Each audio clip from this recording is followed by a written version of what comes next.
The following is brought to you in part by a grant from the Foundation for White Wellbeing. I am the fount of creation, the watchmaker of time.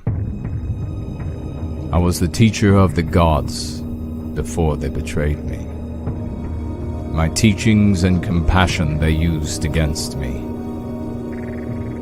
Much of your world I made a paradise, but in its wastes I was imprisoned. And from there a secret kingdom I built, and a rebellion I marshaled. Legions of Valoroma, gods of vengeance, I led into battle. I wielded the wilding kingdom and conjured terrible demons. And in my image, I created my children. Many victories we had, though defeats there were too. Through the ruin of this world, I lived in the pain and tears of my children. With their eyes, I watched others poison thoughts and stir hostile deeds. I fled with the life from their faces as they were besieged and slain by the hordes created in their despite. Through them, I wielded their weapons in combat. In their hands I raised the stones of their homes rebuilt. In their voices, I sang the songs of their victories. I lived in the heroism of their kings, and together we waged war on the devil. I lived for ages beyond count, and passed many ages ago. Yet, I am come again, my children. From no more than the watcher through the dream of your lives, I am become the voice to those with the spirit to hear and the power to conjure.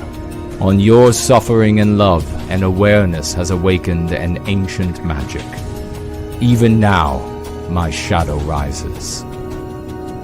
In your tongue, I am Prometheus. I am your deliverer.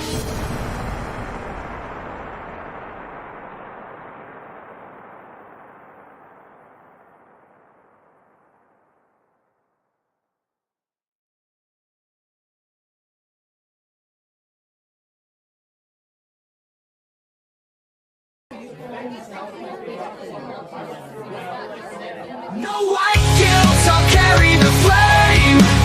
In this fight for our honor, I'll stake my claim. With every heartbeat, I'll stand my ground. In a world of chaos, my voice will resound.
Adrenaline awakened, I can taste it. We can make an impact, grab and then take it.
tear us apart.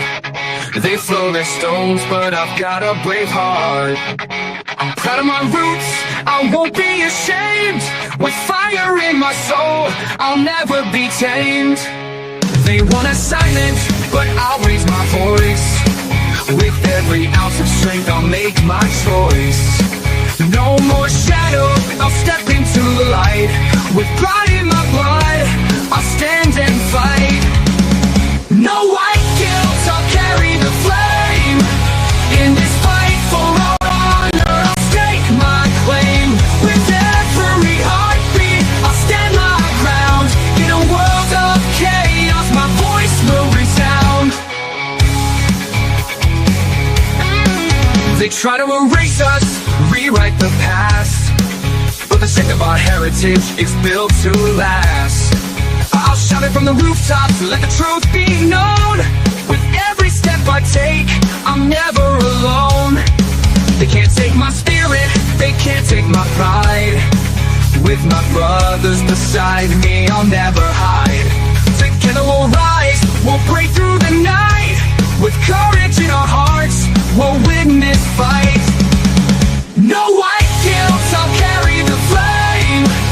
In this fight for our honor, I'll stake my claim. With every heartbeat, I'll stand my ground. In a world of chaos, my voice will resound.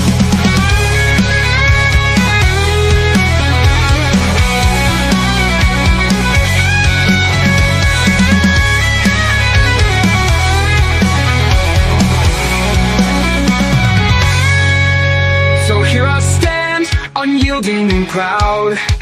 In the face of their hate, I'll shout it loud. No more guilt, no more chains to bind. With pride in my heritage, I'll never unwind. We'll carry the torch, we'll light up the night. In this battle for truth, we'll stand and fight. We'll strengthen our hearts and pride in our soul. We'll rise together, we'll take control. No white guilt, I'll carry the flame. In this fight for our honor, I'll stake my claim. With every heartbeat, I'll stand my ground. In a world of chaos, my voice will resound. No white guilt, I'm proud of my name. In this world of darkness, I'll never feel shame.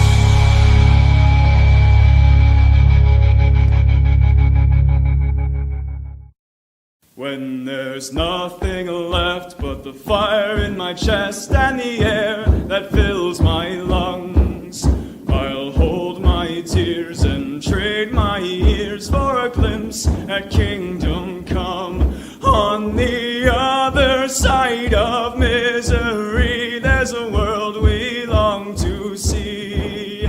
The strife we share will take us there to relief and sovereignty. Oh, by God, we'll have our home again. By God, we'll have our home. By blood or sweat, we'll get there yet. By God, we'll have our home. In our own towns, we're foreigners now. Our names are spat and cursed. The headline smack of another attack, not the last and not the worst.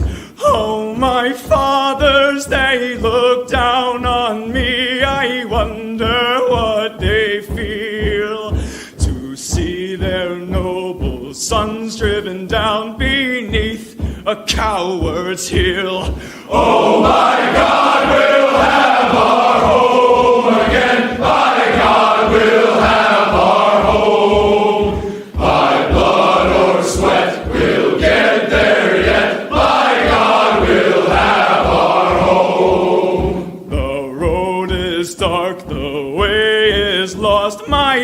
eyes they strain to see. I struggle forth to find a friend to light the way for me. Oh, brothers, can you hear my voice, or am I all alone? If there's no fire to guide my way, then I will start my own. Oh, my God, we'll have our home again. My God, we'll have our home. By blood or sweat, we'll get there yet. By God, we'll have our home. Oh, by God, we'll have our home again. By God, we'll have our home. By blood or sweat, we'll get there yet. By God, we'll have our home. Yes, we absolutely will have our home. It is the Church of the West, ladies and gentlemen, and it is another glorious Sunday for everybody to be together. Let me know if you can hear my voice, because I don't know if it's going through. It should be, though. Today's featured stories: MAGA Civil War goes nuclear.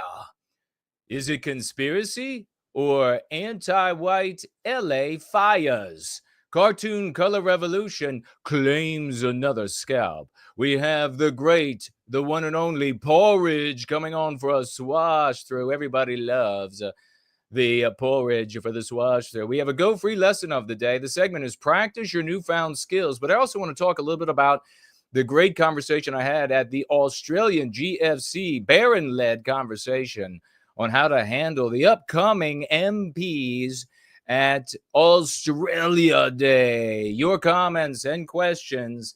And then there is this. I was at Home Depot using the restroom, and I just closed the stall door when a voice from the next stall said, "Hey, how are you?" Embarrassed, I said, "I'm all right." Then he said, "So what are you up to?"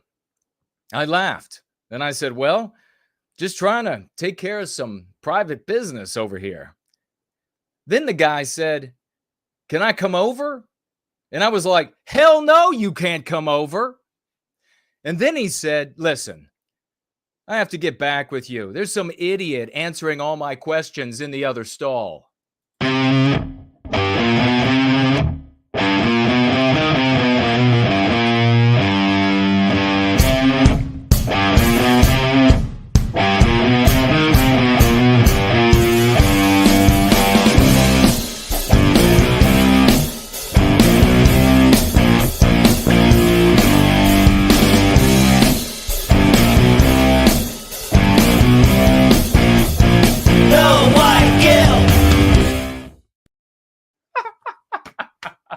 Hey, we are going free, ladies and gentlemen. This is the Church of the West, and I am your preacher, your pope, your leader, and we are going free. It is a glorious Sunday. What a wonderful time. It's 5 p.m. in the once great state of Virginia. It is 7 in Sydney, 10 in London, midnight in Moscow, and it is fantastic. It's fantastic to be with you all. We're going to be talking about some important things. We're going to cover some ground that's very interesting, very illuminating. A lot is going on these days. 2025, it's ours, ladies and gentlemen. Wouldn't you know it? When they're talking in the next stall, when they're over there talking to you and having a conversation, having a conversation. Who has actually had that happen to them, right? I could tell some stories. Actual conversations that shouldn't have been happening. But if you would like to financially gift while we are here together, actually, the first thing I'll say is please share, especially if you're on X. Share the stream. Give it a like. Give it a like on YouTube. Give it a like wherever you can give it a like. The algorithms are not going to promote us no matter how many likes we get, but new folks showing up, they will see the likes.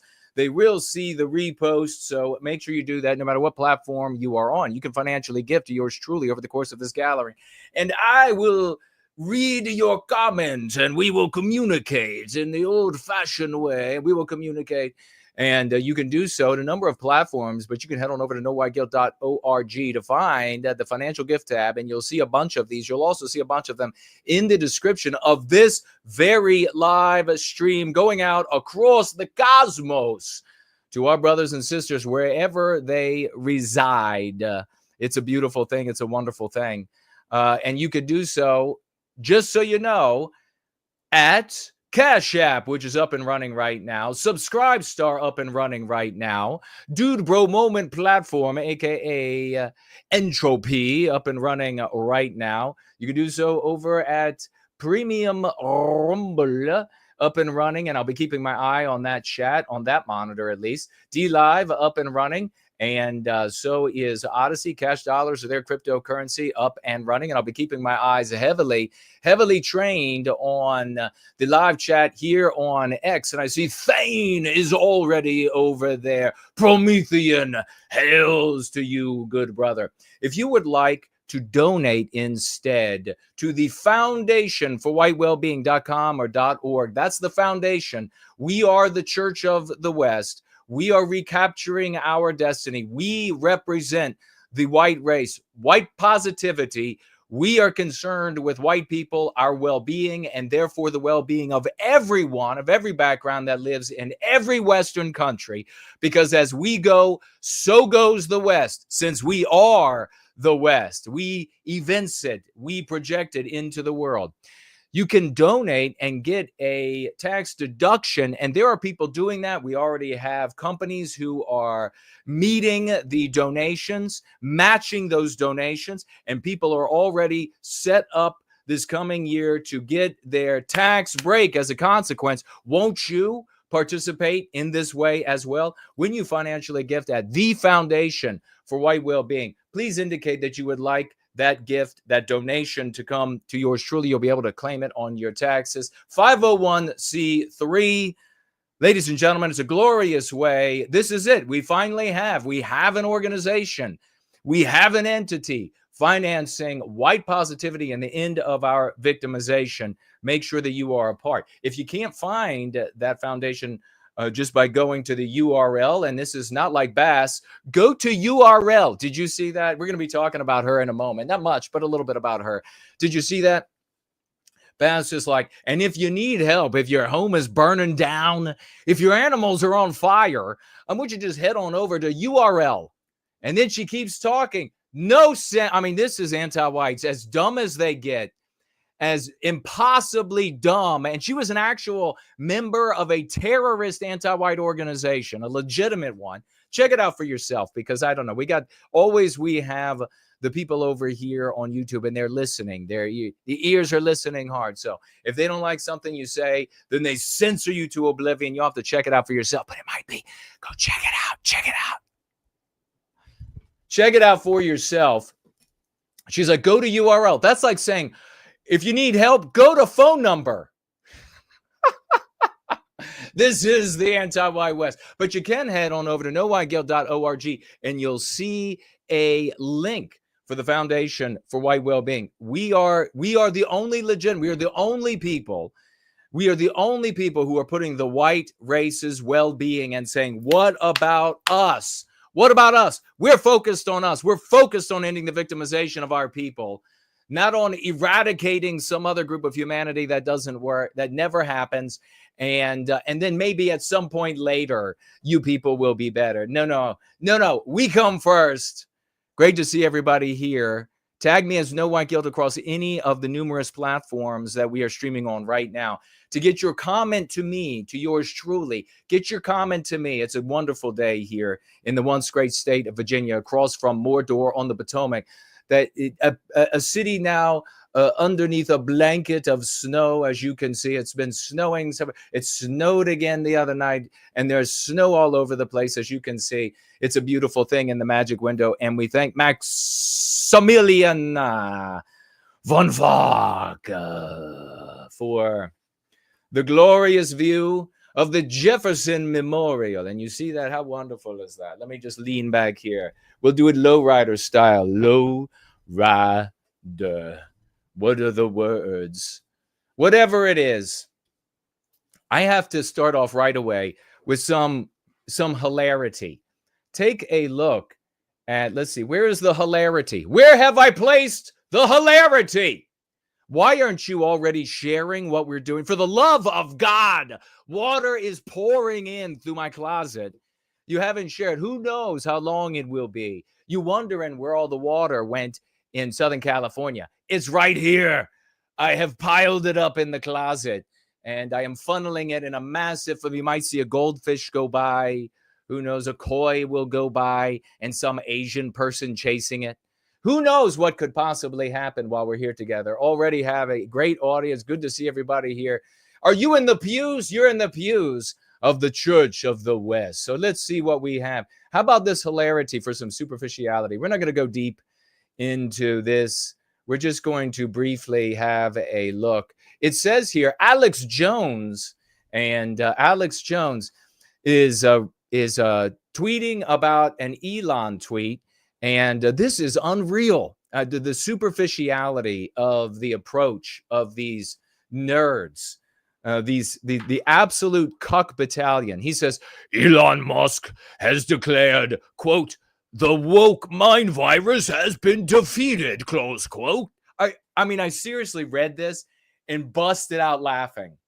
I busted a gut. I had to pick my intestines up off the floor. You know what you can also do? You're probably wondering, where can I talk with other people in the Church of the West? Well, you can find in the description below on Telegram. Why aren't you already in the open chat? You can head right on over to the open chat. You can find in the description below.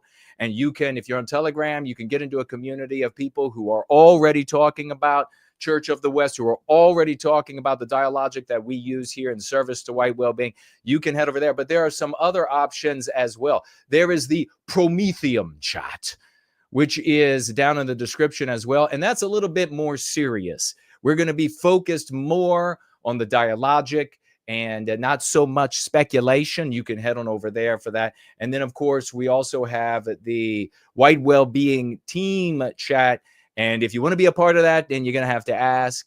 And those are for the swashbuckling heroes in service to white. So you can think of them as the apostles of white well-being. These are the originators, the early adopters, the true champions. So become a part of one of these communities and start having these conversations. Get out of the conversations where they're talking about it's a conspiracy. They're burning down the Los Angeleses so that they can build wigwams. So, well, whatever it is, whatever they're building, we'll get to it. But here you have the cuckery, the super cuckery. And that's, I think, maybe what we have. Your boss bear sexy Pope of white well-being is here to tell you that this is super cuckery over there. Elon Musk really tweeted, the woke mind virus has been defeated. And Alex Jones here lays out in the video, in his hour, almost 2 hour long, we're not watching that, you've heard it before, lays out why it's critical to let the globalists, you remember, it's always the globalists, isn't there? It doesn't matter how anti-white they are. It doesn't matter how much they criticize and use the excuse of revenge on white people. They're still just globalists. They just want to hurt the black people.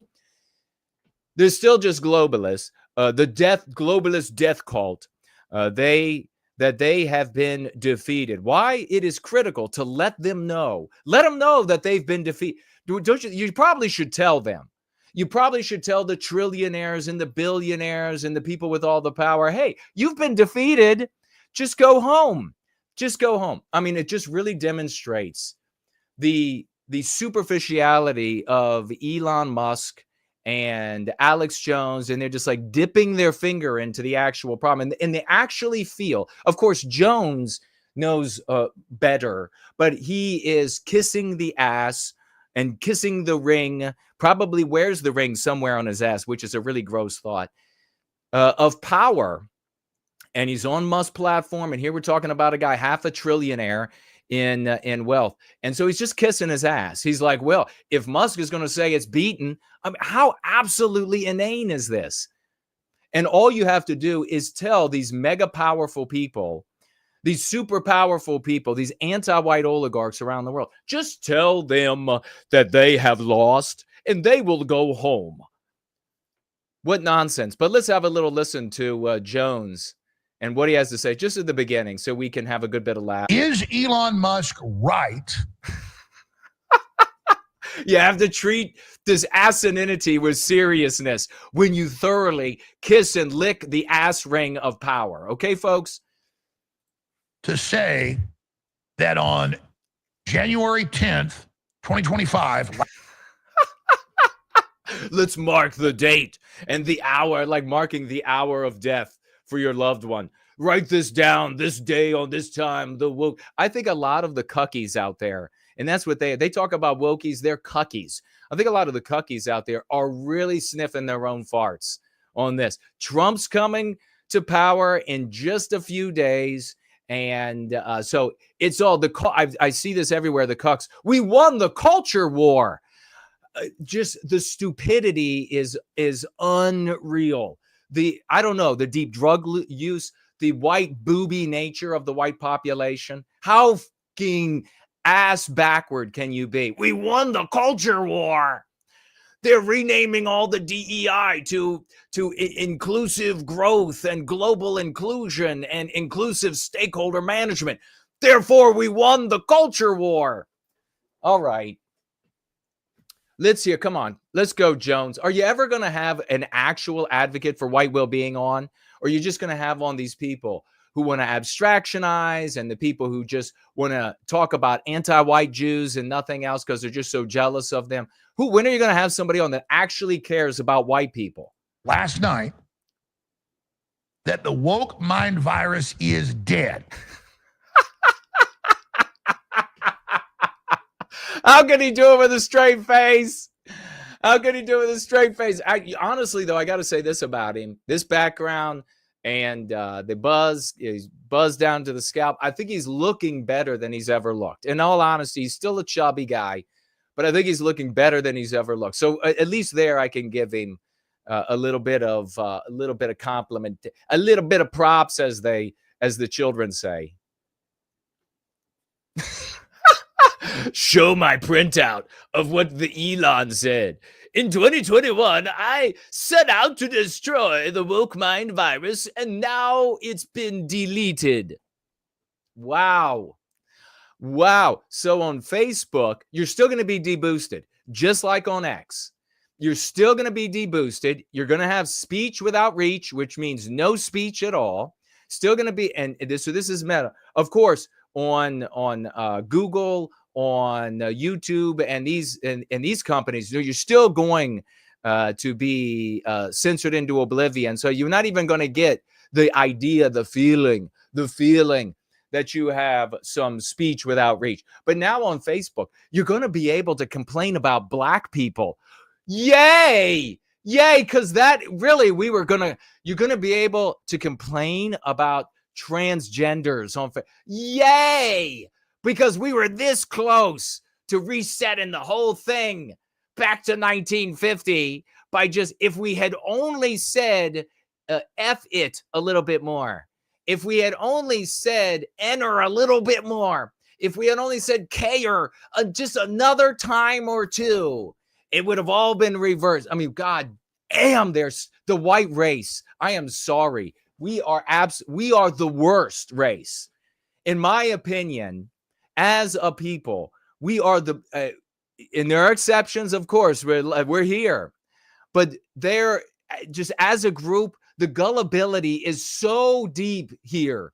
It's like shoveling out the stalls, the elephant stall. That's how deep the gullibility is in the white race. It's now defeated.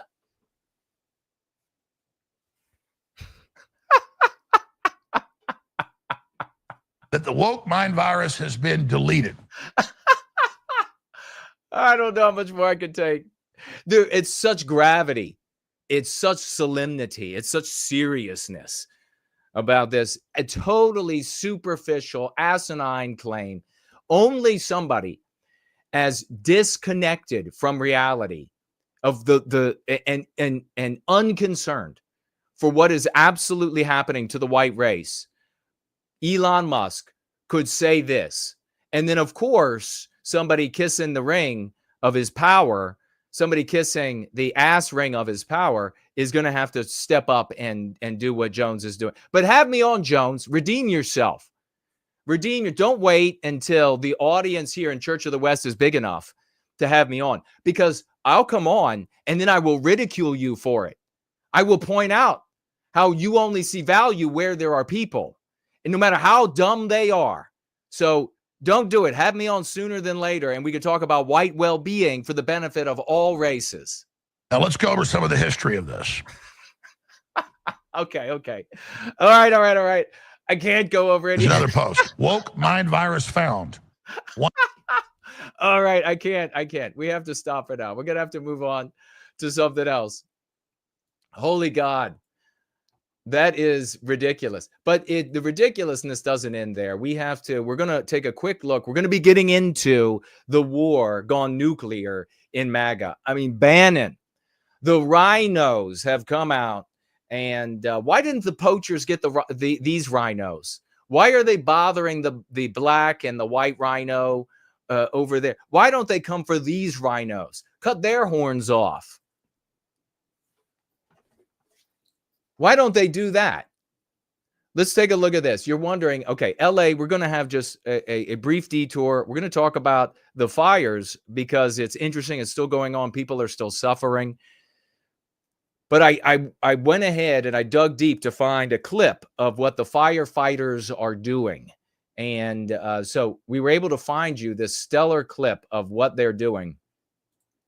And there's nothing like it. I mean, their preparation is amazing. Now, I'm not going to be able to play the audio, but let me do this. I've got to see if I can embiggen a Yiz-ism. I can embiggen here. Not going to be able to play the audio, but I will play. You'll get the idea. Here they are. You can see a couple of these splendid specimens of Western civilization, my friend. Look at them. They are splendid. You'll be able to see them a little bit better as they move forward. But these are splendid specimens. Here they go. Here we go. We're marching in, and we're going to, wow, it's a little party. This is what they're doing. TikTok videos. Remember the nurses during COVID? Yeah, woo! Big girls. Big girls gone wild. It's big girls gone wild, ladies and gentlemen. Look at this. Yo, look at these specimens of pure fitness, American fitness. None of them are white.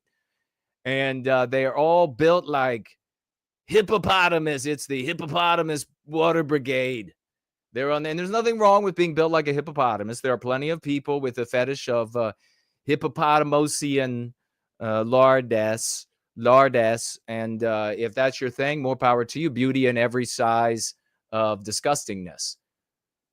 So that's where they are.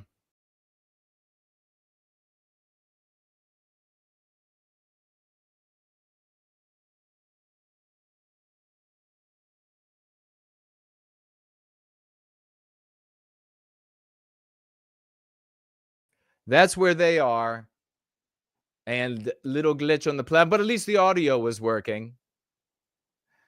That is where they are, ladies and gentlemen.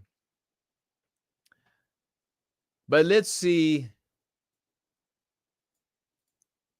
We have this lady, another lady, and she was lesbian power. I see over there, missing lesbian power. Now, I wonder, you see these parades. I mean, to your point, missing, to your point, we see these wonderful parades where they're performing sex acts. And, it's these folks who are attracted to their own sex. And for some reason, that can't just be a part of their life. For so many of them, it has to be their anti-whiteism. And they're out in the streets and they're having sex acts and they're urinating. I saw a video. And check it out for yourself, though. Check it out with CNN. Urinating on each other. I mean, it's amazing. How is it that they just can't stomp out the fire? No, I wonder why when you dress up in leather and porcupine quills and nakedness, and your genitals are hanging out and your ass is hanging out. Why is it that you are not just the ultimate in firefighting, policing, soldiering? Why is it that you can't get the job done? I would think just by looking at it, they can do all things. That's obviously the strength of the West. Odin Saya is with us. But no, we have another one of these. And it is, what's her name? Köhne? Let me see if I can find it. Oh, here she is. Let's have a look at Köhne. And here she's talking about, and we're going to take a little look at her article here. Let's listen in to this lovely little angel. We have 3 large water tanks, about 1 million gallons each. 3 large water tanks? We ran out of water in the first tank at about 4:45. In the first tank look, here's the thing. I gotta mention right up front. She's paid $750,000 as a civil servant. This is what I've talked about all the time, and I'm gonna try to not get all bent out of shape, like violently angry here in the very beginning. But there are white guys in millions like me who are bright, who are successful, who are productive, who should be in the high-paying jobs and able to do the job, but we've been white erased. So instead, you have this little anti-white, non-white, can't even speak English properly and without an accent. Here she is, and she's been put in this job by Karen Bass, the anti-white, non-white member of a legitimate Marxist organization that Fidel Castro created, Bensa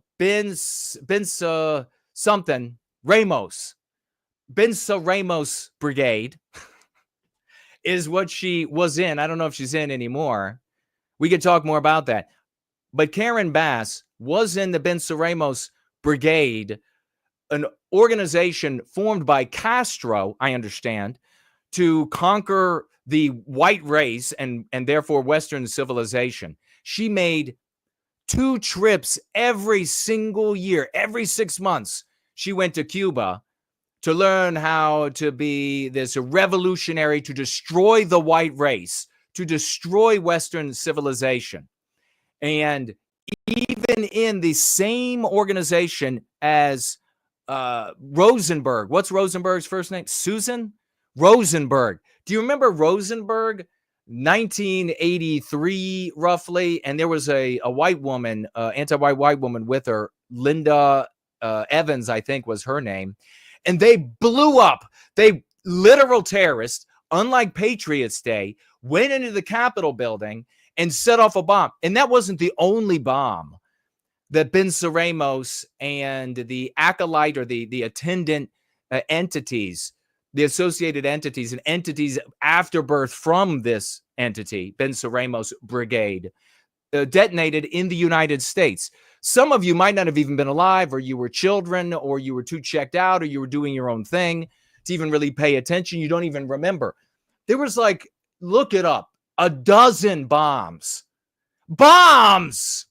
Not people showing up with American flags and chanting USA or chanting these other. No, people who is their express existence was to destroy the white race and Western civilization thereby.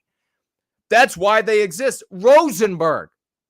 And then this anti-white Bill Clinton years later commutes her sentence. Does anybody remember that? Did Evans, by the way, did Evans also have her sentence commuted, or was it just Rosenberg? Did Rosenberg have more contacts?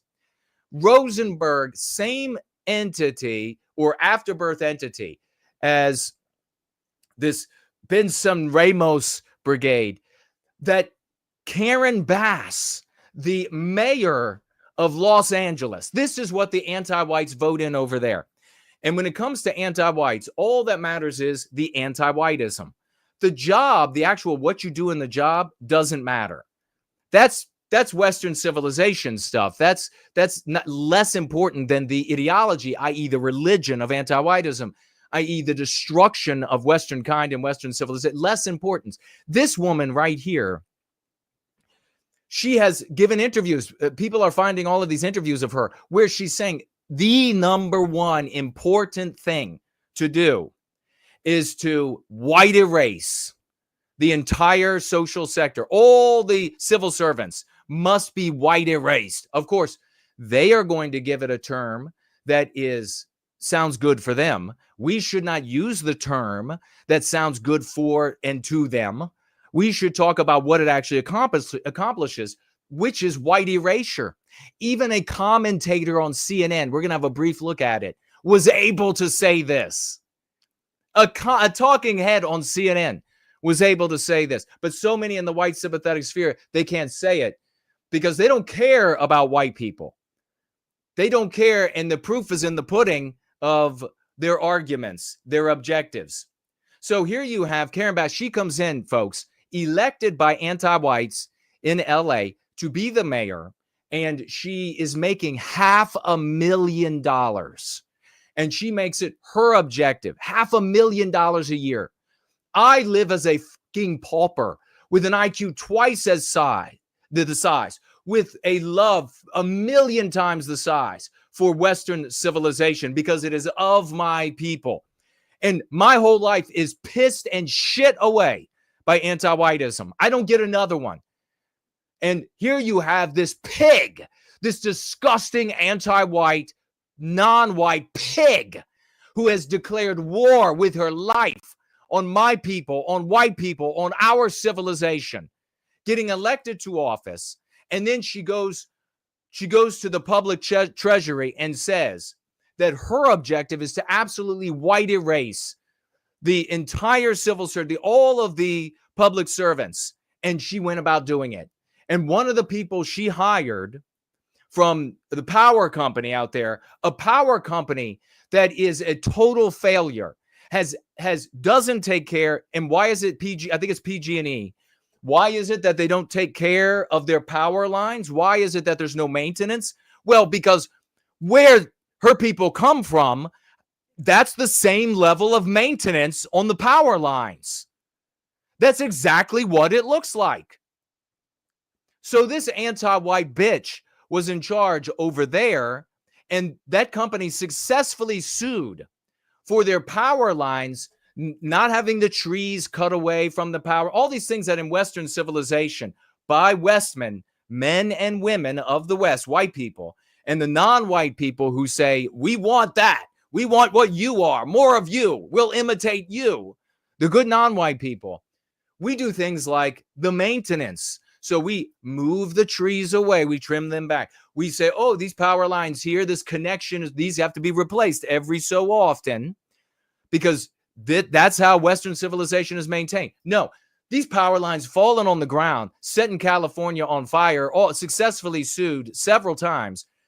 And they go out. Karen Bass goes out, $500,000 a year, living large, respective. I don't get an ounce of respect, not even in the white sympathetic sphere. This bitch living large in Western civilization in one of the richest parts of the country goes out and hires this incompetent anti-white pig to head up the department responsible for maintaining the reservoirs and the fire hydrants. That's all this bitch had to do. And she didn't do it. Why? It's not important. The revolution is important. Getting rid of white people, white erasing the norms of white people. That's what's important. And if you're a cuck listening to me live or in replay, I want to hear from you. Tag me. If you're feeling nervous about this, or write in the thread on YouTube afterward. If you're feeling nervous, but you're like, well, we can't talk about race. We're being victimized. You and I can have a long talk about it. I can maybe choke you out a little bit. When you come to, you'll see things my way. That's how this is going to have to work because apparently you're too fucking dumb. But speak up. I want to see you in the YouTube live chat. I have it open, and I don't see anybody else over there saying a hello. Say hello. I'll recognize your ass right away. I'm looking right at the screen. You agree, you disagree, whatever it is with what I'm saying. I got my 4-No mug over here. I'm ready to take on anything. So she doesn't maintain. She's paid $250,000. Why? Bass said we have to get the very best for whatever it costs from the private sector. The private sector. So she went out and got this lady here. This lady. Let's hear a little bit more from the lady as she tells us how everything broke in this. Don't forget now, we created Los Angeles. When we created Los Angeles, it was all us. And now all these other people have moved in. Anti-whiteism and is ruining everything. Let's hear from this barely English-speaking $750,000 a year pig. 5 p.m. yesterday. We ran out of water on the second tank about 8:30 p.m. and the third tank about 3 a.m. this morning. Whoa. Those tanks help with the pressure on the fire hydrants and the hills of Palisades. Oh, and the hills of Palisades. And look at the crowd behind her. What did she do? Bring the whole office to give her a little support here when she came out and said, and it's a bunch of girls. Yeah. Yes, I'm saying it. No females in leadership positions. And because we were pushing so much water in our trunk line and so much water was being used before. I have excuse for you, senor. I have excuse for you. We were pushing water. No, you're supposed to push that water and a lot more water. Before it can't get to the tanks, we were not able to fill the tanks fast enough. So we are not able to fill the tanks fast enough. Yeah, I'm making fun of her accent. You shouldn't be, and just like I am not likely to be elected or hired into a position in Guatemala responsible for everybody, and then my Spanish would suck. Just like I don't want to hear you unable to speak my language. So the consumption of water was faster than we can provide water in our trunk line. It's 2025. It's the modern year. It's the current year. God damn it! Don't you know how to fill water tanks? I mean, is this really? How are we back in the dark ages when it is 2025 in all legitimacy? I'm going to ask you this. Take the technology. I want you to think about this. Take the technology we have today, transport it through time to 1960 white, 90% white America. How well would everything function? Everything was tended to the best of the ability of that age. How well would white America function with the technology today? From back in 1960, we would know the moment the water level in any one of these reservoirs or cisterns or whatever dropped a millimeter below. We would have sensors, and there would be a bunch of white guys in hard hats, and they would be out there immediately, and they would work beyond their hours to get the job done, because that's what white people do. Stay later at work than they're getting paid, so that you don't have a fire that obliterates lives and people's homes and their pets and their memories, and people videos driving away from their homes, crying, saying goodbye to their homes and begging God that their house is not going to be one of them. Wouldn't have happened. But no, you got this instead. we're trying to keep water at all altitudes on the Palisades. Well, it's so hard to keep water at all altitudes in the Palisade. It's only 2025. And I think about 3 a.m, that's when the hydrant. DAS for that. DAS for that. $750,000 a year. Your only job for $750,000 is to keep the fucking reservoirs full and functioning, cisterns full and functioning, water trucks aplenty, full and ready to roll. That's it. For $700,000, I could do that. I mean, shit, white guys were doing that for $50,000 a year, living in a fucking shanty in Los Angeles. $750,000. This bitch is driving around in a fucking shining Maserati, making sure everything is white erased in LA. Do you feel me? Do you feel me? Do you feel my riz? That this vegetable here can't even keep the water running. Folks, that's third world shit. Hydrants went dry above the Brentwood area. We are able to push water on that trunk line. Okay, enough for her. Fuck you. Let's get to the article about this bitch. I tell you, I'm trying not to get carried away. I only get to live once. There have been decades of my life where there were things I wanted to have happen that most people want to have happen to have a good life. They want to have at this phase, they want to have that, and at that phase, they want this, and at this phase, they want that. Didn't get to have any of that shit.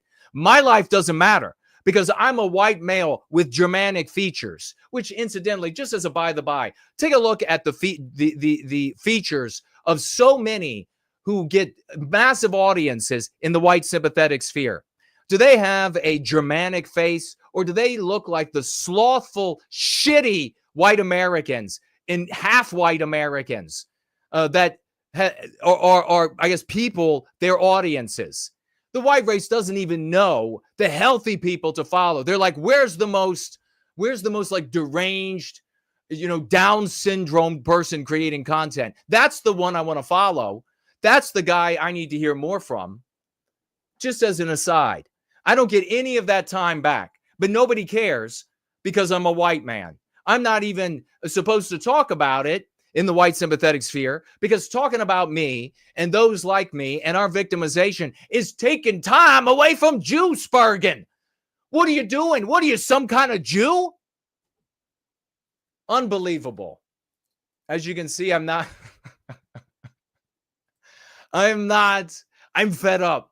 I have no more patience. I've been doing this for over 3 decades. 3 decades.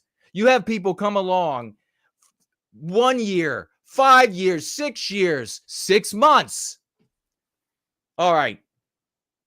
And accomplishing nothing while we have accomplished everything. But okay. Let's have a look at this screen.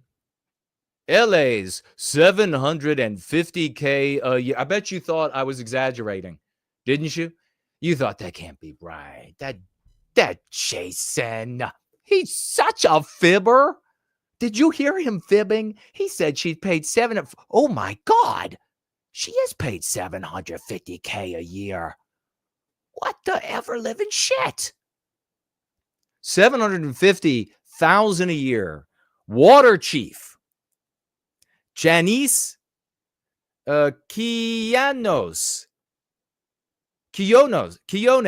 Quiones. Sorry, Quiones. I'm not used to reading Quiones. But then again, I don't live in Quiones land. Knew about empty reservoir and broken hydrants months before fires. The $750,000 a year LA Water SAR is responsible for, she's not just a czar, it's a real position, and those are real dollars she's getting paid with. Does she get to have a family if she wants one? Does she get to afford children if she wants one? Does she get to be a provider? Well, if she wants one. But how many white guys out there can't be providers? How many white guys can't attract a even remotely decent white, I mean, they're hard to find anyhow, right? Talking about needle in a haystack, a decent white female today. But they can't attract one because they can't provide. She makes more. She's not only is she have deep contempt for the white guy because he doesn't have he's not in the top 10 or 20% of prettiest faces that she was bedded down during her prime years. But now when she has to go ahead and pair up with a peer of hers, she has to peer pair. She looks out at the white and she's like, you can't provide for me and children. You could barely provide for yourself. What are you, some kind of lazy loser?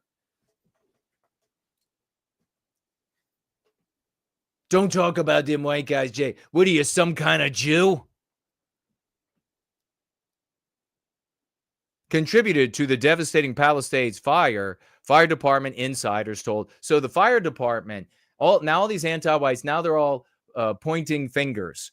And don't wait long. You don't have to hold your breath for the finger to be pointed at the white race. You just watch. By the way, the white race is having to come pull their flabby brown titty out of the ringer in California. We're being forced. I say fuck them. That's what I say. Them. I told you a long time ago, I was at a job and there was a big, fat, anti-white, white female pig that worked at the front. Big and just big. Big. And when she was working up at the front desk, this was so long ago. Was I 19? And some article had come out about states ending up having to support these other states. And because they were going under from the anti-white policies in the country, in those states. And this woman, oh God, I almost just said her name. This woman, she said, well, what's wrong with that? Being neighborly and doing the right thing. What's wrong with doing the right thing? Propping up other states because of their anti-white economic policies ruining the state. I said, well, let's just say it's 1 for 1. One state to prop up another state. It actually takes more than another state, especially a big one like California. It takes a bunch more to prop up another state. But let's just say 1 for 1. And she's like, okay. And I said, all right, wipe the Cheetos off your mouth. What happens when we get to 26 states that need to be propped up? And she was like, nah, you don't have to say another word, Tubby. You don't have to say another word. Yeah, so we're having to prop them up. Just like in Maryland, we're having to rebuild that bridge. You know what? You, Maryland, all the anti-whites there, build your own bridge. Build it yourself. If you can't pay for it, oh well, I guess you suck.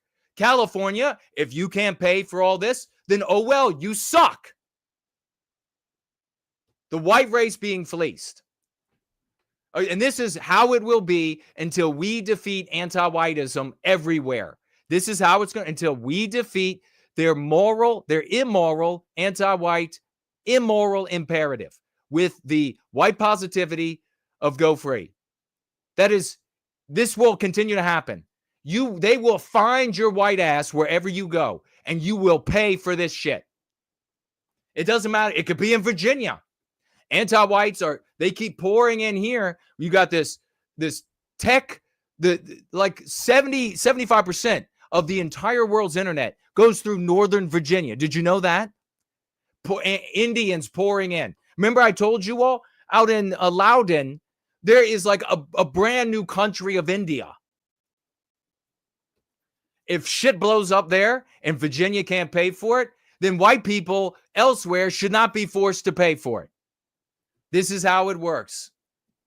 Mayor Karen Bass's orders. The city maxed out its budget to attract private sector. This is what they call talent. She was known as the Queef Queen. I'm sorry, that's nasty. I shouldn't have said that. I was going to a place there that was, do not do that, Jason. Come on. You should be better than that. These nasty people. Hey, let people know that we're live, please. Retweet, share the live stream. Say hello on the live chat on Twitter so I can see that it's even working anymore. Hiring a Department of Water and Power. So this is the LA Department of Water and Power CEO. She's the boss. Mass respect. Mass respect. Janice Quillones on a $750,000 salary in May, almost double that of her predecessor. Who was her predecessor, I wonder? Was it a white erased guy, or they already white erased by then? Now Quillones is being blamed by the LA Fire Department insiders for leaving a nearby reservoir disconnected and fire hydrants broken for months. Thank you, Thane. It is working. Over there on the live chat on Twitter.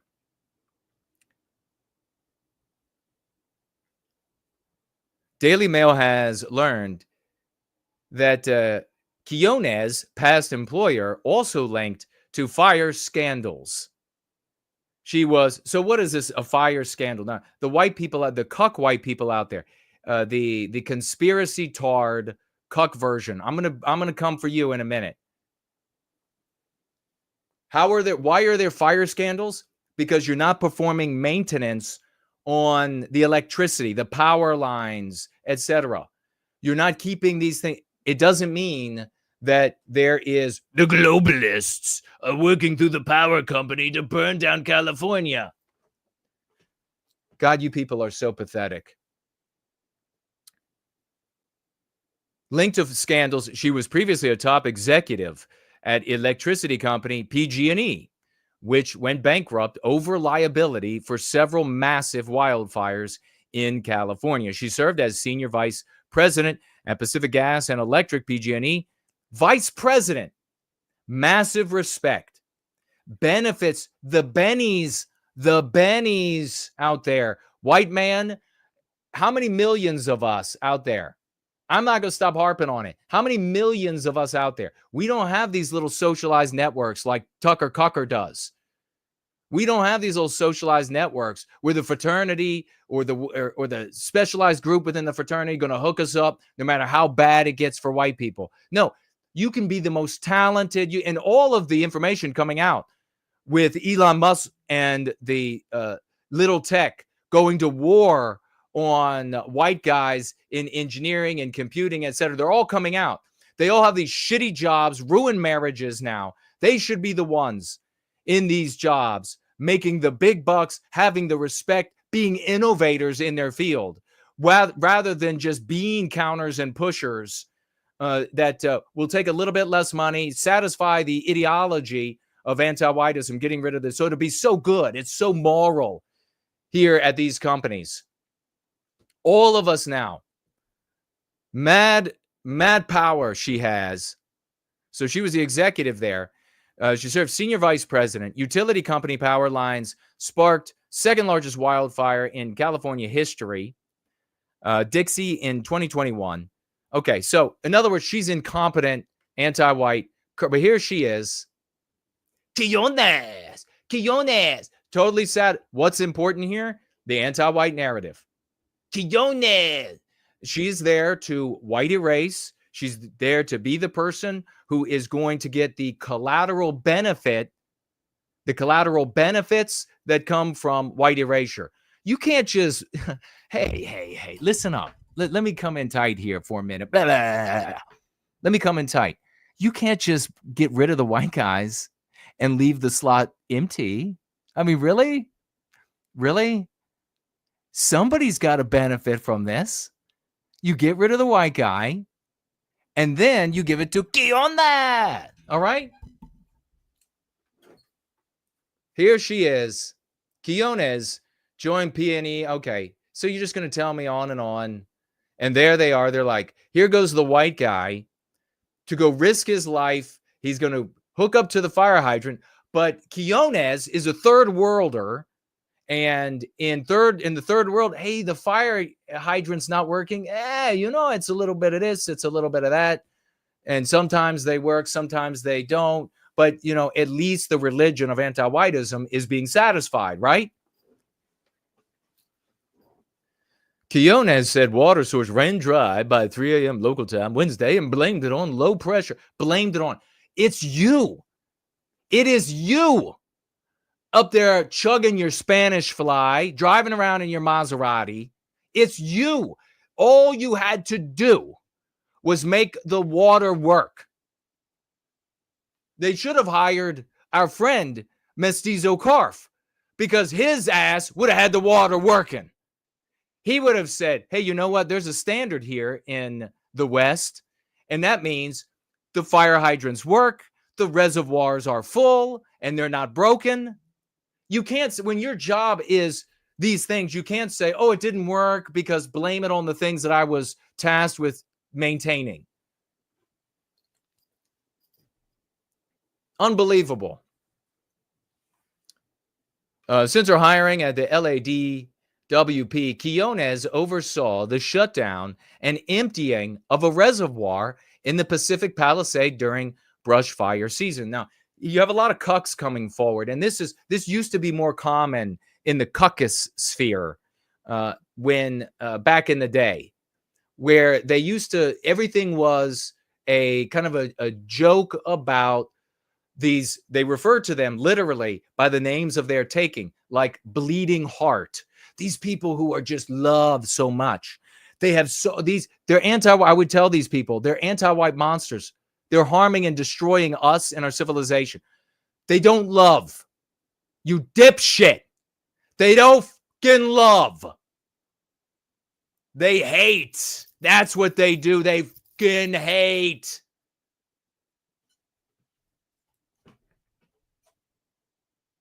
So they love so much that they're going to go out, and a meme got started, a meme pathogen spread by the cucks, by white conservatives.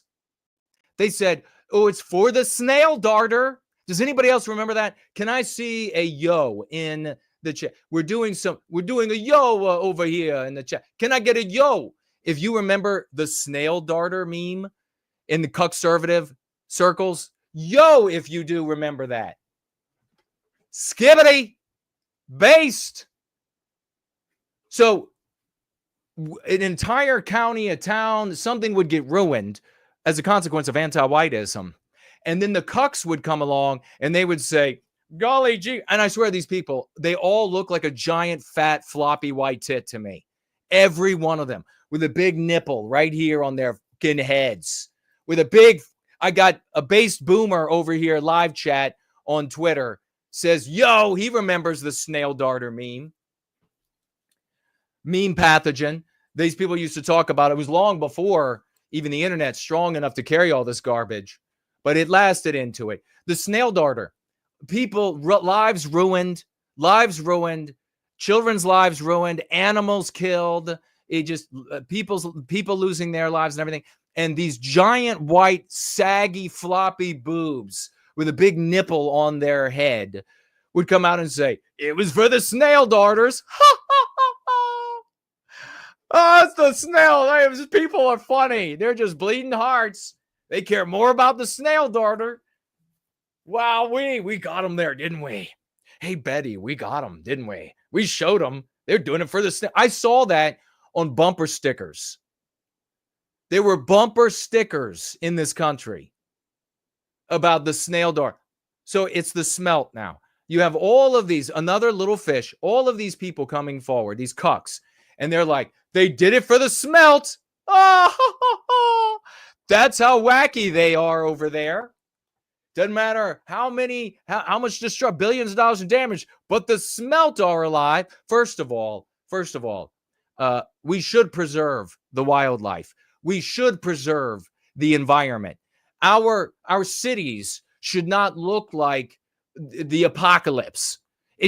Our cities should not be covered with smog and filthy air and dirt and grime and everybody packed in there on top of packed in there. It shouldn't look like that.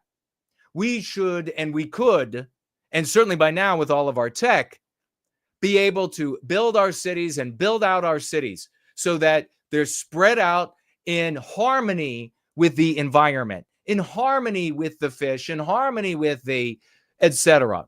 And no, human beings and Western civilization, and the human beings being us, because those are the ones anti-whites don't mind sacrificing for the fish. Okay? No, we should not be sacrificed. We should not lose our job. Are you kidding me? Who gave you this false dichotomy? What absolute vegetative tard gave you the false dichotomy that you can either have jobs and a living and a functioning society, or a beaver building a dam? Who told you that?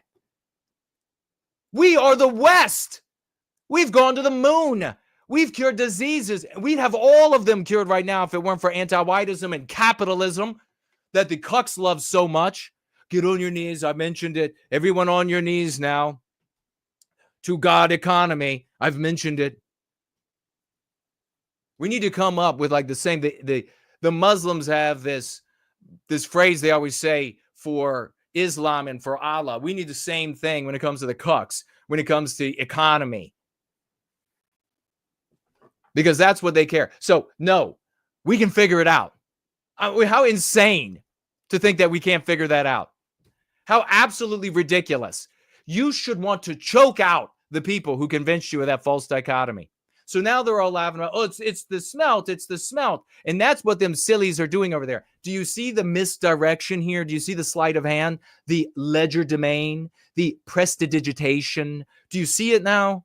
Do you see it? The cucks are controlled opposition, just like this cartoon color revolution is controlled opposition. And we're going to talk a little bit more about that a little later.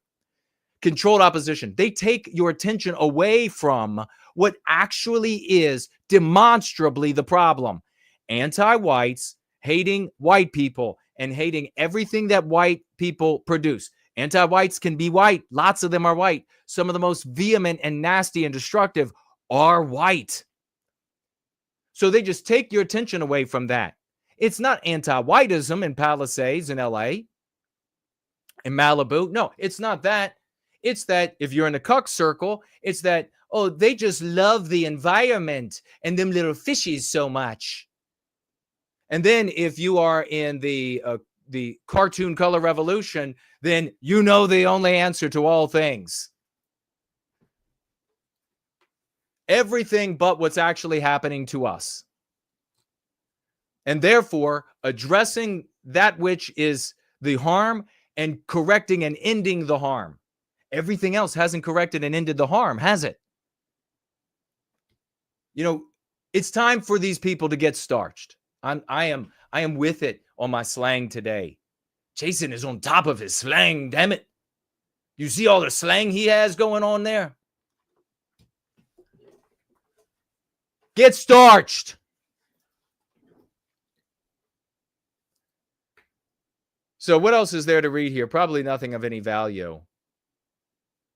Look at, oh, those silly fire hype. Why do they have to work? Those, and there's the reservoir, I guess, full at one time and empty now. So she let it run dry.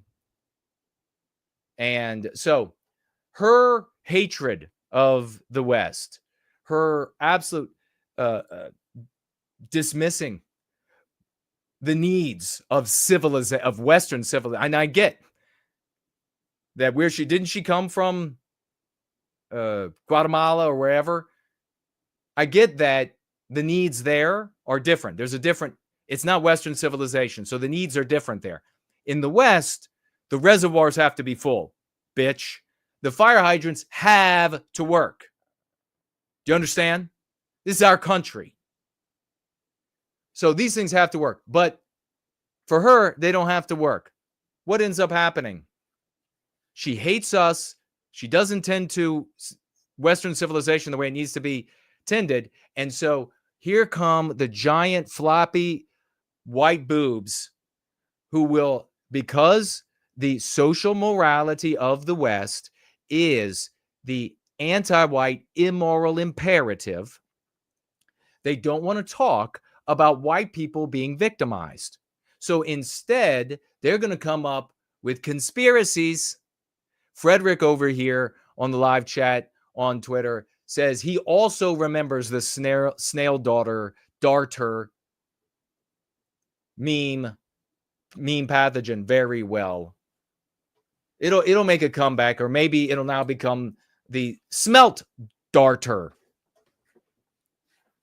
So all these white cucks, they come out and now they're going to tell you, and it's important to pay attention to this. All of these puzzle pieces fit together. You're welcome. You're welcome to you. Happy welcome to you. So here you have it, all fits together. The cucks are the primary Republican electorate. The Steve Bannon followers. Tying it all in here today, we're going to be talking about the going nuclear war. And I mean, it's ramping up in the Civil War in MAGA. So what do? Instead of talking about the victimization of white people in the West, and therefore people of all races who live in the West, instead of talking about that, now Köhne's Quiones. Quiones. Quiones. Quiones. Hey, quiones. Hey. Quiones. Hey, quiones.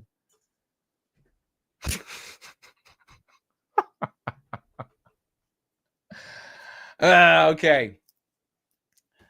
I have Southern European in me as well, including Spain, including legitimate Spanish. It's not a lot, but it's enough there to be like, ¿Qué onda? ¿Qué onda? You want to have some Dos Equis with me? You want some Dos Equis? ¿Qué onda? You come on, you come back to my, to my casa. You get in my coche. You come to my casa. Mi casa, you su casa. You come on over. We have some fun. I almost went like into a little bit of Russian accent. This is what happens when you are an alloy of the white race, as I am. None of us Americans, by the way, don't ever call yourself a mutt. I feel like kicking white people right in the nuts. Even when they're female, they have nuts. And I feel like kicking them in the nuts when they're like, I'm an American mutt. Ah! You are an alloy of the white race. Never forget it. They're coming back and we drinking the Dos Equis. So now, instead of talking about the victimization of our people, now it's, oh, this is the globalists. And the globalists, of course, according to Alex Jones, are just a bunch of white people. And they're like random. They're here. And what they are is anti-human, which begs the question, what are they? And then he sometimes has had guests over the years to tell you that they're lizards. But what they want to do is they want to build smart city by 2030. I honestly have such deep contempt for these people that I have several times vomited all over the phone. And I'm like, I can't believe they did it to me again. All of this agenda 20, this agenda, it's no different than the cults that have their leader that says the end of the world is on this day. And then when it doesn't happen, then they just move it to another day. And then they come up with an excuse. I did big magic. Why didn't it happen? Hey, Bob, call me Andromeda Ringleader Bob from now on. I am Andromeda Leader Bob. Why didn't it happen? I did big magic. And the equivalent of the big magic in these conspiracy tard circles is we talked about it enough. Oh, so the barista and the teacher's assistant and the trash collector, all honorable things, they talked about it enough, and therefore the trillionaires had to pull out. Only those people could be dumb enough to think that. Only that, but apparently there are a lot of them. Barnum and Bailey, they were right. These are the modern content creator. This is where Barnum and Bailey would be. And they would be spinning these yarns for these tards. Because that's what works. Actually doing something? Nah. Something that you can see right in front of you? Nah. All right.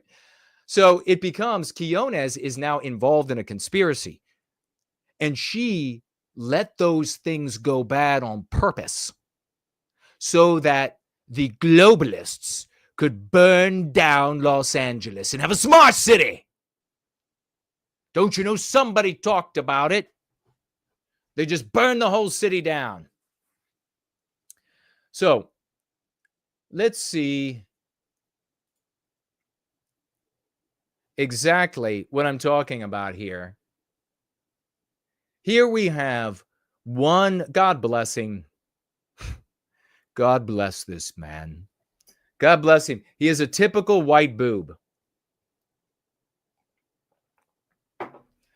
Say hello, ladies and gentlemen, to a white boobie I'm going to put on the screen for you in a moment. Typical. He has like 100,000 followers on Instagram. And don't get me wrong. I hated him before seeing how many followers he had. because of this stupidity. So here he is making, and maybe he is dumb enough to believe that this is true, but this is now the cuck-servative sphere. The cucks are out there. This is what they're saying. Let's have a listen. Here he is. God bless him. I told you, it's a giant, saggy, white, floppy booby. We're supposed to believe that these wildfires in LA erupted at 3 different locations. The wildfires erupted at 3 different locations? We're supposed to believe that they're supposed to have erupted at 3 different locations? Okay, where's the evidence?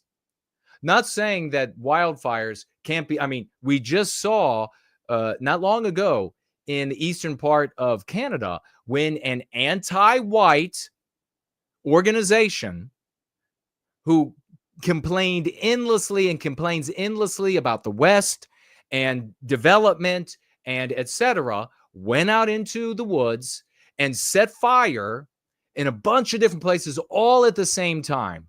You remember that?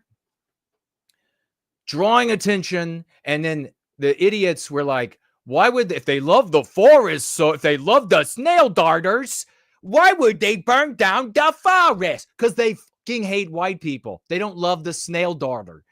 For the love of all that is holy in the world, for these half-wits, for these absolute muppets. Jim Henson, absolute muppets. So, where's your evidence that all of these 3 different places were started simultaneously? I'll tell you one thing that I saw online was somebody took an aerial video, and do you know if that's the video of the current fire? So you don't ask these questions. No, these absolute baristas, muppet baristas out here in the world, they don't ask the question, is this a video from now? Or is this from some other time? Or they don't ask, is this AI created? Or did somebody create this themselves? Is this entirely fake? But what they did that I thought was really fascinating was, and different, was that when we saw the videos of the aerial of the fires getting started in Canada, the video was moving slowly. And you saw the smoke moving slowly. And you saw the fires come up all almost at the same time, with time elapse being slow. The video that I saw, they ramped that bitch up to like 10,000 speed. Well, I'm here to tell you that if you make a video go fast enough, everything will look like it took place simultaneously. So, are we supposed to believe? You didn't even check the evidence, floppy titty. Cuck. Let's continue. Are we supposed? Look at his face. Is he big enough on the screen so you can really, let's put him bigger. Let's embiggen him on the screen. That is the face of floppy white booby. Right there.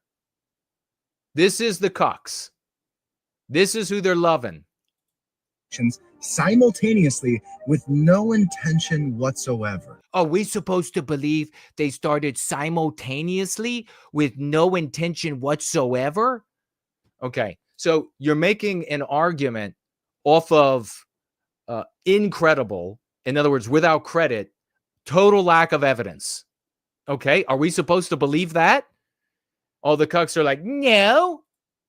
And we're supposed to believe that even though the LAPD caught an arsonist red-handed committing arson in LA, that the arsonists that are doing this are just doing so for funsies. Oh, there you can hear the total cuck-servativeness. Absolute straw man argument.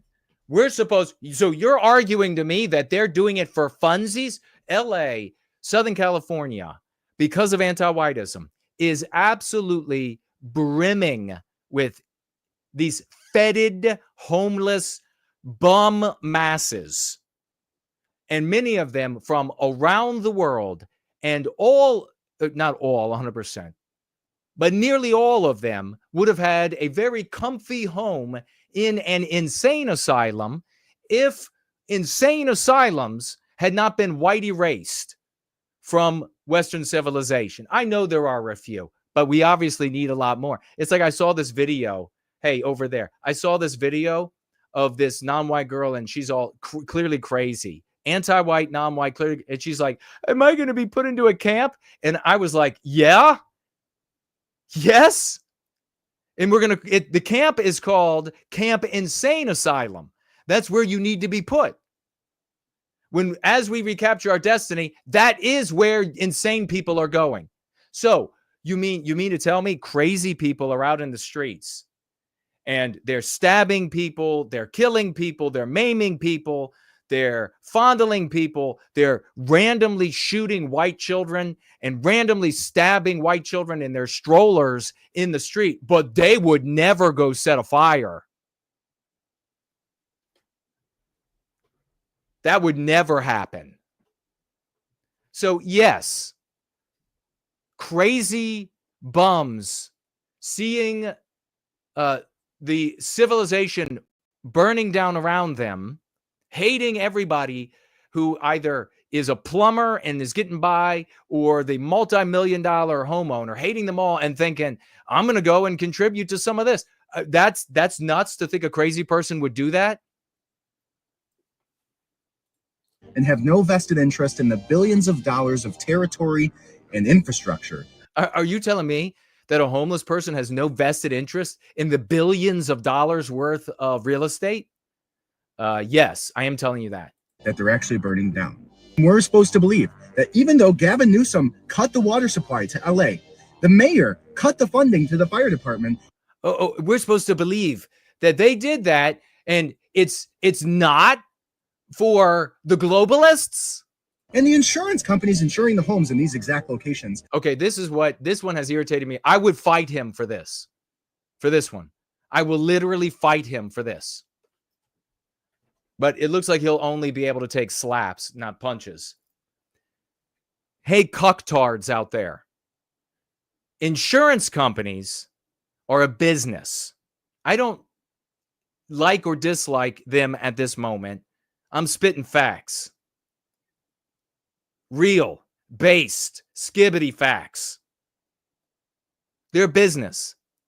Insurance companies can look at LA and they can say, wow, look at how bad the infrastructure is being maintained.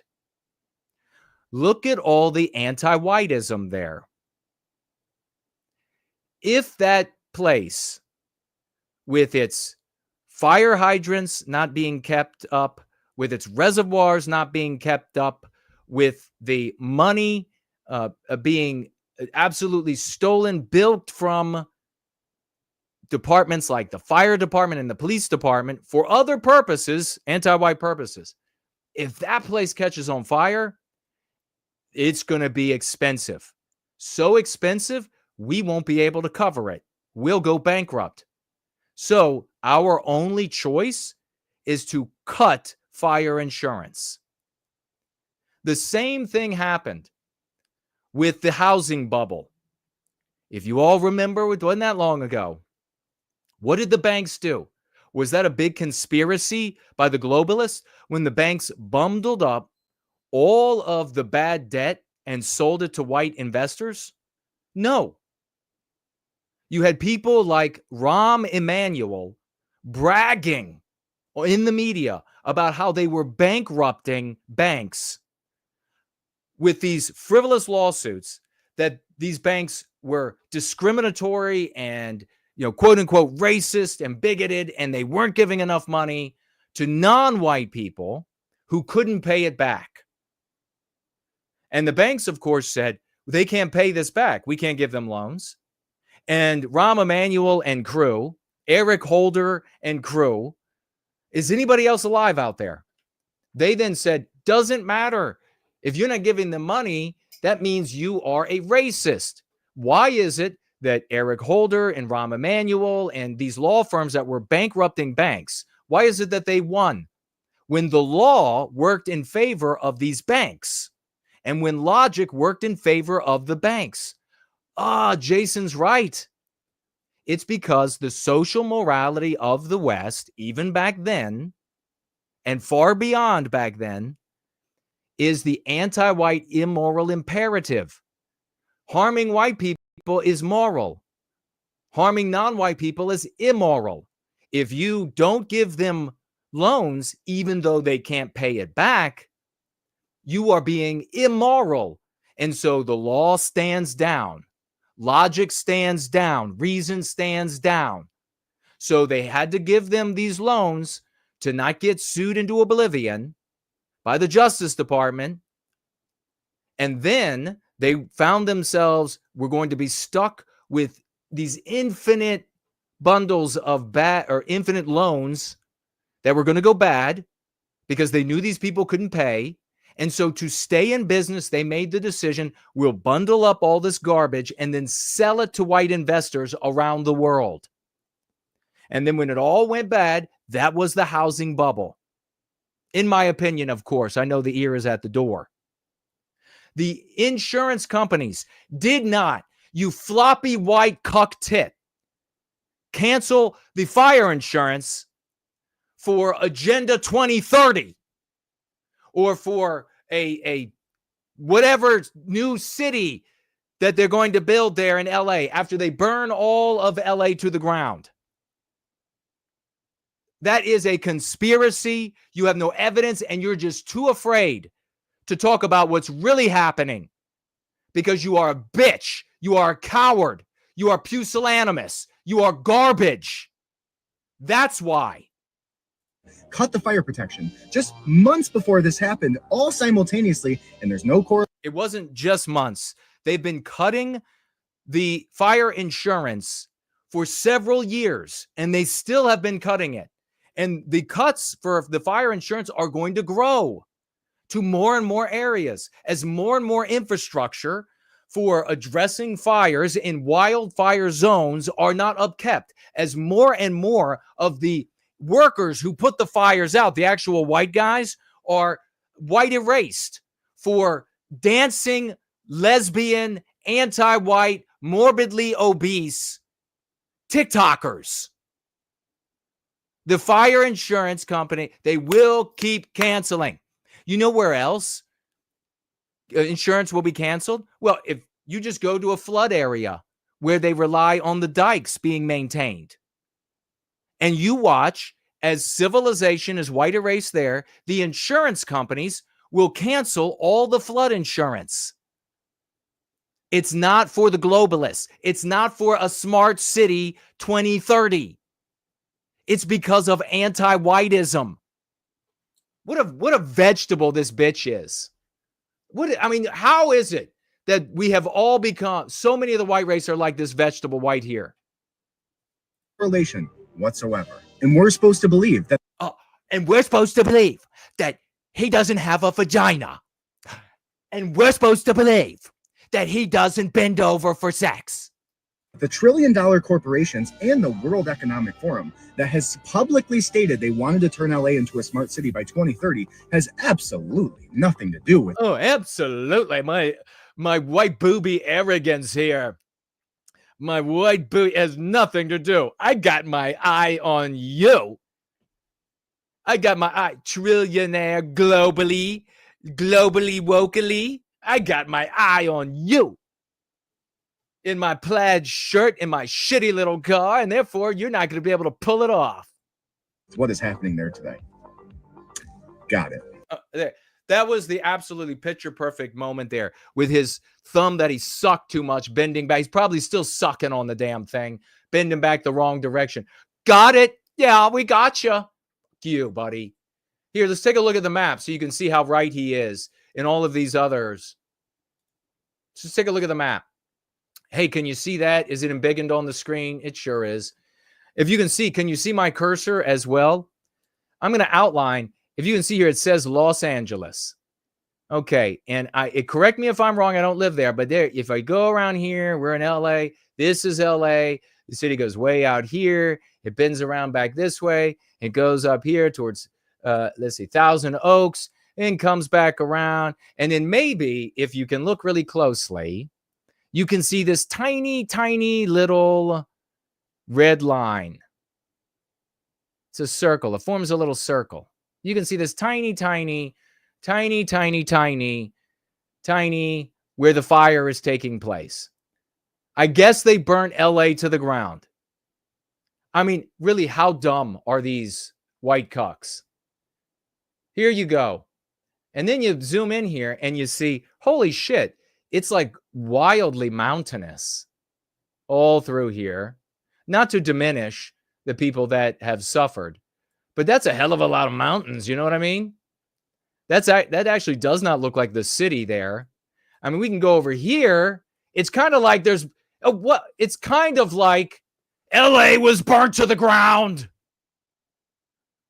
for the Smart City 2030. It's been burnt. Can you see that it's burnt? The whole thing is burnt down. Let's take a look here. They have a nice little local channel did a little video where you can see. Let's have a little look. This shows you where the fire started and how because of the incompetence, how the fire spread. I want you to pay attention to the rest of the city, okay? There's city here. There's city all over. City going this way. Watch as the camera pans around. The city goes on forever. Let's have a look. In the newsroom here have put together this incredible animation that shows the timeline of how this fire advanced through the communities of Pacific Palisades and Malibu. Here it is, January 7th at 6:17. It was at 2,900 acres. And then on January 8th, that explosion to 15,000 acres. And then the next day, 17,000 acres as it progressed into the mountains. And then on the 9th, 19,000 acres. And you can see how far it had gotten into Malibu. And then look at all this mountainous region. We come to yesterday at 20,000 acres. I want you to peer up toward the top of this here and to the west here. I want you to just peer out there. If you're a cuck, did the globalists burn down LA for Smart City 2030? And you can see look 20 and then to look at the city going on and on. And here you have a lot of mountains that are on fire. 21,000 acres, but you see how far across it spread. And all right. And that's how dumb the cucks are. We're going to get into right now. We're going to get into, let's see, hold on. Where did we go? We lost our markers. They disappeared. We're going to get into the war. The war. Civil War in MAGA. I want to hear what you all have to say. Tag me. Get involved. The war is getting ripe here in MAGA. Where are you as it all burns down?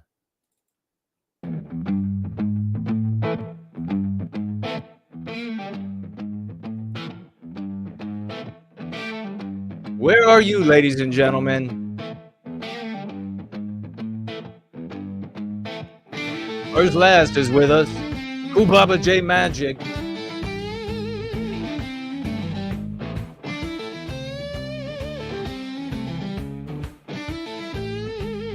Christopher is here. I do have one other video that I want to share. Not any length of time, just like 5, 6, 7 seconds of a video.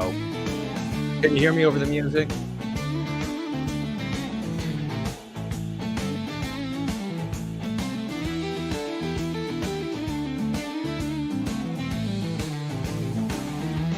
Because it's on CNN. Biosphere giving us some extra info there about the fire being much more urban in another part of town. Thank you, brother. Erie, PA is in the house. There's Moose. Good to see you, brother. Jay Bishop, Stumbling. Tom DA is in the house. Eva's in the house. Azumu Clark is in the house. Viking Warrior. RJJ is here. Are you having a hell of a good time? The world's burning down, literally, in some places.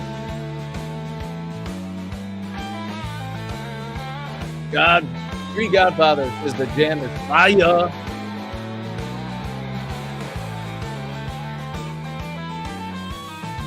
King Solo Wings is here. Now's the time to grab the link and to share again. If you haven't, share again. You don't have to just share once. On X, share multiple times. We are deboosted. We're going to be talking about the MAGA Civil War. Steve Bannon, really declaring big war coming up. It's going to begin in earnest on the 20th. There might be physical altercations. Are you in the mood for some physical altercations in the MAGA sphere? I am. What's going to end up happening? Private Life is here. Ivan's here. Horrible is here. Malcolm Jackson. We also have another scalp taken. Humiliating. I have tea for you. I have some very strong tea for you. Absolute humiliating scalp taken by the cartoon color revolution. You're not going to want to miss that coming up as well.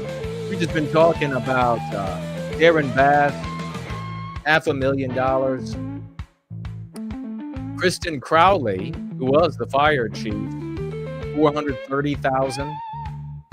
Christine Larson, deputy, $400,000 or $390 a year.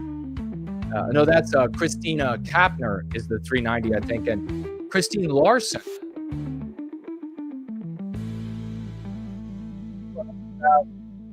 One that you all have seen the video of, where she is in a promotional video we actually covered over a year ago, where she says, people say to me that you're a woman. If the house catches fire and my husband's in there, you're not going to be able to carry him out. And this anti-white pig said on that video, the promotional video, she leans in and she said, I say, if your husband is in a burning house, he got himself into a wrong place if I have to carry him out. Fired. Maybe more like firing squad. I wanted to show you this video, just a couple seconds of a Mark Dice video as we get into the Civil War here in MAGA, taking another notch up. Give us a like. Give us a share if you haven't done that yet. Don't make me take my belt off. And amazing how this white guy on CNN, a commentator, was able to go about addressing our victimization properly, where you look at the white sympathetic sphere and they all either are too afraid or they don't care about white people and they just hate some other group of people. Listen to this. You're going to be amazed. I know I was. White men as firefighters. So we need to have a program. California news story from last year. There was some immediately shut down. Listen to this, and I want you to pay. It's only a couple seconds. Pay attention to the response from all the anti-whites at the table. That's what's really important, because we are going to do a little experiment, a little thought experiment about what the response would be from these same people. And remember, this is for public consumption. These people know that there are viewers. That's important to reflect upon, because their response is in large part for the viewers, meaning what the viewers know, what the viewers can think, therefore, how the viewers are able to, how they learn to articulate or not learn to articulate a position. This is what we do here in the Church of the West. We win, and we demonstrate it, that our tactics work in scenarios like this. So let's have a look. You might have recall a news story from last year. There was some interest in the fire departments and the firefighters in California. And the interest was was that there were too many white men. What did he just say? I have to ask, why is it a CNN commentator got that right about what the anti-whites were doing, about victimizing white people? How many of the real content creators in the alternative media would talk about it like this? Zero, aside from us. They will repeat what the anti-whites once said. And what do they once said?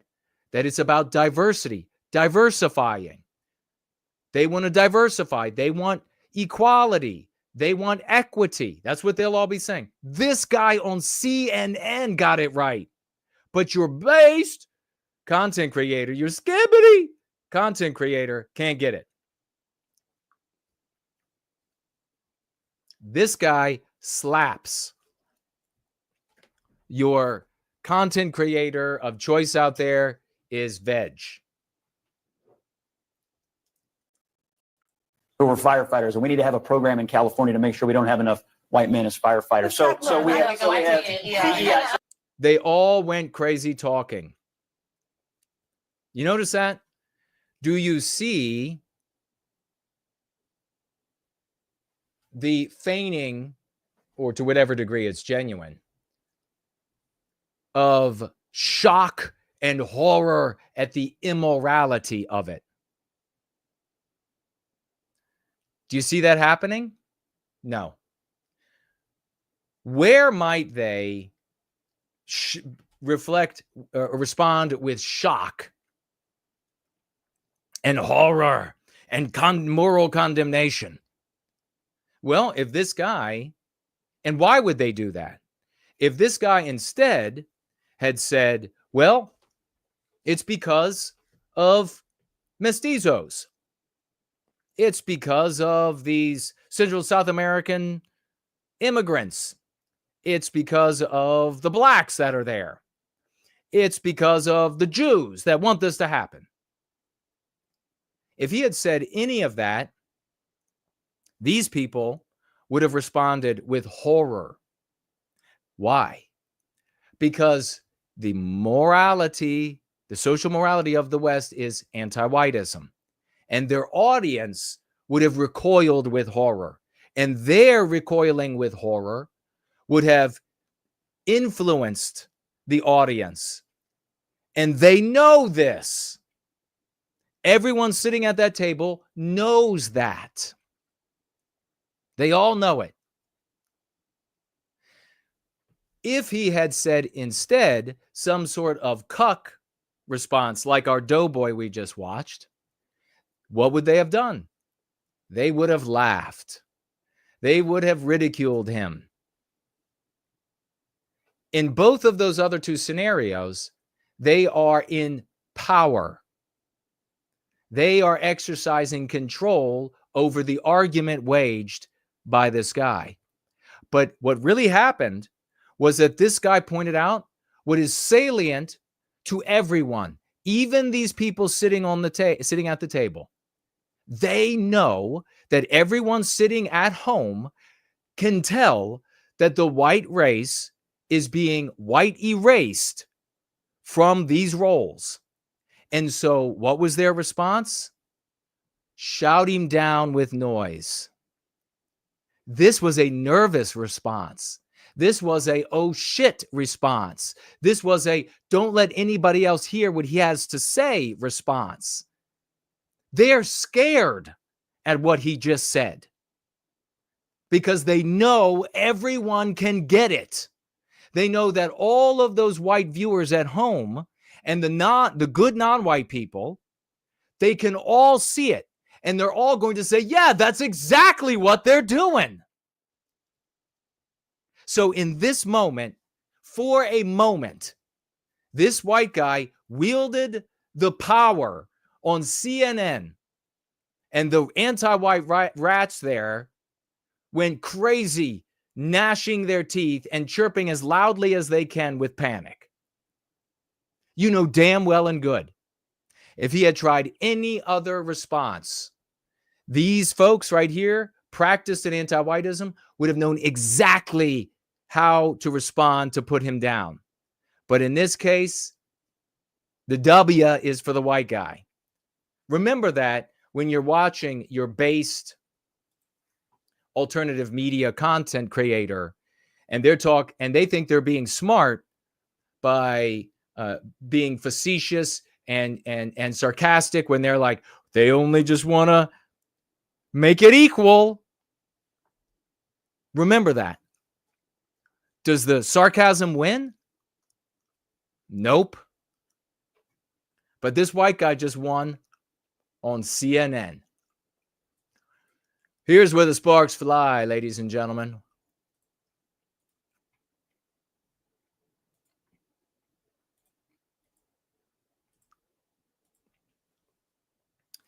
We have coming up in not too long, the great, the one and only Porridge for a swash through. Keep your eyes open for that. He'll be giving us his thoughts from down under on whatever he cares to talk about. The news we talked about today, the coming year, any thoughts he has about the coming year. Super bright guy. We'll have him on. You don't want to miss it. Steve Bannon goes nuclear on truly evil and racist Elon Musk. Now, unfortunately, for this outlet right here, and I've got an article from another as well, where they put racist in quotes. It's not because they're saying it's illegitimate like they should be doing. Every news source, everybody who cares about the white race at all should always put, if they have to mention any of the terminology of anti-whites, always put it in quotes. There's a reason. Let me point with it. There's a reason why the anti-whites, if they have to use any of your words, they put it in quotes. It gets much worse. On the left here, you have the representative of really rhinos.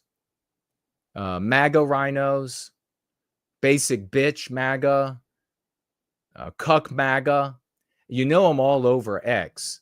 You have a lot of these MAGA females, and they love, even though they're like 43 years old, to have their jugs hanging out on a video while they're reading a book. They're like, look at me reading this book. Can you see my book beyond my titties? I shouldn't say titties. That's wrong. Damn, Jason. Total cucks right here.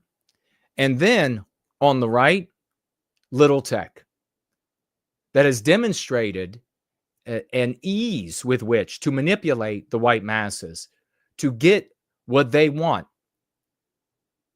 for their own personal objectives, business objectives, etc. Business concerns relative to other tech entrepreneurs and countries and industries. They'll say what they believe you need to hear, like suddenly bringing up the anti-white rape gangs in the UK. They'll say what you need to hear. Neither of these guys. Imagine this. Neither side of the MAGA Civil War cares about white people. And you say, well, where do I go if I want to care about white people? We're going to make a difference about ending the victimization of whites. And you go out into the alternative sphere and you find that, well, if it's cuck land, you won't be able to talk about white people. You'll have to try to get there with to the end of our victimization and recapture of our destiny with abstractions. That's worked. We're talking about how non-whites are being harmed. That's worked. Or you can go other places where you can share data on how bad non-white races are. That's worked. Or talk about how bad anti-white Jews are. That's worked. Let's see. Let's see what the real MAGA base Now, Bannon has been here since the beginning of MAGA. Let's see what like the speakers, the voice of MAGA, let's see how they feel and what their mindset is, because that's really important here. Are they outside of the anti-white narrative that we all have to live in? No. They're not leaving the anti-white narrative, which is why we call it the practice going free. They're not leaving it. No, they are firmly in it. And they practice the ethos of anti-whiteism. Steve Bannon unloaded on, you're not even going to believe this. I mean, I was on fire mad. Share again. We're talking about the MAGA. We're talking about MAGA Civil War. Time to share again. We have over here on Rumble, something in the live chat that says, what does it say there? Something has raided the stream. Bot boost Rumble has raided the stream. I don't know what that means. Probably not anything good. So let's see what's happening. And if you are in any of these live chats, and I got my eyes trained primarily on X live chat. So if you want to participate, I'm here. I'm on X. Comment. Tag me as No White Guilt, though. Especially if you disagree. Steve Bannon unloaded on Elon Musk, calling him a truly evil guy. Now, why does Bannon think he's an evil guy? Who must be run out of MAGA. So here's what we're talking nuclear level here. This is a fight for the soul of MAGA and the Donald Trump presidency beginning in days. And your options are anti-white or anti-white. Musk spent more than $250 million to help return President-elect Donald Trump to the White House. The billionaire tech CEO and owner of X has been a fixture at Mar-a-Lago ever since, with some reports indicating Musk's near constant presence is wearing on Trump. Quote, I will have Elon Musk run out of here by Inauguration Day, Bannon said. So these are fighting words. I mean, can we get a fist fight between these guys? Promethean hails to the great 4-0 over here in the live chat on Twitter. Gaius is with us there. Check your mail for your foundation on Monday. There probably will be a letter. All right, brother, I'll check it out. Thank you so much. Gaius over here on X. Can we get an amen for a fist fight? Can we get an amen for a fist fight between Bannon and who would win? B for Bannon, M for Musk.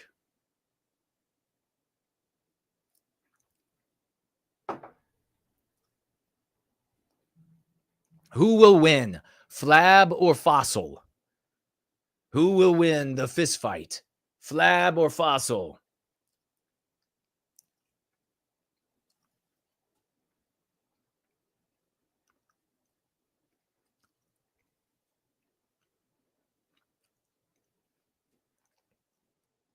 Tom says that Bannon is a chungus.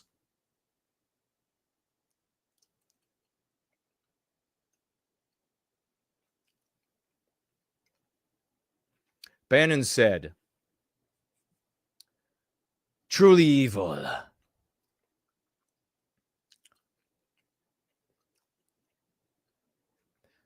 And he'll have him run out by inauguration. He told an Italian newspaper,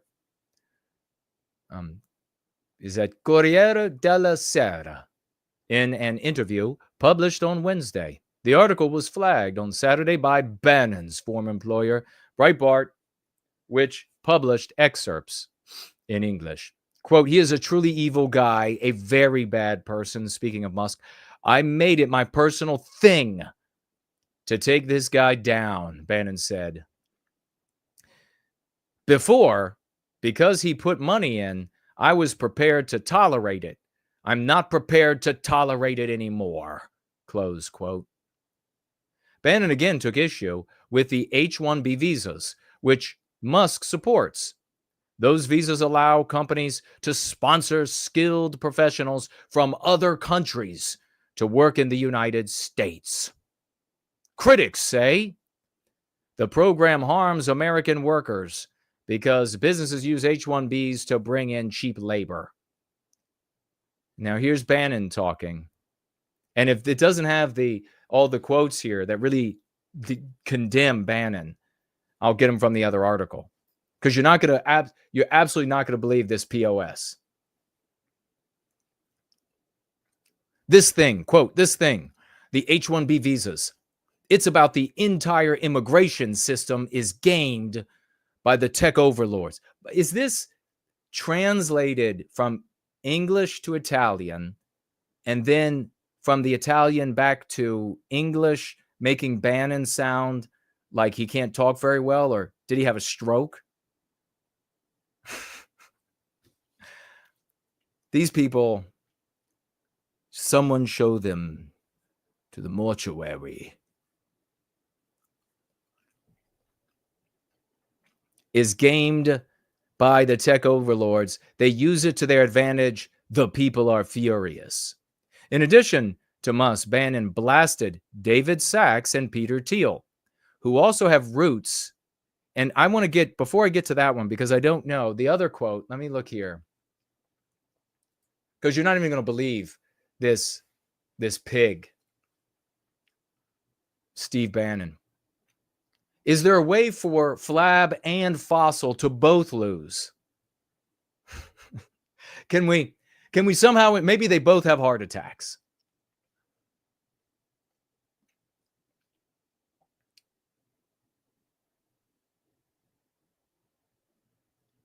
Okay, more of Bannon's quote here, I think maybe. This thing of H-1B visas, it's about the entire immigration system being gamed. 76% of engineered. Bannon talking. Bannon. Heart of MAGA. Shit tons of MAGA people are followers of Bannon's and his ilk. Breitbart, etc. Quote, 76% of engineers working in Silicon Valley are non-Americans. So you say, all right, I'm pissed off. Maybe I'm getting in line with Bannon, right? No. He says, who are the people being harmed? Bannon says, quote, no black people or Hispanic people have any of these jobs or access to these jobs. So here you have, close quote, no shit, he really said that. Black people and Hispanics are being harmed. This is the quintessential cuck garbage. They are going to be more anti-white than the anti-whites. They are going to adopt the anti-white precepts of the anti-white immorality, and they are going to uphold those precepts more robustly than the anti-whites, and therefore they are right. This literally is quintessential white cuckery, ladies and gentlemen. It doesn't get more blatant than this. Exactly the essence of the cuckery is to adopt the social morality of the West. And this is once again the reason why you have to address that social morality, which is the immoral, anti-white, immoral imperative. Because the cucks of our race, in their many millions, are going to align themselves. They do align themselves with the social morality. They're never going to hate all black people, no matter how many bicycles you talk about getting stolen. They're never going to hate all Jewish people, no matter how many infographics you show of anti-white Jews. They are only accessible by defeating the social morality of the West. Actually saying The problem with Elon Musk is that black people and Hispanic people are harmed.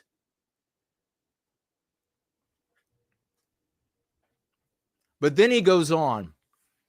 In addition to Musk, Bannon blasts David Sachs, Peter Thiel, both members of this little tech entrepreneurs, investors, because they have roots in South Africa. I kid you not. You were probably thinking, this is bad enough. It ain't bad enough.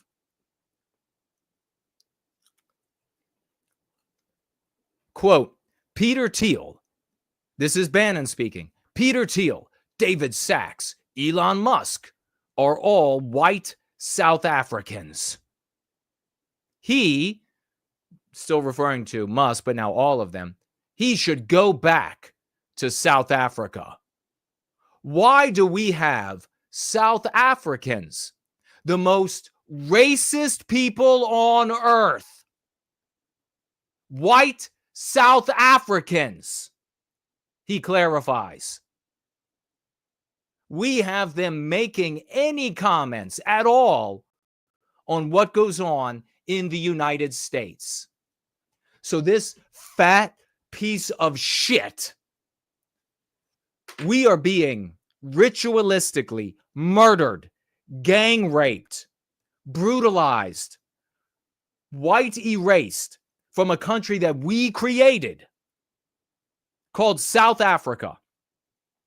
So much so that some of our people have had to run off into what previously had been considered uninhabitable because the terrain and the environment is so unforgiving, to try to carve out some peace for ourselves. And this fat, gelatinous shit says white South Africans are the most evil on the planet. And therefore, these three, David Sachs, Peter Thiel, and Elon Musk, all have to go back. These apartheid, you can look this up for yourself. The most racist, quote, the most racist people on the earth, white South Africans. That's what Bannon said.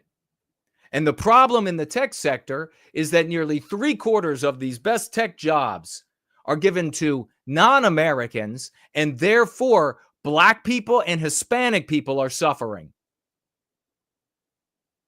God in heaven, strike this fat turd down.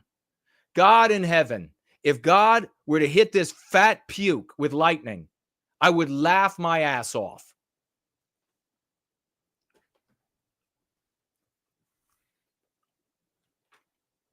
That pretty much sums it up, Musk wrote in a post last month that has since been deleted. He went out of his way to mock our movement. Oh, because Musk said, I guess the opposition to him bringing in Indians rather than hiring white engineers. Well, Bannon's concern, the Black and Hispanic engineers, MAGA's concern, the MAGA leadership, that is, the alternative MAGA leadership. Musk called that resistance retarded. And Bannon says he went out of his way to mock our movement as racist and retards, and he lost. So there you have, typical for these cucks. You're the real racist. Quote, we blew him out of the water. We won the fight. We got the maturity, or he's got the maturity of a little boy. What? Are you kidding me? You got the maturity of a drunk old cat lady with toxoplasmosis on crack. The former Trump advisor. Now remember, 2016 was the People's Revolution. That was the People's Revolution. Musk spoke our desires into the ether. We financed his campaign.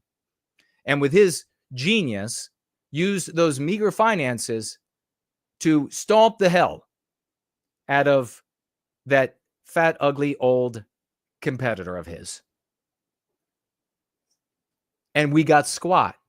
At that time, during the People's Revolution, Bannon was an advisor. This was an advisor. Are you surprised yet?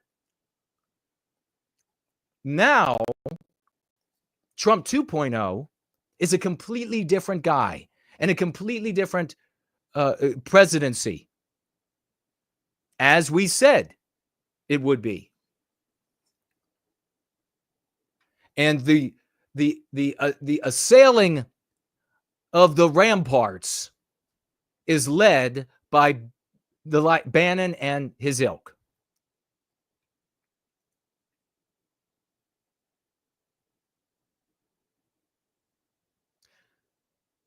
He will do anything to make sure that any one of his companies is protected or has a better deal or makes more money, Bannon said. Bannon's a businessman. That's all you all do. You don't care about the white race. His aggregation of wealth and then through wealth power, that's what he's focused on. He also accused Musk, thank God we have Bannon to look out for us against these cupiditous billionaires. Thank God. Bannon has previously highlighted Musk's ties to China. Quote, the Shanghai joint venture is 100% controlled by the Chinese Communist Party. Bannon said, this is why he never goes after the CCP. This is why he always backs off. This is when they had the protest. They had the protest about the lockdowns of COVID. He will not do it. If he really talks like Biden, I mean, for the love of God. He added that Musk is a total and complete phony. Yeah, Bannon is the real anti-white here in the room. And, quote, is in bed with his business partners. Well, at least other people can fit in Musk's bed. Before concluding that he is owned lock, stock, and barrel by the Chinese Communist Party, and he likes it. Yeah, that phrase is for all of the sewing circles out there that are Republican voting. On the 100th anniversary, Bannon shared that on the 100th anniversary of the CCP, Musk praised China's, quote, economic prosperity. There's your evidence. This article is up on that news site as well as Breitbart with the title, Steve Bannon, I will do anything to keep Elon Musk out of the White House. Check it out for yourself. It seems unbelievable.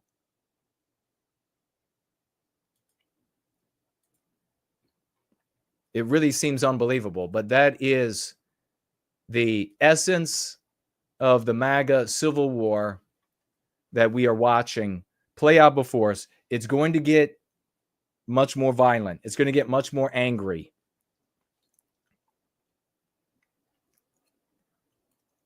Is that Gallois? If whites are the only group expressly prohibited from unifying and forming coalitions to support white interests, then that in and of itself reveals the importance of doing just that.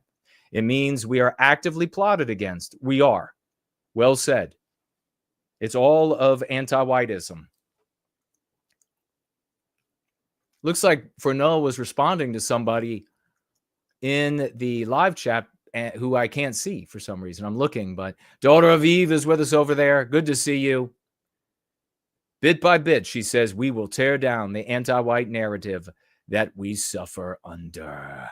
Thank you for responding, Fernell, to whoever. I don't see the Henry person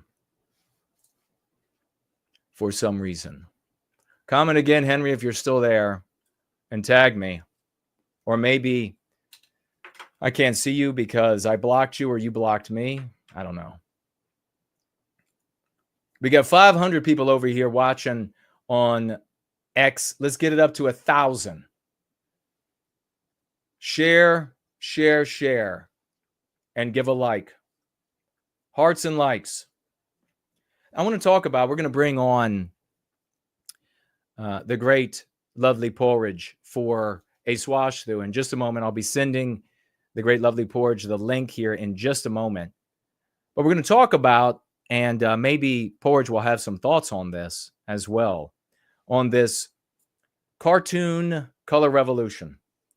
And it is important to mention because this is, every day that goes by, increasingly obvious, a Fed-run operation, probably most, I would think almost 100% the United States, but there could be other players in it. There could also be private entities also involved in it. But it is a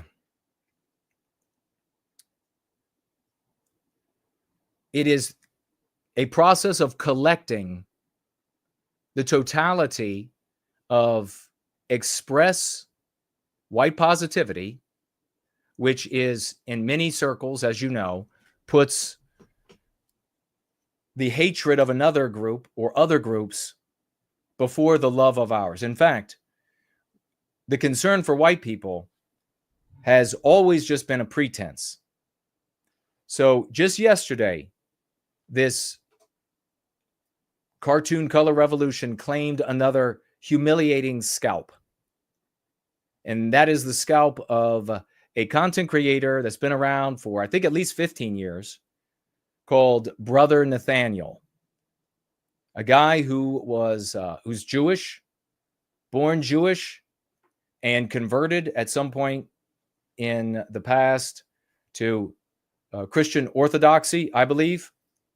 And Wing of Production is here. Great to see you on the live chat on Twitter. And since then has been an anti-Jew spurg. It's all about the Jews. It's all about how bad the Jews are.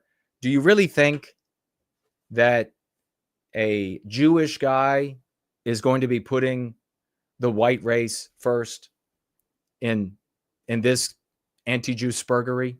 No. If a Jewish person comes to us as an individual and they see anti-whiteism and they object to white people being victimized on the basis of our birth because they think it's immoral and or because they see it destroying the West and they want Western civilization, they know it comes from white people, then absolutely join us to combat anti-whiteism. But anybody who is, whether white or Jewish or whatever, that puts anti-black sentiment, and it doesn't mean that there aren't black people that do bad things. There are anti-Jewish sentiment first. Doesn't mean that there aren't Jews out there that are anti-white and do, because there are. Anybody that's putting that first is not putting the white race first. End of conversation. Here's the thing that is really troubling when it comes to all of these different groups. In the past, 30 years ago, these different groups were separate and they were spread out, and there was a lot of competition. Sometimes we would find out they were financed specifically by anti-white Jews. So, for example, tons of these Nazi LARPers have been, I say tons because it's a high percentage, but there haven't been tons of them relative to the population. Later on, we find out, it was actually financed by a Jewish person who was anti-white. Obviously, it's in the interests of anti-white Jews to keep the focus on them, to keep the topic about a conversation that undermines resistance to anti-whiteism, because it invokes holocausts and genocides by the white race against non-white people, harm against non-white people. It's not a surprise when they show up and these groups are getting funded by anti-whites. Not a surprise. The danger now is that on the internet, they are able, by way of the audience, and I've explained this to you all, and we got evidence for it yesterday more evidence for it yesterday, controlled by the anonymity of the audience. And they are consolidating. This cartoon color revolution is consolidating all of the anti-Jew spurgery, and there are anti-white Jews out there. There are plenty of them. But this spurgery is something completely different. It blots out the sun of our well-being. And it is a sphere that isn't not only not white positive, it's not only white, it's not even white centric. It's composed of many races and increasingly Central, South American, and Arabic people who are able to participate, Islamic people who are able to participate as though they were right in your hometown in the States or in the UK or in Australia, when actuality they're thousands of miles away in their home countries, a great many of them. So I told you, and for years now I've been telling you, that it's controlled by the audience. And that if you run afoul of this anonymous audience, this cartoon color revolution audience, they ruin you. Now, if you use content creation, your anti-Jew spurgery, for example, for your income, as Brother Nathaniel does, then that impacts your ability to pay your bills, to pay your rent or mortgage, to feed yourself. So everyone, all of the big content creators that they are absorbing into this Borg, reject you for fear of what the audience will say if they don't. Brother Nathaniel held a space yesterday, and only by chance that it was recommended to me by X.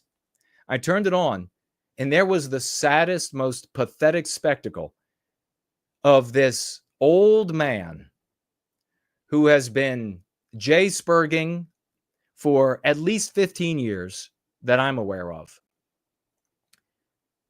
Deep in the trenches of this, being shouted down as the K word and everything else you can imagine by anonymous accounts, calling themselves cozy, calling themselves groip, calling themselves groipers, calling them all of this cartoon color revolution.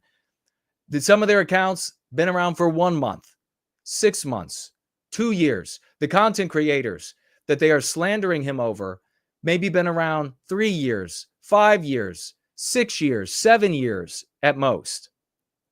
All of this brand new. All of it being controlled by way of the audience. And there he is attempting to ingratiate himself with whom? Who are the real power holders? Who are the people who destroy? Who are the people who give the boon?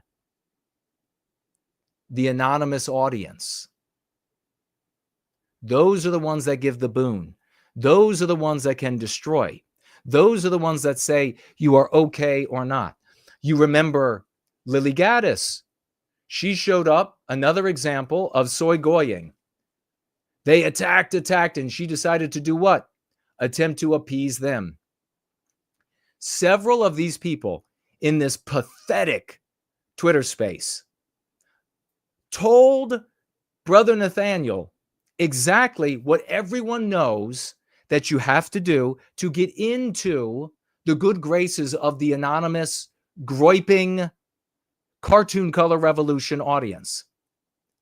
You have to praise Nick Fuentes. What happened was, Brother Nathaniel, earlier in the year, apparently, as he tried to explain amid their shouting and slurs as they got an opportunity to talk, made a negative comment, a critical comment about Fuentes, and some critical comments about the whole groip movement. He retweeted. What ended up happening? These groipers attacked, slandering him, ruining his reputation, saying anything that needed to be said to drive people away. He relies on donations and people buying his merch for a living. You notice I don't rely on that for a living. I don't do this for a living. So I'm immune to the scum. But they attacked him. And what ended up happening? What did I tell you? Content creators, he said he was good friends with a content creator called Sam Parker and another one, Jake Shields. And maybe he named another. Well, they all stopped talking to him. What have I told you happened with me and people who used to communicate in the white sympathetic sphere with me? When I wasn't a worshiper of this Fed operation, and the guy that they have designated to be the litmus test for the Fed operation, all of these people stopped talking to me. I'm not the only one. Now we've heard from many who have all of a sudden had contact cut off from them. Their handlers, their audience members showing up saying, don't ever talk, this guy's scum. We'll attack you if you talk or associate with. Other content creators that Brother Nathaniel apparently was starting a relationship with and wanted to continue this relationship. People like Keith Woods and what's the other one? Vincent James, and some others. No contact, no responses, will not talk with him. All because they fear the audience. So Brother Nathaniel says he's a mature guy.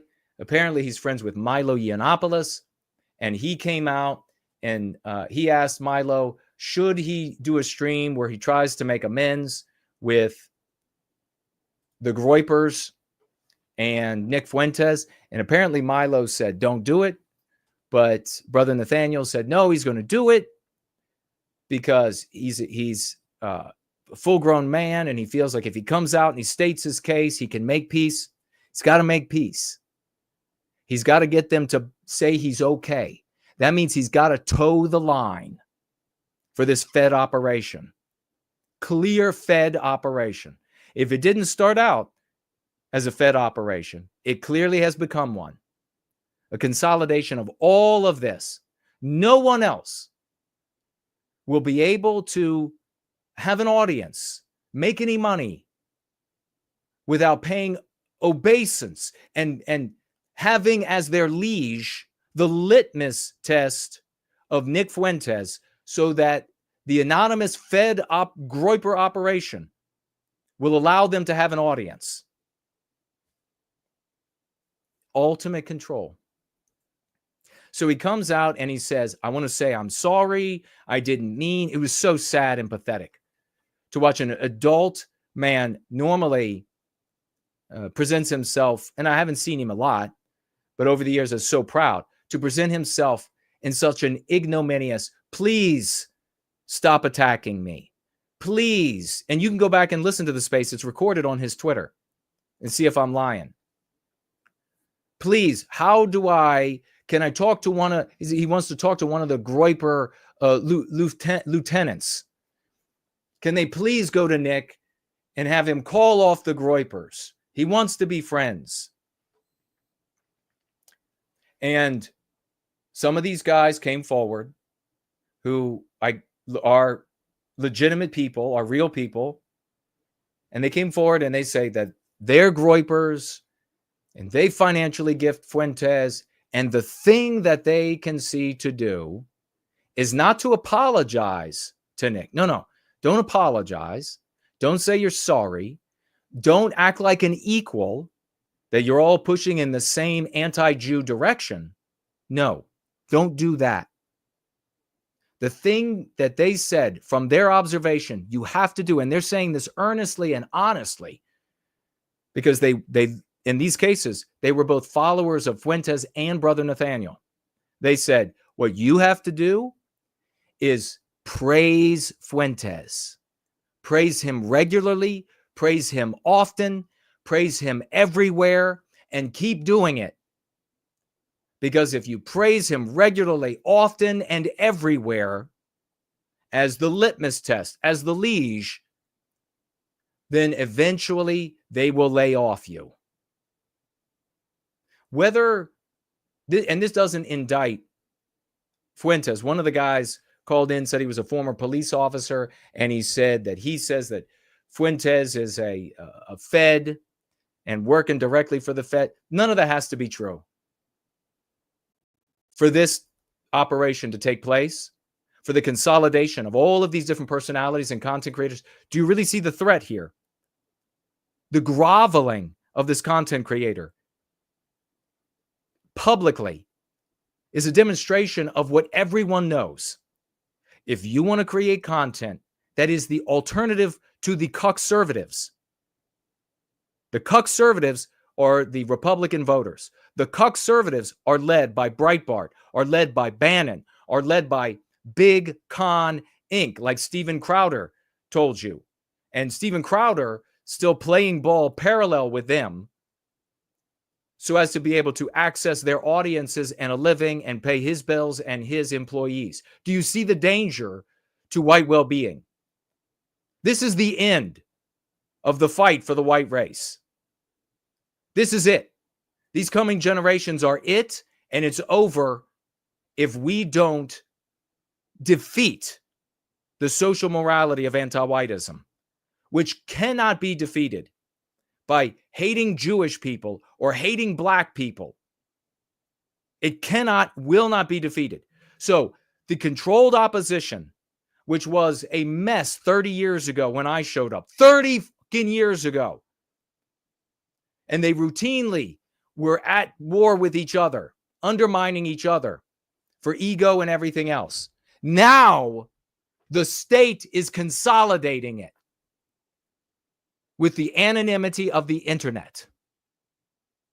It is now as controlled as Big Con Inc. So people, I'm going to bring Porridge on for the swash through. He can talk about this or whatever he wants. And you can tag me with questions or comments. You disagree, we can talk about it. People will look back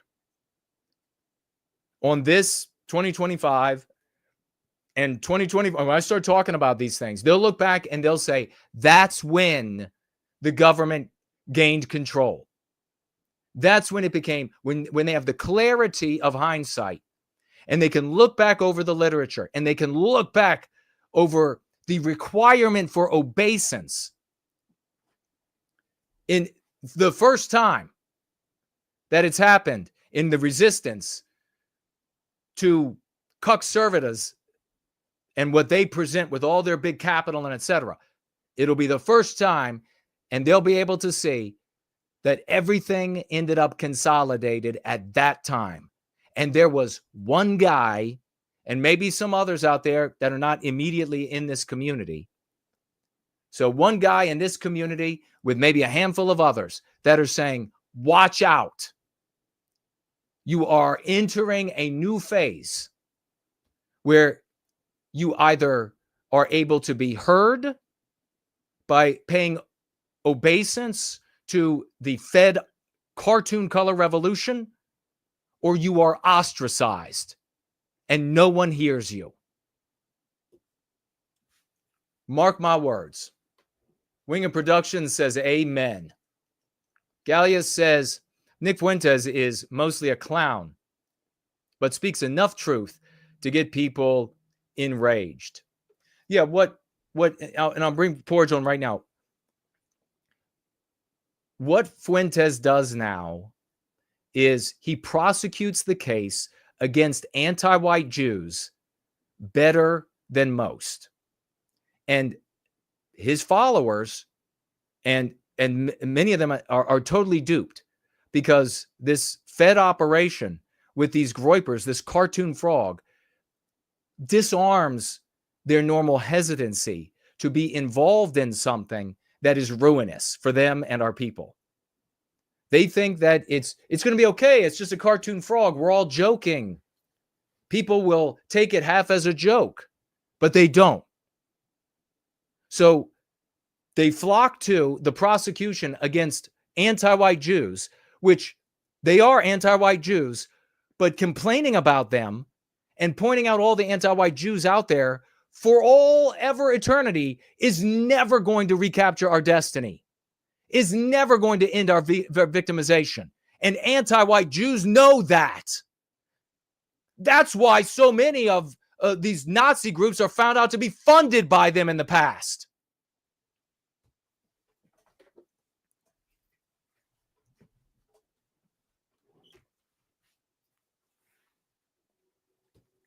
And to be clear, as I bring the great Porridge on, there are anti-white Jews, powerful anti-white Jews. There are also Jews who aren't anti-white. There are anti-white blacks.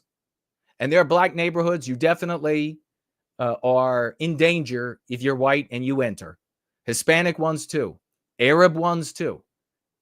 But there are good people in all of those races and religions that can object to anti-whiteism because it's immoral to condemn people on their birth, because it's immoral to destroy a people's civilization. And they could even do it for self-serving reasons because they want to live in the West. And they know that we are the people who create the West.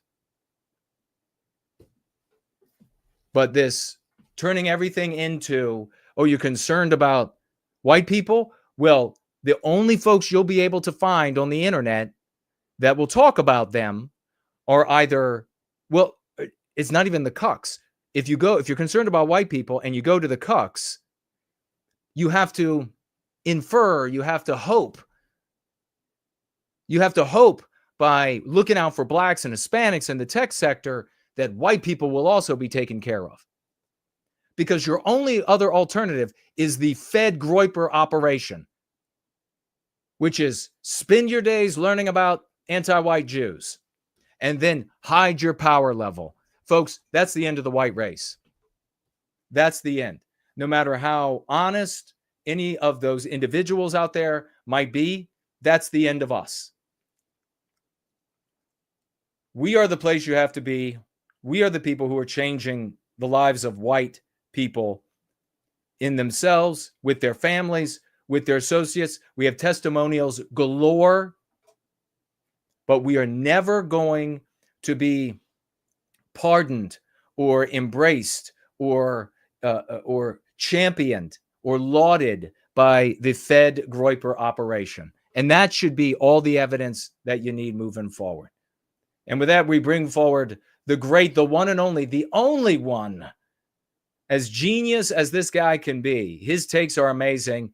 It is the lovely, it is the Porridge. G'day, Jason. Am I coming through loud and clear? Perfectly, brother. It's so wonderful to thank God. I feel like, I'm under siege here, being besieged.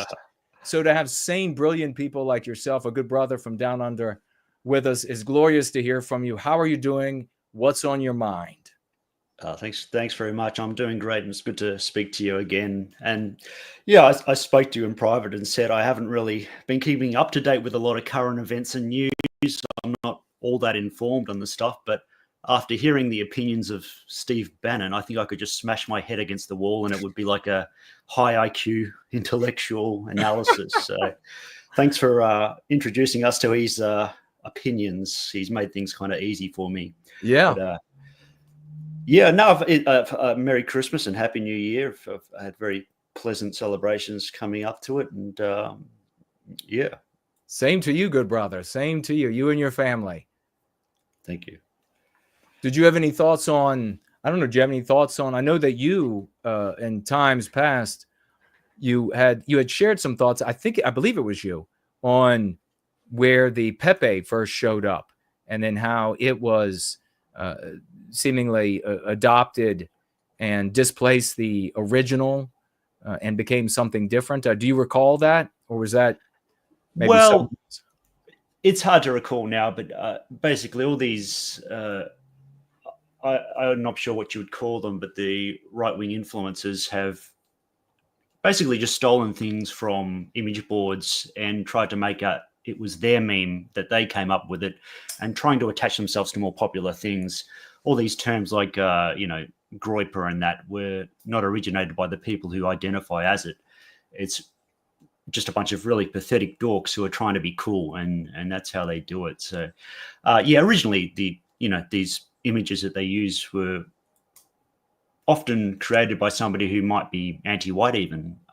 Not that it matters all that much, but yeah, they didn't originate it, but they did destroy the meaning of those original things, and it's just not funny. It's not interesting.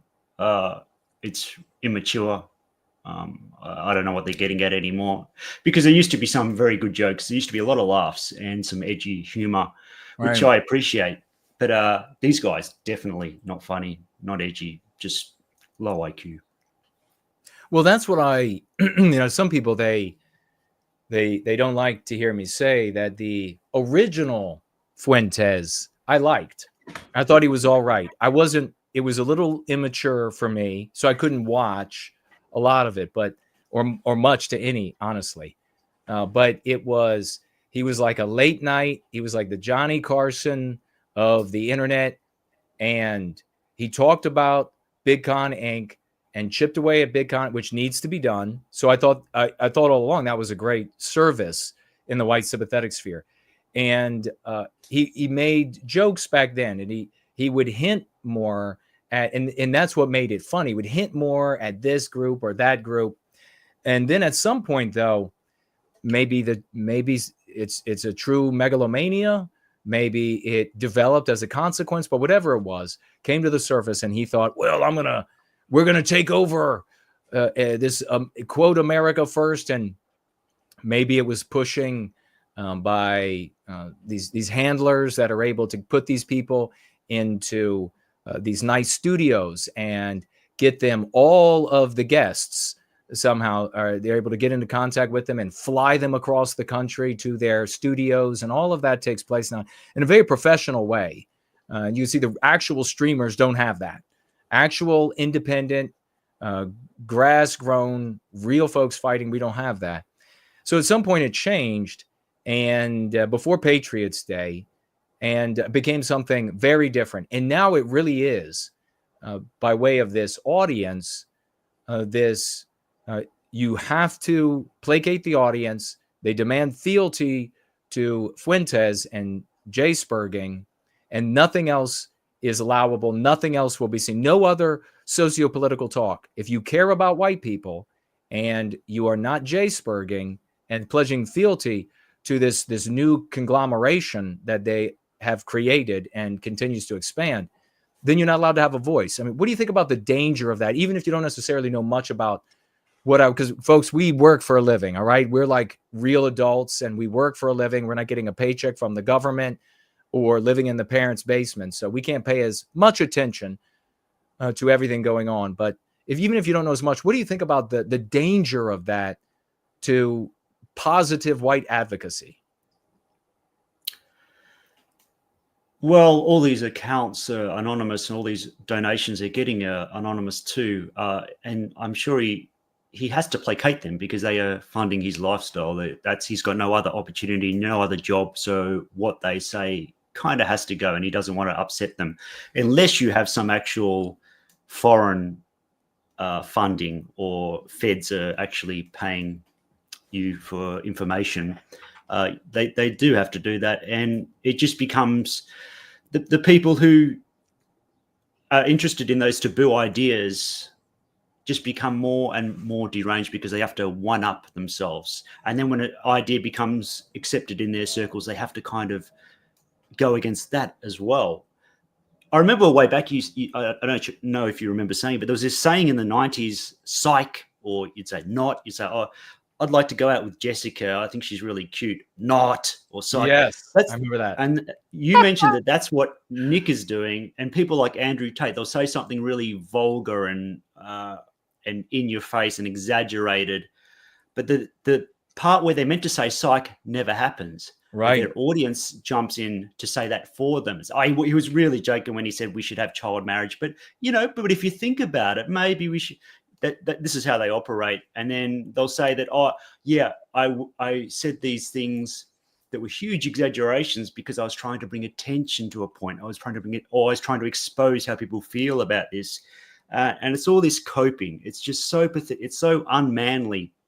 And I think that's at the basis of it, that they, I don't mean it as an insult to say a lot of these guys who follow them are autistic. They're socially awkward. They don't have a good male role model in their life, probably no father.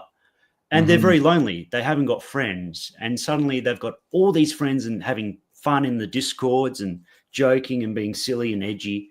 And they've got a leader who they feel like finally somebody to direct me, and society has rejected me, but I've got this place where I feel I'm the based guy, I'm the cool guy. And they'll actually use those Chad memes all the time as if that represents them somehow. This I don't know, is he Russian or something, that Chad guy? Definitely nothing like any of those guys. But yeah, in a way it's sad, because it's not only them. Like I mentioned, Andrew Tate, he's another one who is just a ridiculous role model, yet is become very popular by people who lack any direction. And when you point out these things, they'll often say, but he said we need to work out, we need to have families. Isn't that good? Are you against that? That's what they kind of fall back on. That they say some good things. They say some things about, it's good to be strong and fit and read books and that. And so if you ever criticize these groups, they'll say, you must be against everything we say because you're against these deranged rantings that discredit who you are, really. Very well said. I'm so much there was packed in. Yeah, so many of the people who are real, who are absorbed. I mean, really, this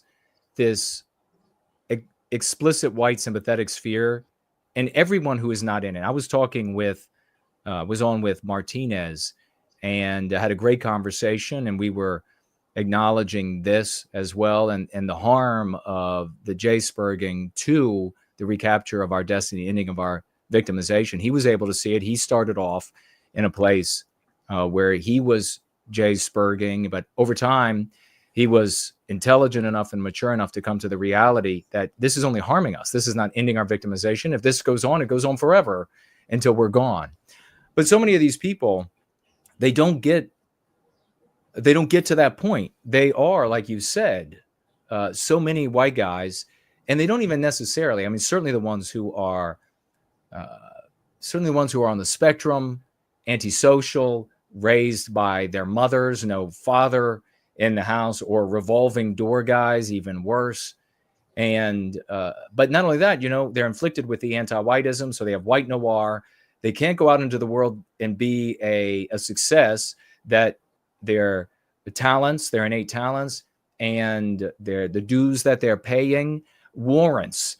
And so they end up in these places where they have very, very few friends, very little hope of getting a decent girl, a peer pairing at any point to be able to take those steps in life and move forward with becoming an adult. So they get trapped in this childhood, in this new explicit white sympathetic sphere that is being subjugated. The word is appropriate, literally subjugated by this cartoon color revolution. And there's no way out. There'll never be a way out because they can't hear from anybody else.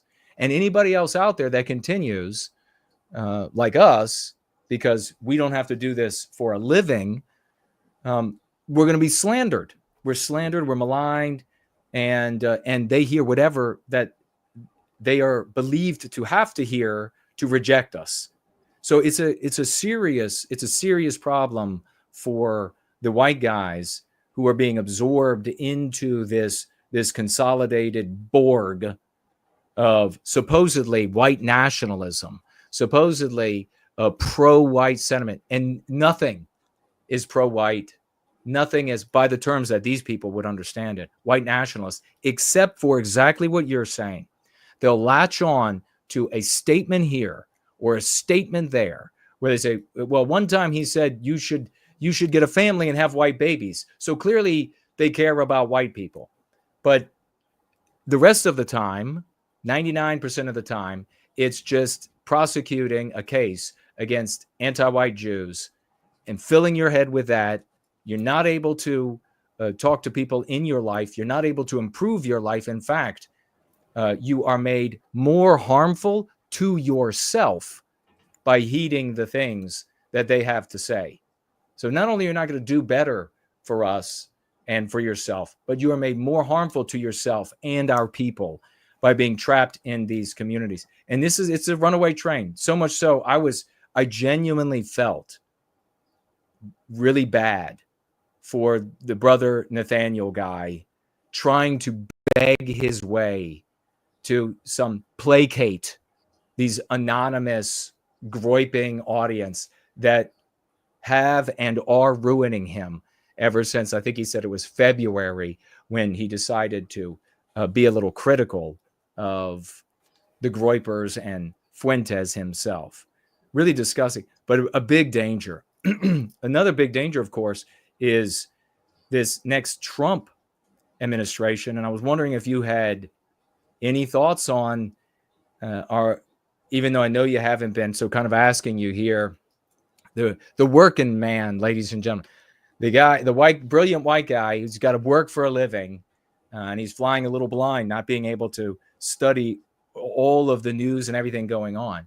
So I know you're flying a little blind, but any thoughts on whether or not this new presidency, this new administration is going to be a lot like the first?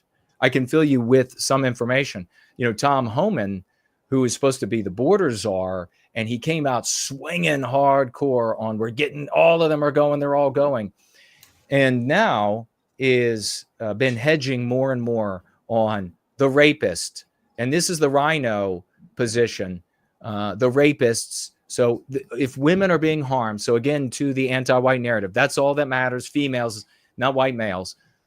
If the women are being raped or if they're murderers, and ultimately we know that's roughly around, 29,000 individuals. And Tom Homan just said something like, what did you say? A couple 100,000 or something like this. And Trump recently said another comment about these anchor babies and these dreamers and giving them citizenship.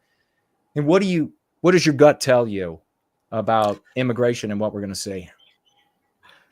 Well, I think I was actually surprised Trump won. I thought Harris would win. I thought it would be close, like the poll said. I thought the anti-whites are self-correcting. I think they realized their mistake in rigging the polls last time. To what extent they've self-corrected, that's could be argued. But they're very clever people. They're not silly hypocrites who don't know what they're doing. They've basically won. And even with Trump in, everybody knows that this won't mean a big change for the education institutions. It won't mean a big change in media where they all start becoming what people have said. The pendulum is shifting back. No, it's not. No, because there is no pendulum. It's not a left-right thing. Exactly. But what you said about Trump's coming out swinging. Yes, he's talking tough. Going hard, or Trump's fighting back. And that's basically, those words are very conservative type words. Is it, that it's not about love, is it? It's going hard, getting tough, talking about, they're eating the cats and dogs and mass deportations, which I don't think he has any intention to do.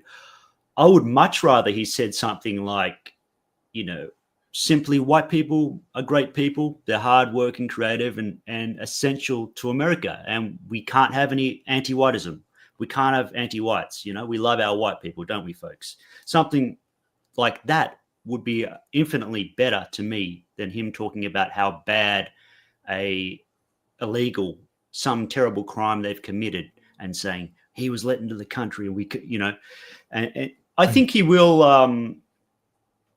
The problem is that a lot of his followers will celebrate things such as 1,000 deportations of the worst criminals, illegals after they've served their sentence. They'll celebrate that as some huge victory when it's really not that different to what Obama was doing way back. Yeah, so I'm not all that And look, even if Trump did make significant changes, the way the Conservatives frame things, it's still got people trapped in that anti-white mindset. Because these people are gatekeepers. Yes, you've got the people like Nick Fuentes, where the most deranged people go, but the rest who don't want to go that far, they go into the Conservatives' fields of Breitbart and that, and they are gatekeepers who are talking about the same things, kind of, and they're saying they're making criticisms of what immigration or so-called multiculturalism has done. And for us, we can also talk about those things and point out how they're anti-white, but for them, they're making these abstract arguments. You know, they think they've come up with something very clever, very intricate explanation, and I've even heard them say, "Oh yeah, I agree that white people are destroying America." If you're talking about white liberals and the wokies from Democrat cities, yes, those white people are destroying America. And this is the kind of subversion we're talking about. But as you mentioned, I'm actually happy it turns out that pretty much all the online right wing has been exposed as paid shills. It's become exposed more recently, and you're finding out that some of them have had to give up lists of their donors to the feds to keep themselves out of jail, or they're being paid by Russia to just create discord and problems in America.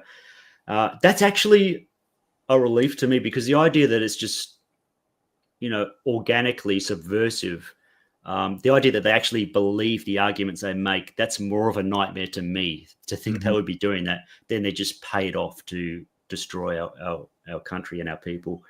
But when you talk to normal, I've talked to normal people, I think they're very quick to accept that when white people are attacked, it's because of anti-whiteism.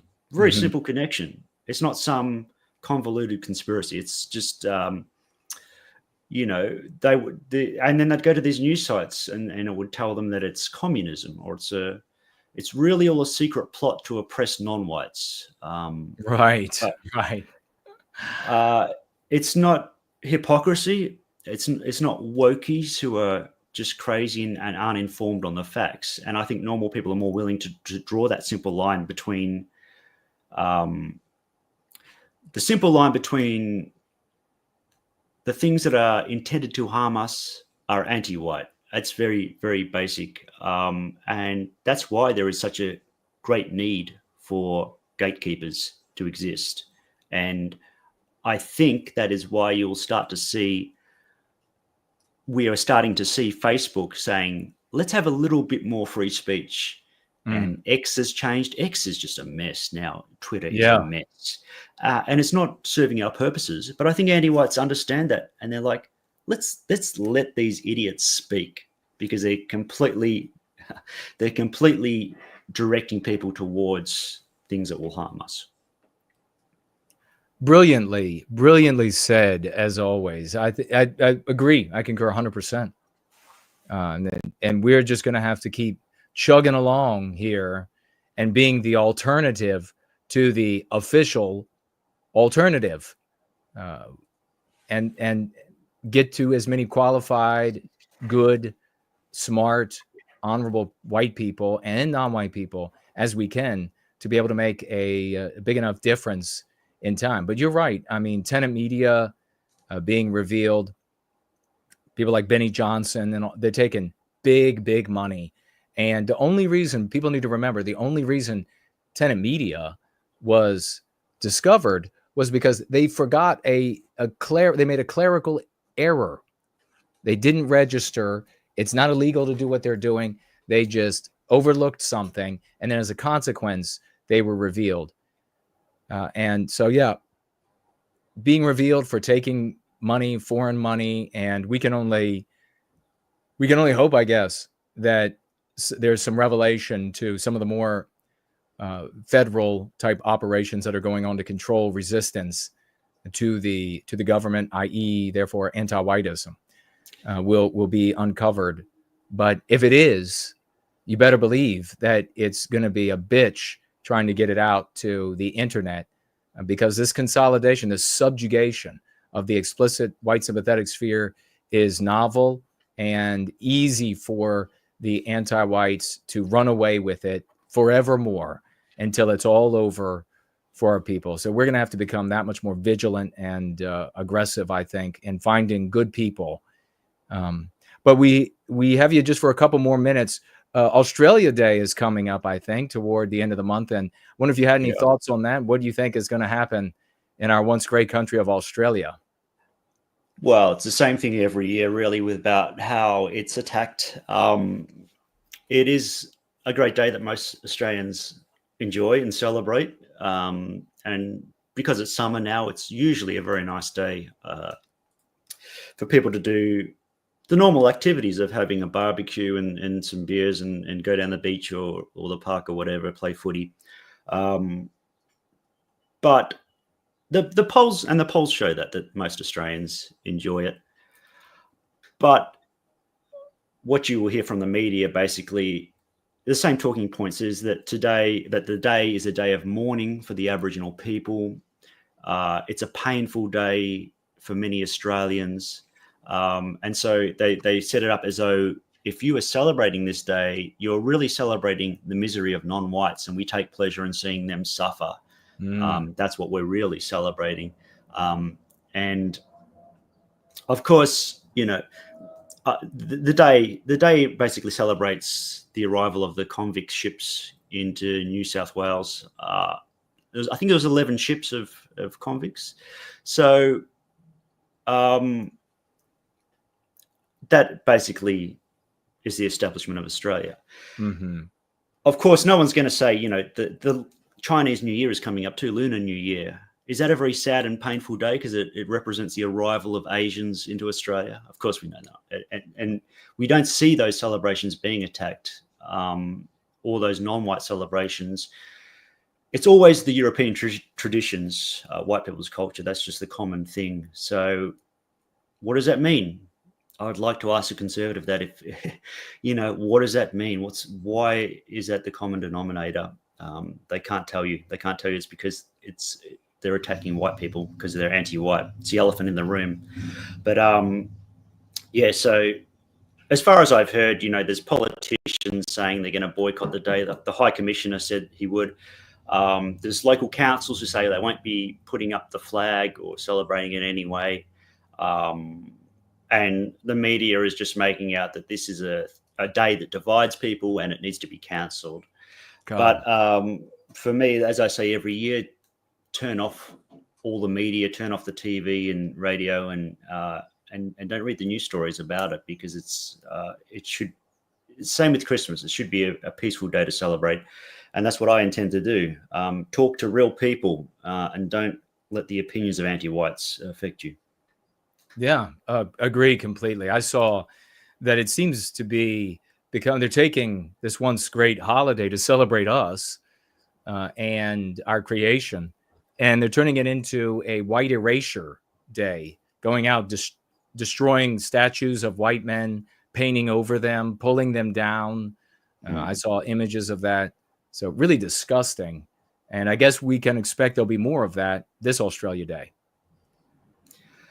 Yeah, for sure. Yeah. And at the very least we could hope for is that people see this attack and draw that line that it's being done because of anti-whiteism. See that our statues are attacked and defaced and all that, and make that connection. It's going to happen for sure. I hope people see that as an opportunity to make a defense of white people rather than say the white people are indefensible and this is actually an attack on other races, as the conservative media will put it. But yeah, I still, having said that, I still look forward to it because it's an important day for us. Heck yeah. Focus on the positive. Well, folks, you can find the great, lovely Porridge on Twitter. He's Jubilation Media, at Jubilation Media on Twitter. Is there anything else, brother, that you want to share? Any other contacts that you would like to give out before we let you go on this epic swash through today? No, but yeah, you can always PM me to have a chat with me on Twitter if you want. I'm on Telegram too if you can find me. But yeah, thanks very much, Jason, for having me on. I've enjoyed speaking to you again, and we'll have to do it again soon. Oh, absolutely. You're too awesome. We got to have you. We have to have you come on more often. You so often give these insightful takes that they don't come from anywhere else, and we really deeply appreciate you. So. Well, God bless you. I steal them from you, actually. So. Oh, no, I don't believe that at all. Ladies and gentlemen, let's get some big salutes for the great, lovely Porridge, Jubilation Media, this hero, champion of champions. And we'll be back in a minute. We're going to celebrate. We'll continue with the news, but see you in a moment. Bye-bye, brother. See you, mate. Thanks for that. Bye, everyone.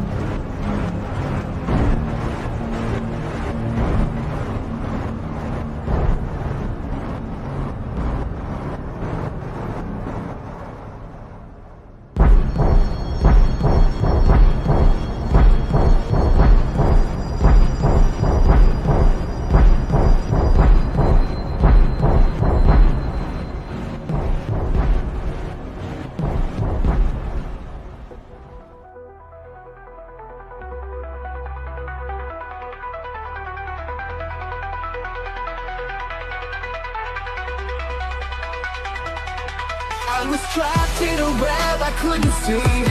Neon pathogens crawling inside of me. They told me who to be, they filled my mind. But I lost myself, left my truth behind. In this world full of lies and deceit, I stumbled, I crumbled, but I found my feet. Going free, I broke the chains. Now I see clearly I'm not the same. They tried to erase me, twist the truth, but I've got the cure and I've got the proof. Going free from the lies they fed. No more living with doubt in my head. Going free, I found my way. No more guilt, no more decay. In this world I'll stand my ground. Anti-whites can't tear me down. Going free, I've got the cure. Now my heart and soul are pure. In this fight I know who I am. No more lies, I'll take my stand.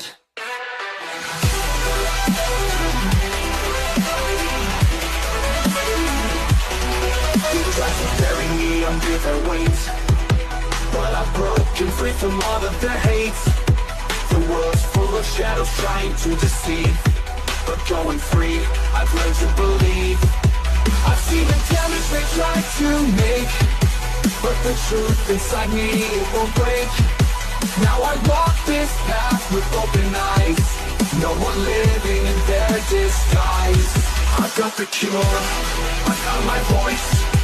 No more doubt, I made my choice. Going free, I've learned the way. I'll fight for truth, I won't fade away. Going free, I found my way. No more guilt, no more decay. In this world I'll stand my ground. Anti-whites can't tear me down. Going free, I've got the cure. Now my heart and soul are pure. In this fight I know who I am. No more lies, I'll take my stand.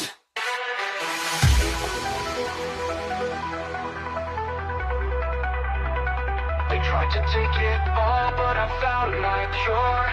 Going free has made me sure. In this evil world, I won't back down. No more lies will take my crown.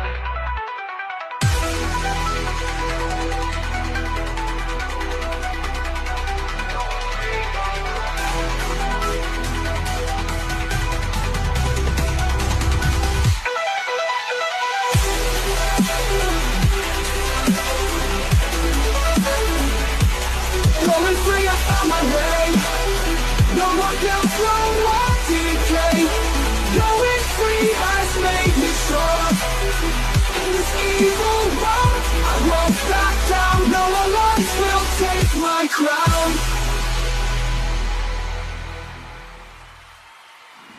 Drowning in the argument, the anti-white says. What exactly is anti-white? You you have got to be animated with the righteous passion of reclaiming our destiny. We are the heroes of this era.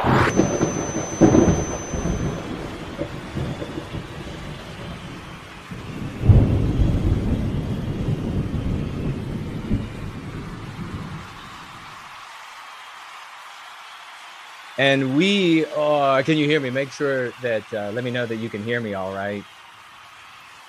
We're going to be celebrating some swashbuckling. You can hear the fans already, so get your raucous emojis. Little sidestep from the news and the lesson of the day, which we'll be getting into. Also, the mailbag, celebrating our swashbuckling champions. Let me see. I'm going to have to find a couple while we are, because I lost them when they had that little glitch take place. But we can find them all. We can pull them up again.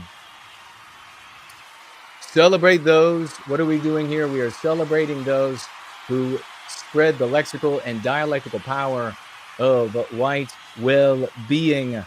Ladies and gentlemen, we begin with the great Franklinator, who does all of the timestamps, which is a huge swash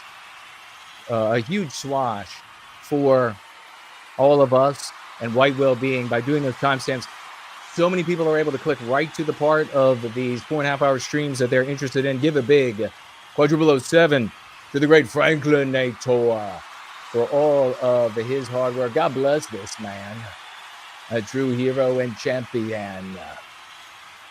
Also give thanks to the great Franklinator for bringing together some of these victories this week. He works for a living, and so you really got to appreciate and celebrate that. He's also there every single week at the Don Jr. stream so that we can communicate more. We've already successfully done it, but communicate more of the lexicon and dialectics through Donald Trump Jr. to the great Donald Trump, while he's president, legitimizing these concepts that liberate our people. And the great Franklinator, who is there every single week, wants to thank this week Ivan the Horrible.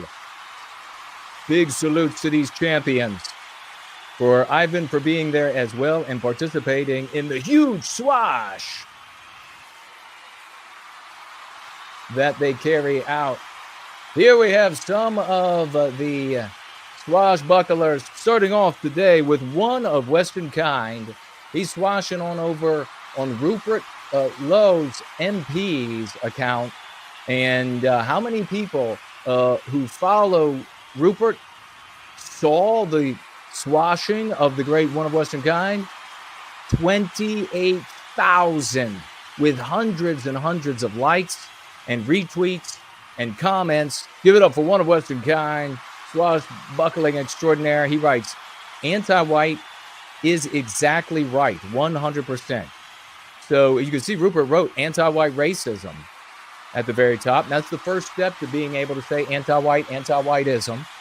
One of Western kind continues. So he gives credit to this guy. Well done, one of Western kind. And then he continues, the anti-white element is what needs calling out. Exactly. Very well written.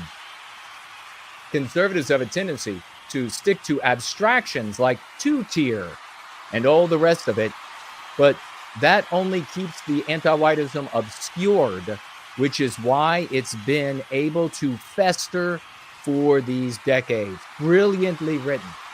It festers. Anti-whiteism festers for generation after generation because we don't mention it. Sticking with the abstractions, looks like Rupert's audience is like, hell yeah.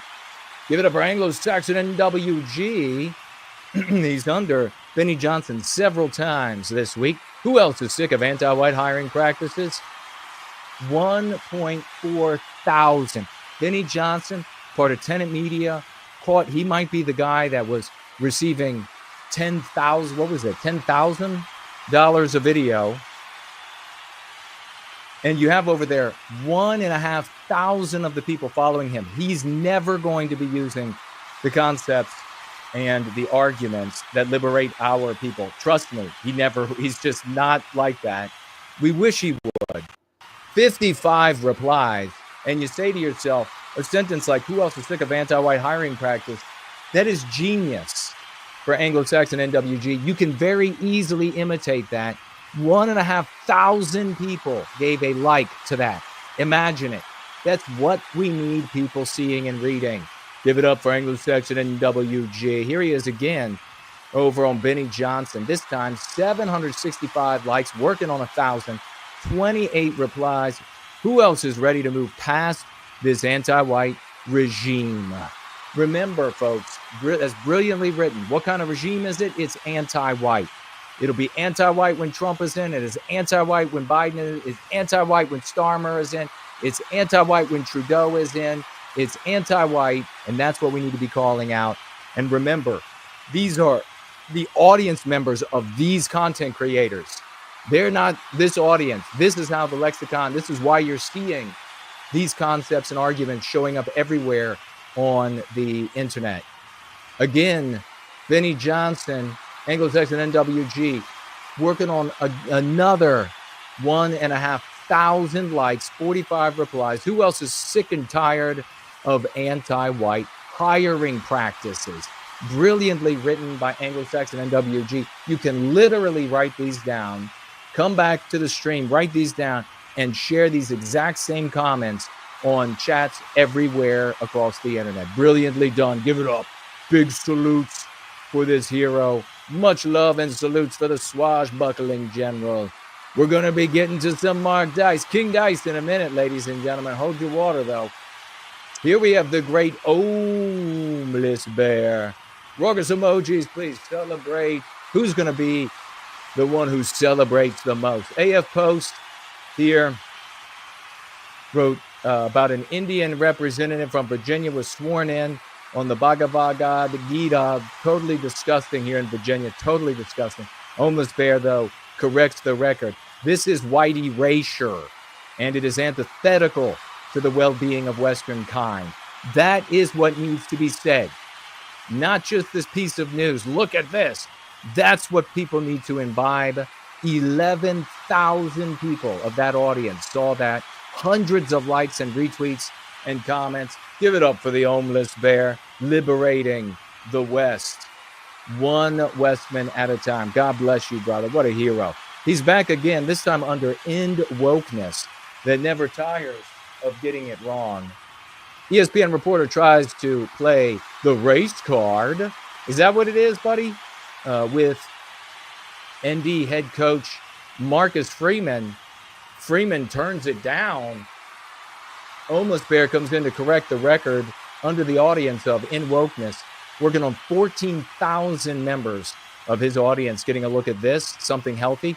81 likes and climbing, retweets, comments. Homeless Bear swashes with this. By simply including white people in his response, he's taken a courageous and moral step outside the anti-white narrative. He could have easily left us out, but he did the right thing. Homeless Bear, ladies and gentlemen. Let's get over here to the Mark Dice celebration. King Dice did it again.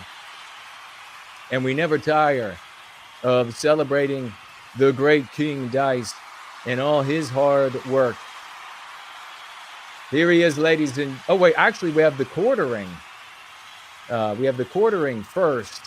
Let's take a look at the quartering using anti-white. After launching a push for more diversity in its ranks, McDonald's is now ending some of its diversity practices following a U.S. Supreme Court decision that outlawed affirmative action in college admissions. McDonald's, it's not affirmative action, it's just anti-white. That's the reality of it. There's no such thing as affirmative action in modern day. This is Trump's world now. Like, this diversity nonsense, this basically anti-white programming, which is exactly what it is. Yes. Is getting cooked. It's just done. Celebrate Jeremy from the quartering, using it, recognizing exactly what it is. It's not about helping non-whites. It's about harming white people. Let's see if we can find the Mark Dice video here. Is it over here? Where is it? Where are you, Dice? We're looking for you, brother. It should show up right there, and it is an MP4. Is it in there? Where are you, Dice? Where is my Dice video?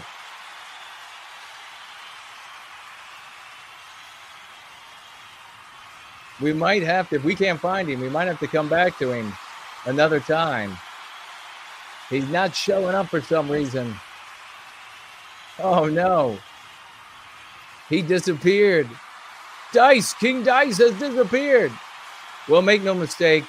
He did it again, ladies and gentlemen. The great Mark Dice did it again. We'll have to find it. Maybe we'll find his video. Maybe we'll find it in a moment. But otherwise, give out the big salutes for King Dice. He did it again. It was another glorious take from King Dice. And the great Franklinator cut the video for us. And with that, we'll be right back. If we can be right back. 10 seconds.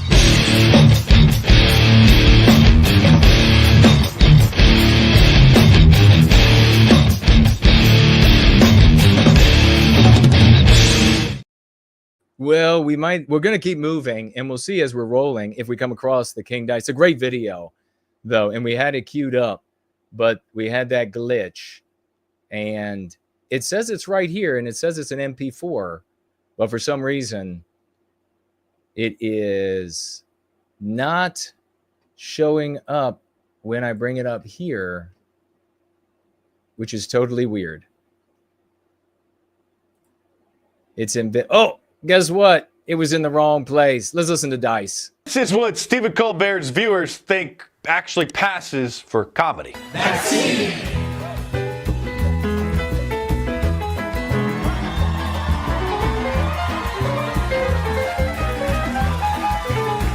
Of course, he also regularly spews anti-whiteism. And white Americans will soon be a minority, and that's great. Our only spice is potato. Learn from history. The minority has never been able to control the majority without first denying the majority's humanity. Give it up for the great King Dice, ladies and gentlemen. He's amazing, isn't he?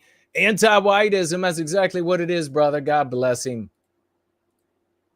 Much love. Out there saying anti-white. Obviously, he's independent. So God bless him. We got to keep pushing so that we can end up a new sphere outside of this subjugated anti-white sympathetic sphere. If you're still with us, give me and you got a question, give me a tag. I got my comments open here watching you on Twitter. Janitor of White Noir is there. We're going to celebrate these financial gifts that are worthy of celebrating. Get back to our conversation. Give it up right now for Anonymous, $150 financial gift from the great Anonymous. On your feet, show him some love.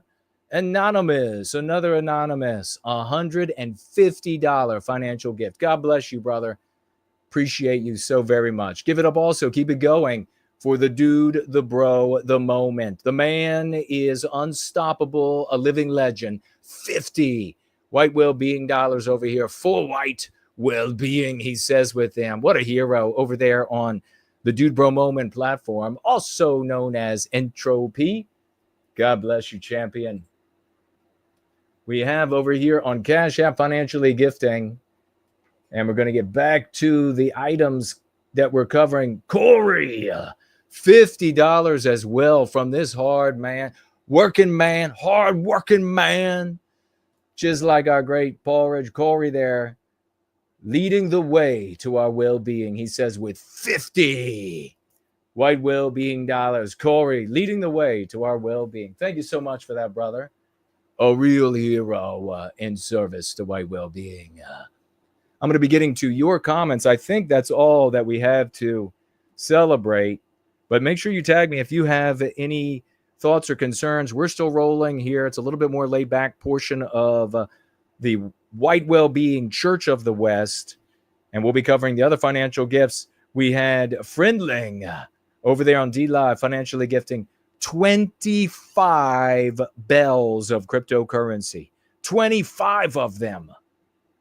Thank you so much. I really appreciate that. We got a couple of new follows over there on D-Live. Let's keep it going.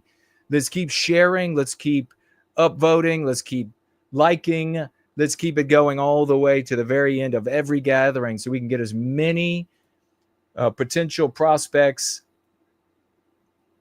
in front of us, and we can talk with them. They can hear what we have to say, and they can finally get a little bit of positivity and something that actually works, demonstrably works in this newly subjugated realm of white sympathy. We have a bunch of folks over there on Premium Rumble. Good to see you. And looks like we have a bot boost Rumble. I don't know. Can somebody tell me what that is? Looks like we got another one. Nationless Nationalist is here. Remember to tag me, folks, if you have something to share with me. He says, agree, Jason. These two white guys are selfish individualists. 90% of white guys are thrown under the bus. Probably talking about Bannon and Musk, I'm guessing. Thank you for that. Or if it's somebody else, don't hesitate to let me know. Tag me. He also says, Jason and the guest, our speaker, are spitting out truth. Yeah, we were the great Porridge. That's all he knows how to do, is spit truth. Looking for any other tags over there. Hello to old Saucy. Welcome, old Saucy. Good to see you. Slots even showed up over there. Good to see you, brother. Nationless Nationalist says, thanks, NWG. Anti-whiteism was festering my soul for so long. Yes, it was. All of us. Continues to corrupt. It is fetid. It is diseased. Over here, we have some guy on Entropy, financially gifting $5. Good to see you, some guy. And some guy has to say this to say, hey, bros, brewing a beer today with no white guilt. I appreciate it. You should do everything, ladies and gentlemen, with no white guilt. Good to see you. Let me check if there's anything under the thread here. We have passed during the Church of the West gathering today into another 100 on our very arduous climb up the follower count on X. Looks like we got a couple comments over there. We got some good likes. Doing better over there. 622 views and counting. Seamus is over there. Thane is over there. Good to see you. Janitor of White Noir has already made a clip. God bless you, brother. Totally epic. You got Saint Samson in the thread saying South Africa is our future unless we stop this insanity today. Well, it's our current future because we are South Africa. That is happening to us. That is us. And yes, it's also the same political, monstrous, criminal, demonic outcome for us in all of our countries if we don't address and defeat anti-whiteism. God bless you all. Got the screen open. Live chat here, rolling large on the screen on the live chat from Twitter, X. Make sure you tag me as No White Guilt if you got anything you would like to add to the conversation. I'm going to turn around over here to Subscribe Star. And June has financially gifted $10. Thank you so much, June. I really appreciate it. And got kind of a long message here that looks like she sent to her Tennessee Republican senator's House representative. And what I'll do is I'll come back to this as we continue to move through what we have scheduled. And we'll see if you got a question in there, maybe you got a victory in there. But God bless you, June, for stepping up. Hardcore advocate for white well-being, reaching out, doing the right thing in service to white well-being. God bless you. All right, let's keep it rolling. But before we roll another inch, we have to celebrate first last. Let's give it up for the great first last who just checked in over here with a financial gift of $100. $100 from this man. Let's get him some positive vibes. He's been struggling. He got a little sickness that has been working on him.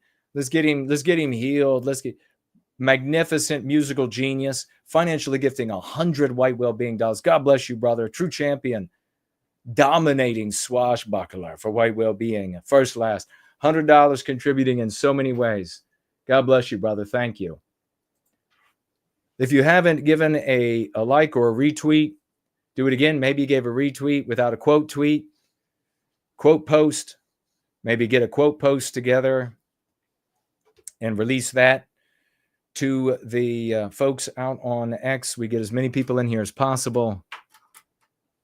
Never going to be recommended, always diminished. Let's take a look in the mailbag, the thaumatological mailbag, and then we'll be getting on to the Go Free lesson of the day and anything that you all want to talk about in the final hour of our gathering here. Church of the West. Well, wouldn't you know it? We open the mailbag, and inside is this beautiful, wonderful, look at this. Got a Christmas card coming in from the other side of the world. Merry Christmas. It says, Merry Christmas and Happy New Year to you and your family. Wishes, Leontina from Germany. God bless you. Thank you so much. Wonderful, beautiful card. And this tie, as well as another tie. Isn't this lovely? Thank you so much. Matches perfectly with this shirt and handkerchiefs that match the ties. How magnificent. God bless you. Thank you so much for that. All the way from the once great Deutschland. Thank you, Leon. A great advocate for white well-being. Really appreciate you and all that you do. And I have your letter here, and I will be reading through that and then maybe responding on the stream at some point if there's something to speak to, or otherwise, I appreciate it. Thank you so much. All right. 659 views and climbing on X. Well done. Let's keep it going. How about lovely Porridge? Wasn't that amazing? Let's take a look at this. You know, we're talking about, and part of this lesson that we're going to get at today, I think there was a big lesson when it comes to I've been yelling so much. My throat is cooked. It is cooked. Carlisle is here, I see. Janice is here. Nameless One is here. Moose. Gary, for white well-being. Hyper Boy and Dream is there. Samuski, CVA. First Last. So many heroes in the house. God bless you all for celebrating. I don't know, Corey might have taken away the celebration victory again. The man is in fuego. What a hero. Maestro celebrating. Good to see you. And Dennis and June. And what do we have here? You went through the financial donations with no warning. Check again. That was first. Okay. We got you, brother. We got you. Eva is calling someone a traitor. I just see the word traitor. JC Denton is with us. Good to see you. Fornall is here. Who else is here that I'm missing? Real heroes. Viking Warrior. Pike is here. Look at all the celebrations. Well done. Well done, champions. We got to celebrate. LG is celebrating. Good to see you. JK160. So he's got the kids listening in his kitchen. Well, we better mind our P's and Q's when the kids are about. AI Robot is here. Wonderful to see you. Cindy Ben. And actually, we had if it wasn't for the glitch, we wanted to celebrate Cindy Ben as well. Let's get some quadruple 07s, 007s, and some fire for Cindy Ben, who just wrote another new article, and it is up on our Quora page. And if we have that link available, maybe we can share it. But it's a magnificent article, and it is. Let's see what I had in my notes. It's written about from my advice on the anti-white rape gangs So yeah, well done, Cindy Ben. I tweeted it, so you can find it there. If there is no other way for you, head on over to my X account and you'll find it. God bless you. Thank you for that. We need to be reaching people everywhere with smart material. Son of a Handoff is here. Welcome. Good to see you. And Jerome is here. Jerome is in the house. Wonderful to see you, champion. Linda is here. Church of the West, Brent Danger. Dean Danger, rocking it out. God bless you, brother. Good to see the hero of the Danger. Dean Danger himself, School of the West. Dub World. Cool Papa J Magic is here. She says, Cindy Ben says, thanks. There are lots more Jason quotes on the No White Guilt Cora space. So you want to check it out. Doing a lot of hard work there. And is it just for you? No. You grab it, you read it for your own edification, and then you share it. There's a little share button. You get the exact URL at the bottom, I believe it is.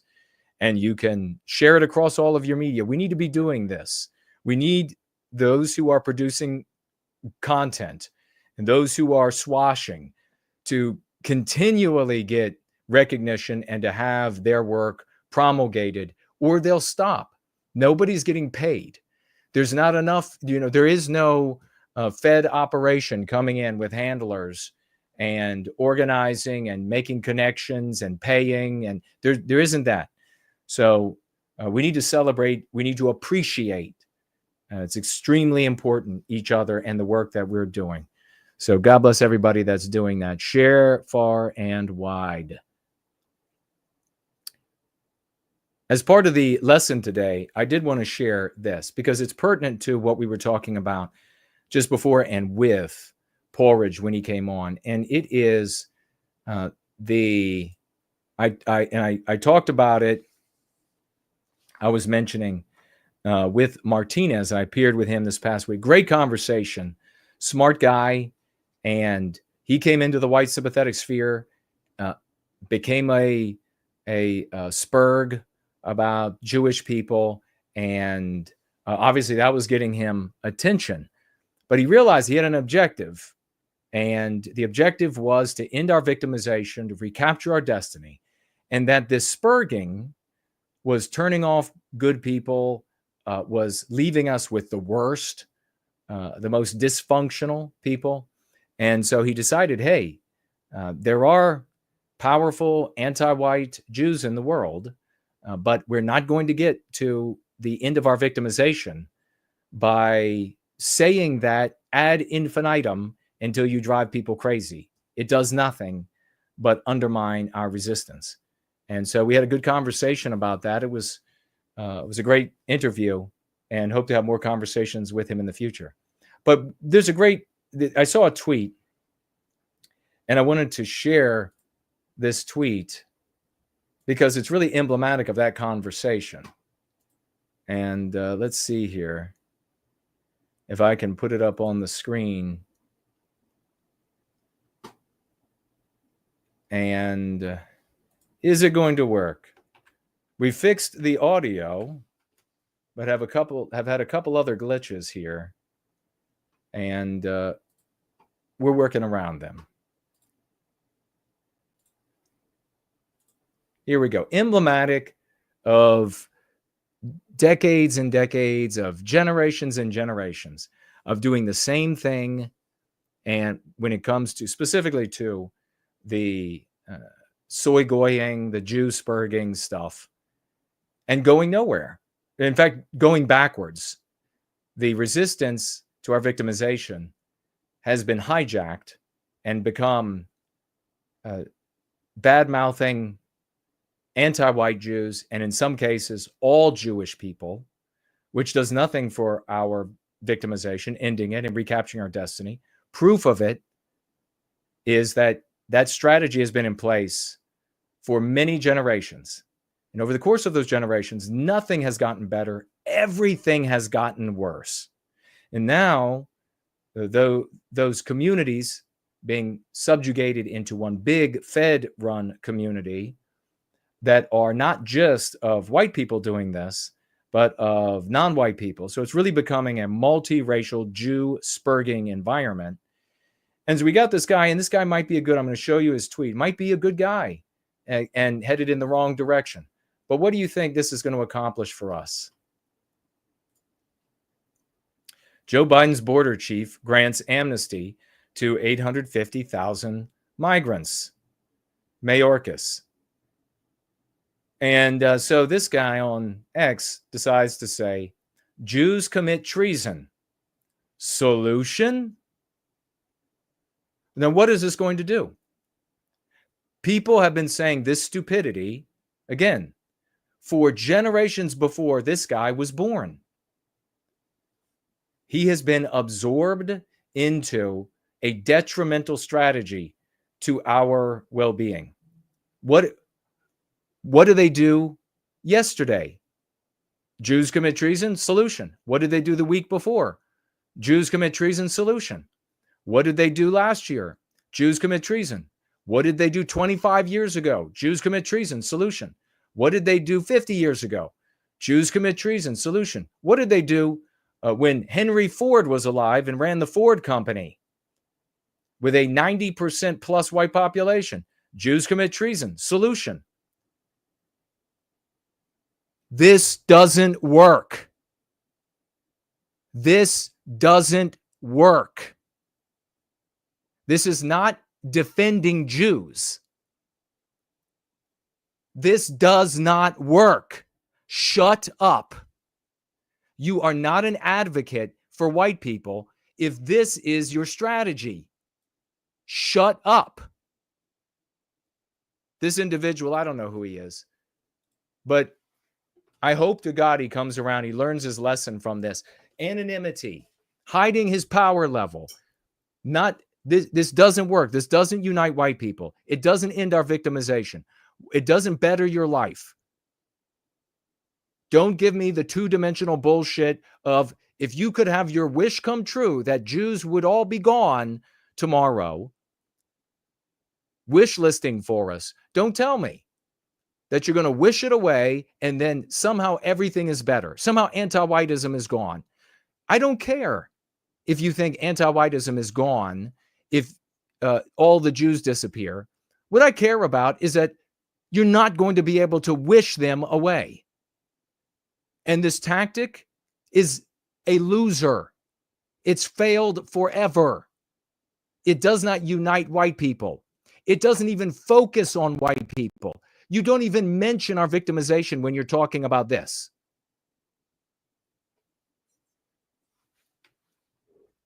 Here you have, this is a modern post.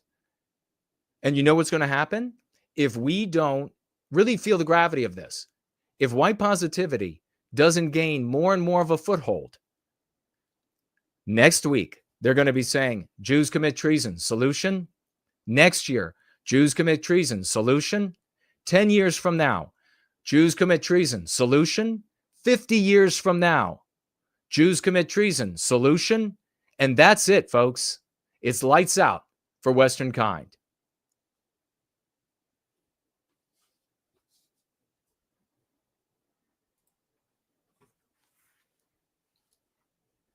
Keeping my eye open for your input and your thoughts on all these different platforms that are up and running.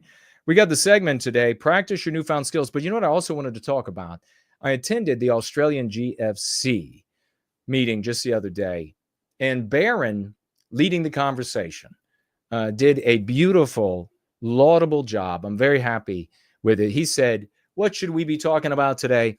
Let's talk about Australia Day. It's coming up. And what kind of meme pathogens are we going to face? And these are, if you are new, it's just anti-white ideas, anti-white concepts that undermine us, anti-white attacks.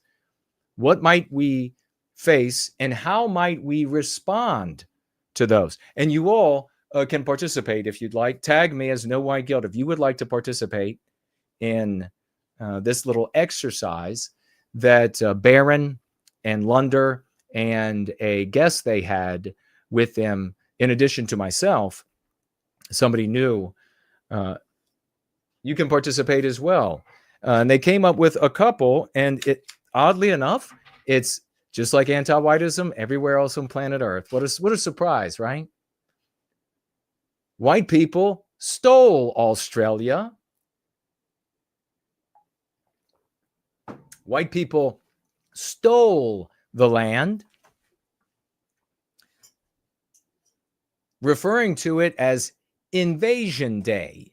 How might you respond to anti-whites if you were an Australian, or if you are an Australian, and they call your Australia Day supposed to be a celebration of your people and this great white race creating the once great country of Australia, a destiny obviously desirable to many people around the world. They pour in for some reason.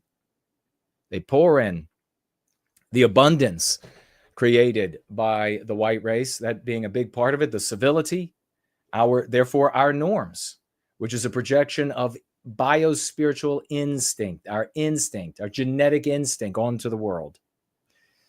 They want to show up. How might you respond? Well, they came up with some great responses, and I'm going to have to get my spectacles. Also, meme pathogens like, you owe the non-whites. You butchered in America, it would be, of course, the Indians. In Australia, it'll be the Dreamtimers or the Aboriginals. You can see by that name Aboriginal, just like Native American, meant to injure white people and to deprive us of our creation. These are the conversations that, maybe our tweeter over there, our poster on X, he would say, oh, it doesn't matter. Just say it's the Jews, because that works so well. It does matter.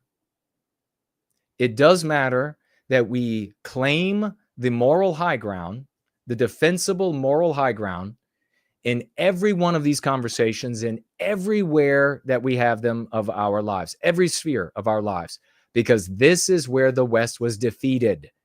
That is the battleground. The dinner table is the battleground.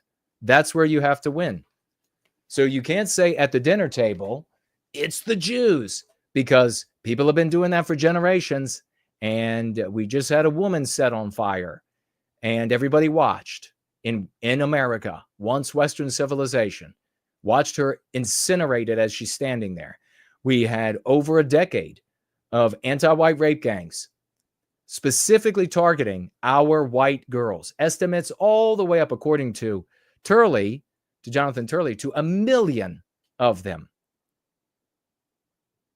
All these years they've been saying, using abstractions or using this nonsense of it's the Jews, and yet white people are being victimized everywhere. When is enough for you? When do you say, no, I'm not going to use something that doesn't work because another white woman is going to be raped tonight. Another white little boy is going to be jumped and his life will be beaten out of him. Another, on and on and on. When is it enough for you? No one's ever gonna. I had another one of these online tough guys saying no white man is ever gonna stand up for our people because he loves them. That shows you how diseased the white race has become. Actually, where in our people, and I said this to him, read our people's history. Where in our history were our people motivated, individuals motivated to go out and risk their lives because of something they heard about that they could escape from or whatever, the villainy of some other group of people? Never. That has never, nobody gives their life for that. I had one that I recommended to the Australian GFC for Invasion Day. If the anti-whites in Australia are going to be calling it Invasion Day, I would call it Deliverance Day. You mean Deliverance Day, when we delivered the shining star of Western civilization to this barren landmass that everyone, including non-white people of all backgrounds, are able to enjoy the medical science, the agricultural science, the civility that we brought. You mean Deliverance Day, when we delivered the inhabitants that were here when we arrived, but we don't know if they are the original, and either do you. And they're also not like monochromatic, and they weren't at war or at odds ever. They had internecine or intertribal wars. And so we delivered an end to that bloodshed, delivered an end to practices that weren't civil as we identify it. So you mean Deliverance Day? I would crush an anti-white in conversation with that. You are in the moral driver's seat. You will crush them too. How about some others before we get to the go free practice?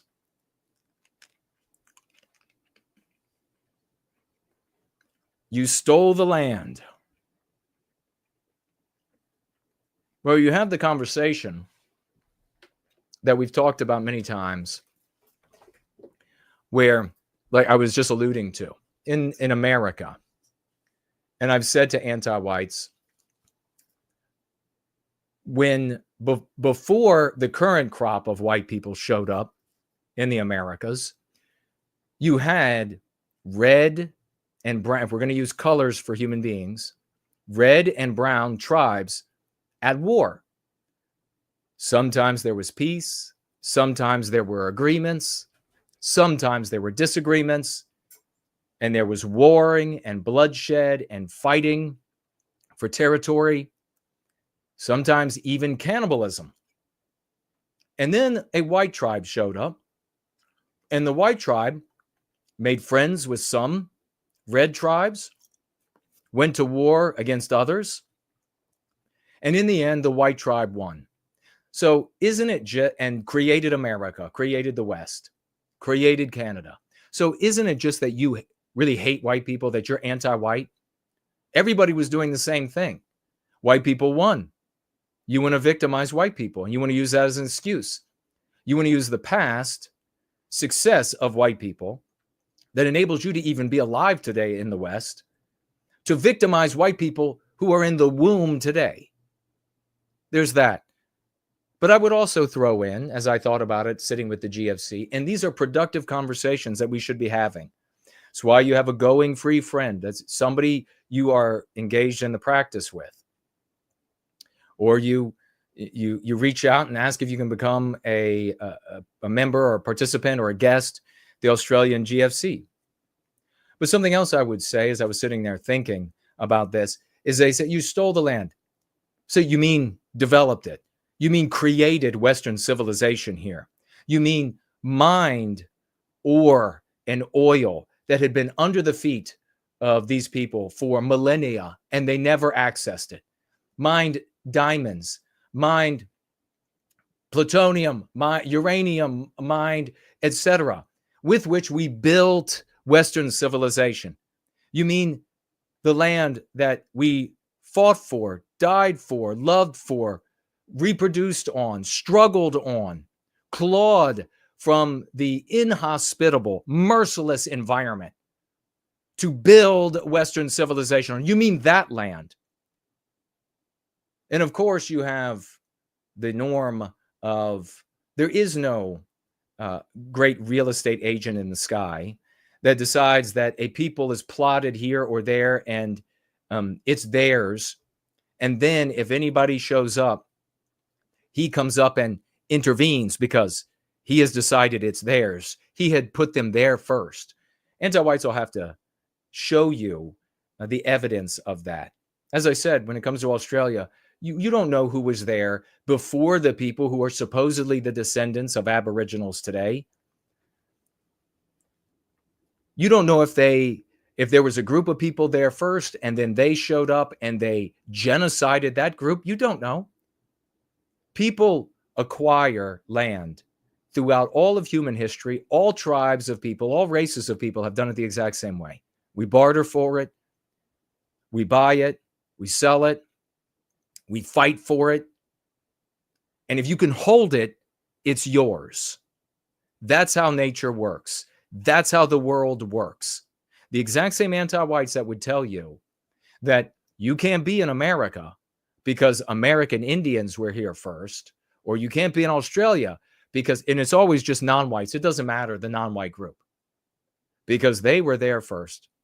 They would, unless there was a scenario where they had to be dishonest for the public consumption of their statement, they would absolutely deny that same right to white people in Europe. You go ahead and ask them. I have. So we can throw everyone out of Europe that isn't white. Every European country has to be bled dry of non-white people. Everybody has to leave because it belongs to the Westmen. Barron remembered years ago when I said, talking about the same subject, if it's the first people that arrive at a place, which the anti-whites can't prove that any of these other groups were the group that was there from the moment that God set them on the planet. But we can prove that we walked in space first. So I guess it's ours forevermore. We walked on the moon, ours forevermore. Our satellites have landed on moons and entered the atmosphere of planets throughout the solar system. They're ours. But you go ahead and try that out on an anti-white and see what they say. No, they'll say. So you get right to the heart of the matter, that they have a double standard, a superficial double standard, because their real standard is anti-whiteism. It's not a double standard, it's an anti-white standard. You're denied land in Australia, the landmass now that's Australia, thanks to white people building Western civilization and calling it Australia. You're denied that land, but because that's anti-white outcome. And you don't get rights to the moon and space and the different moons in the solar system and planets in the solar system, because that also is an anti-white outcome. If anybody else came up, I'll look for your tags for me. No white guilt. Tag me as no white guilt if you had any thoughts there. But we also have this segment that we're going to read. Practice your newfound skills. And this is extremely important if you're going to succeed in these conversations, which you have to. Let me get up. We crossed the 700 mark on X. Let's keep it going. Let me get up with you here on X and elsewhere. Listen to me. You have to win these conversations. That's the battlefield. You can't hide. You can't hide your power level. You can't say snarky things and win. That's not winning. You have to maintain, take, and hold the moral high ground. That is the way you win. We teach you how to do that. Christianity is no longer the moral tapestry of the West. So you can't go in there and say, Christ said this, Christ said that. You lose.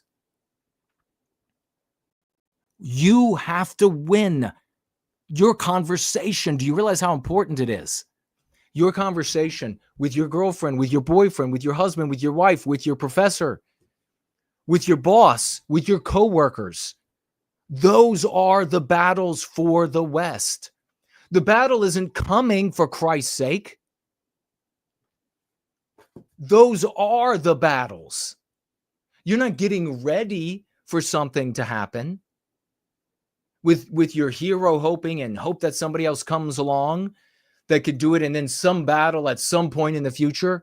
You are like a coward sidestepping your duty in the fight for the West by not winning every conversation, socio-political conversation you have. That is your duty. Don't tell me anymore, because you know you're a coward. Don't tell me anymore that the balloon is going to go up, or the flag is going to go up, or we need to get more millionaires, or we need to get more billionaires, or we need to wait until members of this community grow up out of their adolescence and all become centimillion. This is nonsense. This is childish garbage. Stop coming up with excuses to not have those difficult conversations that you need to win. You don't have those conversations because up till the dialogic of Go Free, you didn't have the tools to win. I get it. You know that you'll ruin your life. You know that you will lose the conversation. You know that you will lose your girlfriend. That's why you all have these inane shibboleths of hiding your power level. And just craft it as a joke. Just say it snarkily enough, and then you'll make your point, and you won't get in trouble for it. No, you need to win the moral high ground every fucking time. I'm sorry that, your Pope of the white race has to sometimes get a little gross in his speech, but this is serious. I don't have people who are working for the feds who are handling me and connecting me with a bunch of other content creators who are going to tell you how wonderful I am. There isn't a cartoon color revolution out there that is saying you're not going to be allowed to make a living at this or to have an audience without being totally slandered unless you worship Jason, unless you tell again and again in all of your posts how amazing he is. No Fed is doing that for me, but it's doing that for others. Others who will have you laud them until there is no more white race. Laud them until it's your daughter that's raped, until it's your son that's molested, until it's your town that burns down. How much longer are you going to wait? Does your house need to be on fire?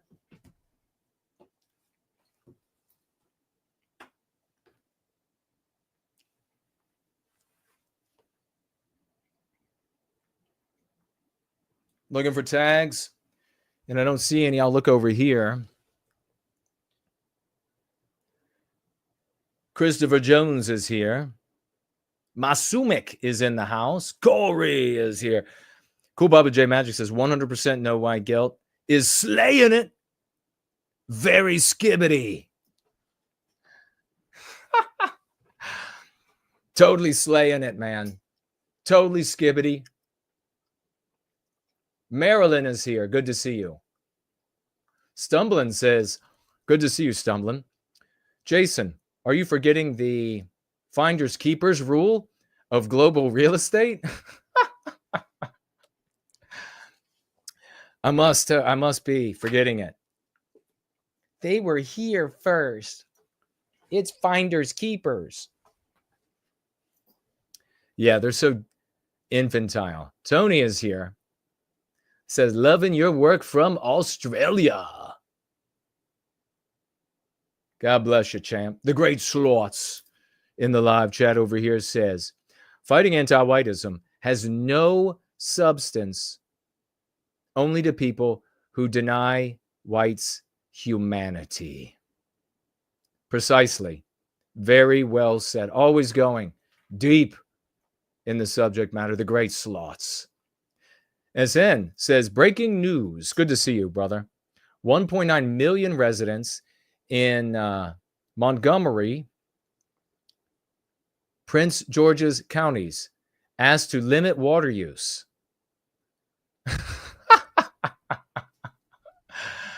Well, maybe if you were as important as me, you could have a Niagara waterfall too, residents.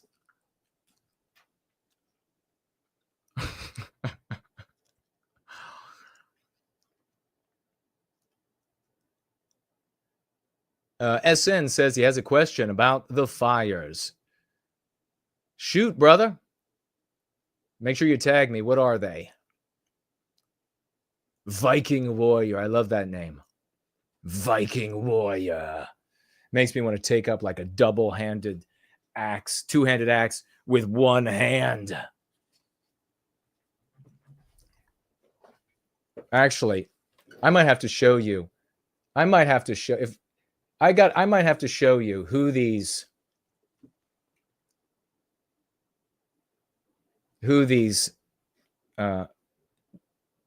Jew spurgs are. Oh my God. Can I do this? I don't know. This is so funny. Let's see.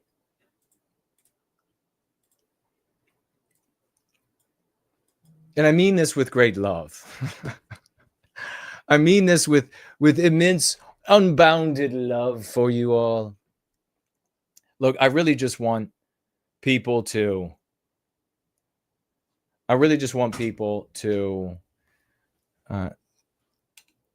improve their lives with these tools and improve the lives of those around them, winning those conversations, which is the battlefield, so that we can put an end to this. Look at where we are today.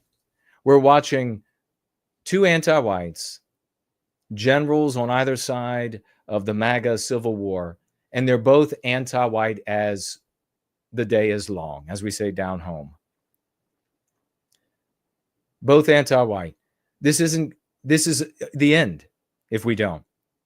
The Church of the West has to grow in the body of Western kind, which means that we have to deal with this new federal operation.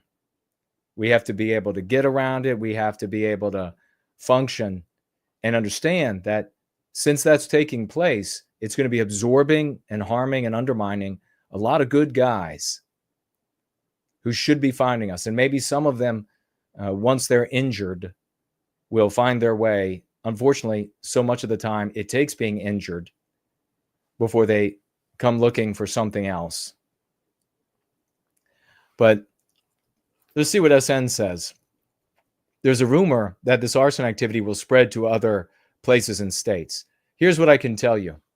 There will be other fires because there always are other fires.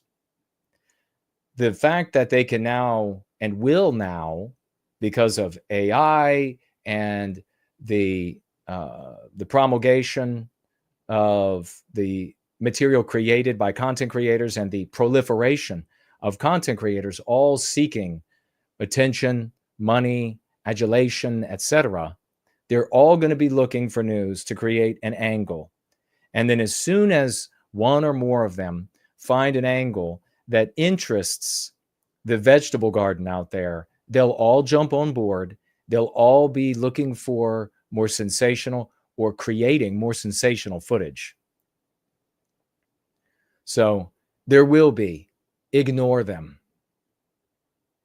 All of this, and the reason why I said that 2025 is the end of being able to rely on social media. It's over now. It's done. We had 25 years. Now it's over. It is even more fake now. It is even less reliable than CNN, ABC. If you continue, this community is not going to be that naive. Other communities can. Led around by the enriching memes and thumbnails that bring the most eyeballs and sensational stories that bring the most dollars. Other people can get bamboozled with that, but not us. Don't believe it. We can only know from the very beginning. I've always said, even in the white sympathetic sphere, before the internet was super robust like it is now, I said, you all are, great. You're talking about all of these things that we don't really know. We have news, and maybe it's true, maybe it's not true, but we got news from a person here and a person there. we can't really know what's happening there, number one. Number two, we can't influence, affect, or stop or accelerate any of it, right? So let's deal with what we can know and what we can influence. Because at root, the CIA has openly said that the main tool of controlling a population by way of psychological warfare is to get them embroiled in things that they can't know, they can't do anything about, they can wish for, they can hope for, they can fear coming, and concerns about the past. And then people do nothing. They think the finding out is the something. This is the reality of the human animal. So when the fire, just like the fog, suddenly you had content creators saying, there's fog. It started off fog in one place. And the fog is kind of strange here. And then suddenly it was the next state, 2 states away, 5 states away. Now it's in Italy. Now there's fog in Greece. Now there's fog in Sweden. And these were gaining massive numbers of clicks and interest. And what's in the fog? And isn't somebody going to test the fog? Are you fucking shitting me? These things, the anti-white oligarchs, they don't even have to fake this crap anymore. With this flurry of content creators seeking fame or infamy or whatever, it's done for them. Great question, though, because it's coming.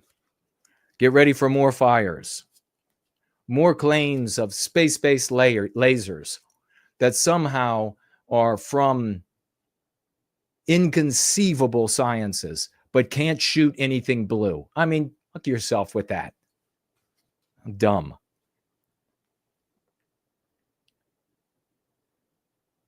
As is the case in all human endeavors, practice makes perfect.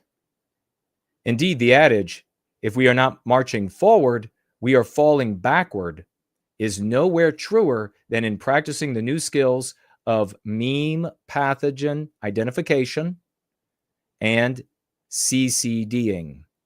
Does anybody want to write into the live chat what CCDing stands for? Who remembers? We are sitting here learning how to fight this war. There are many ways that you can practice these skill sets. So if you're new and you're wondering, well, what's a meme pathogen? We just covered you stole the land. That's a meme pathogen. It's an idea promulgated in news and entertainment education that undermines our ownership over that which we create so that it can be taken from us. There are many ways you can practice these skill sets that are engaging and illuminating. For example, a favorite of Roy Danton, a dedicated participant in the white well-being community, is to revisit old songs, movies, games, books, and television shows. When you revisit such material, do not passively read, listen, or watch. Rather, sit on the edge of your seat. Watch, listen, or read for 5 to 15-minute increments.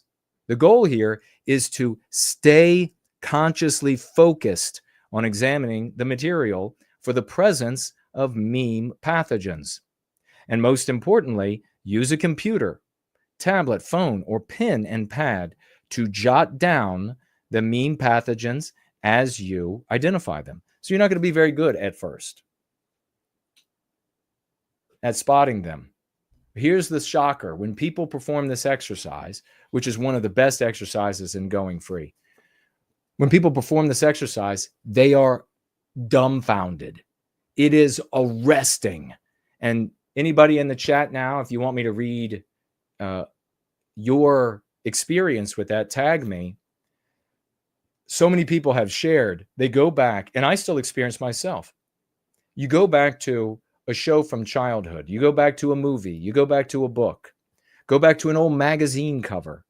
And you're suddenly, you see it and you're like, my God, this is nothing but anti-white filth from top to bottom.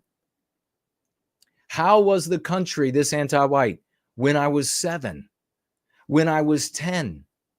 And then you begin to realize the power over your identity and how it creates what we refer to as white noir, these limiting, destructive beliefs that cause physical illness in us. Then you truly begin to realize that you were living through all of that, accepting that as the norm, as the real. Now you go back and you think, why did my parents even let me look at that?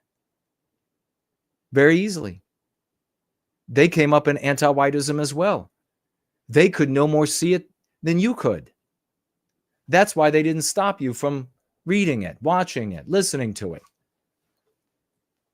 Sometimes it's listening to the old songs and you discover songs from your past and you're like, what the hell was this song even about? Now you go back and you realize that the song was encouraging you to engage in a destructive life. Now, we didn't have the cucks like Bannon will tell you how harmful rap music is. The cucks love that. Oh, it was so harmful for blacks.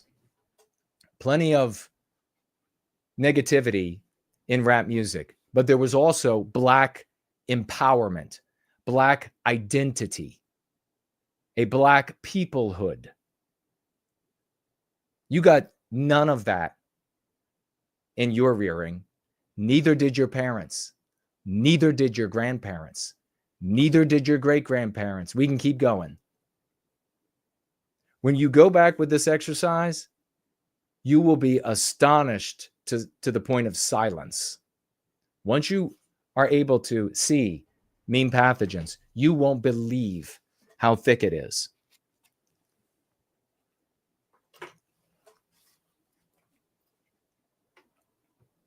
Let me see if we have any questions or comments. We just had one that came up on live chat on Twitter.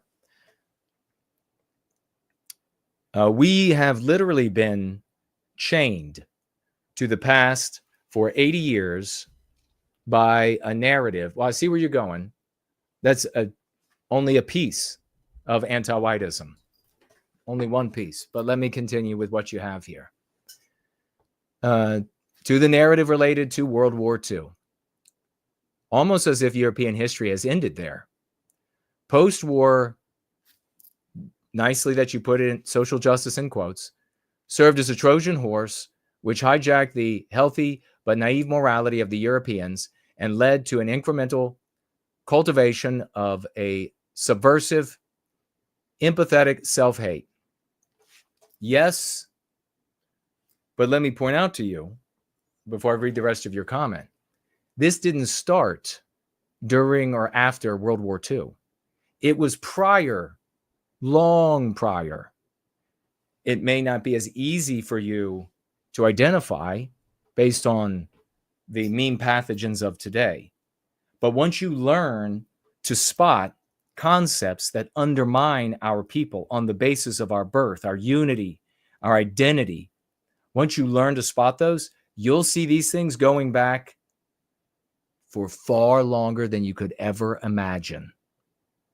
You'll also see as a consequence a source that finds its origin in a lot of selfish individualism of the white race and petty chieftains in the white race, kind of like a Musk right now, who serve their best interest and win at the head of a people, a group of people that doesn't have an identity, that demands a white well-being morality, very easily subjected to the desires of those oligarchs of the over the ages. Much harder. In fact, could you even imagine a Jewish billionaire making arguments to the Jewish population that would work for his individual well-being and enrichment, but would harm the totality of Jews? Could you even imagine? Every Jewish person would immediately identify it. Why doesn't that happen and demand an end to it? Why doesn't that happen for us? That's what we have to remedy. That's what we remedy by using these concepts. So let me continue to see what you have here. One major problem with the J trap is that it reinforces this chain when we really need the chain to be broken. Very well said. We are in dire need of reappropriating and let's see. There it is on the screen. Oh, I guess that's the end of it. An unchained white race, white well-being. I don't know why I cut you off there. Except character max, and I didn't know that there was one. So we'll have to keep that in mind. Thank you. A lot of wisdom and truth in what you just said.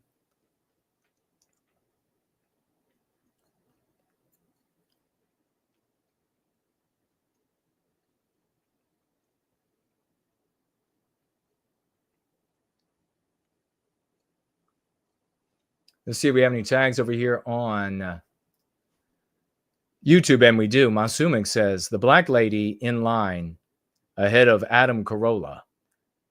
For him, 7 years to take the test, for her 1 day. Exactly. If you all didn't hear that, Carolla shared that when he graduated high school, he had a 1.7, I think he said.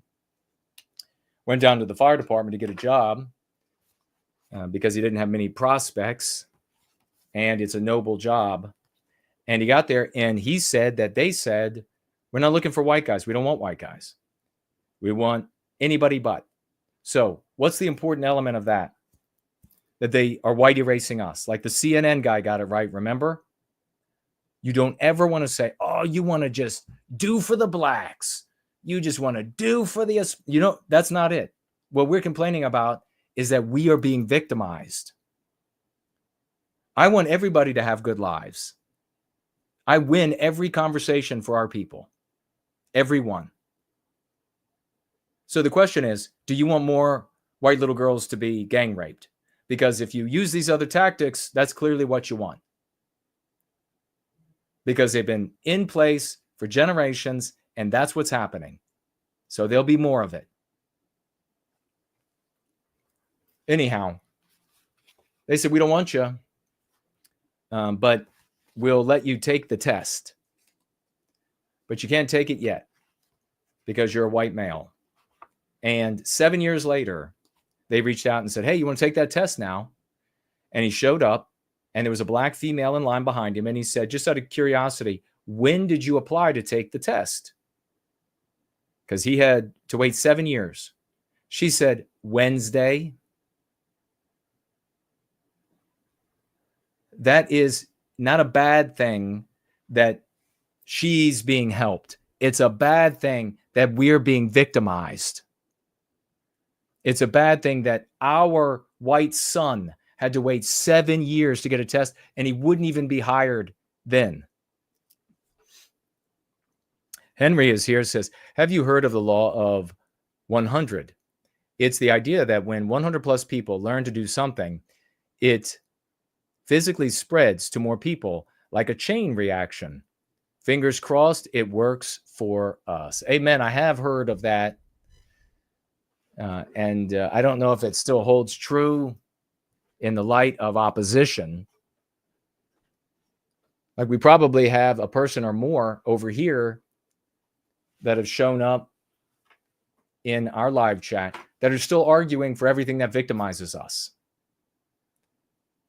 And anybody who doesn't want to do what victimizes us is a Jew or a Fed or etc. Crypto Jew, all of these things they use as slanders.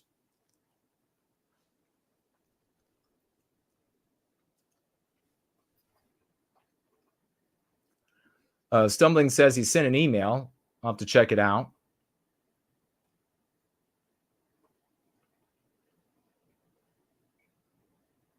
Thank you for these questions. Yeah, and I think I told you all the experience where I had to go into court many years back to get, it was something for, they threw it was inspection, dead inspection.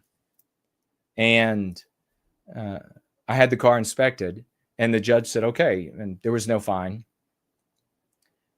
I had to pay, I think I had to pay the court fee.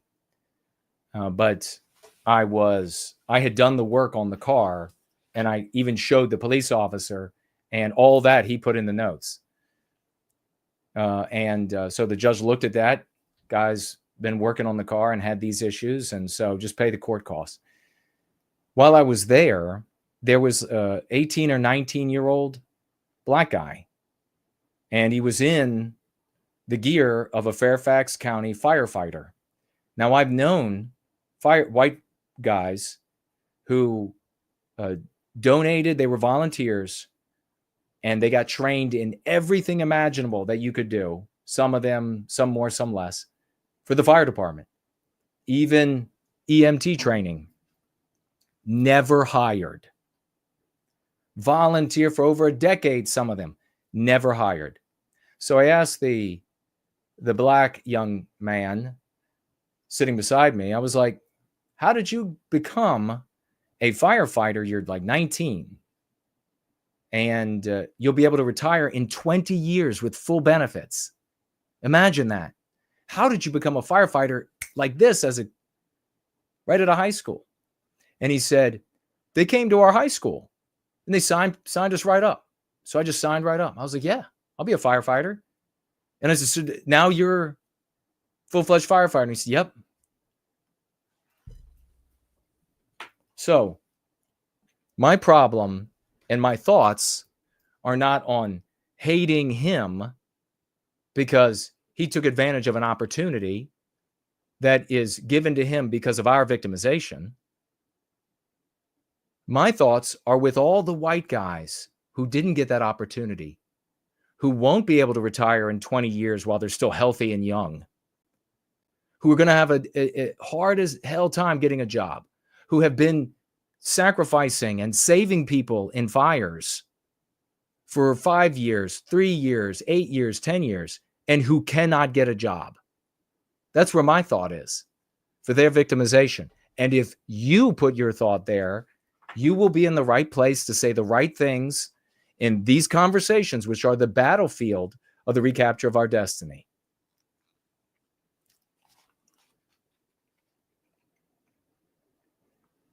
This is a powerful exercise for building the muscles you need to identify MPs, and it is an essential exercise to develop the ability to identify new MPs as you are exposed to them.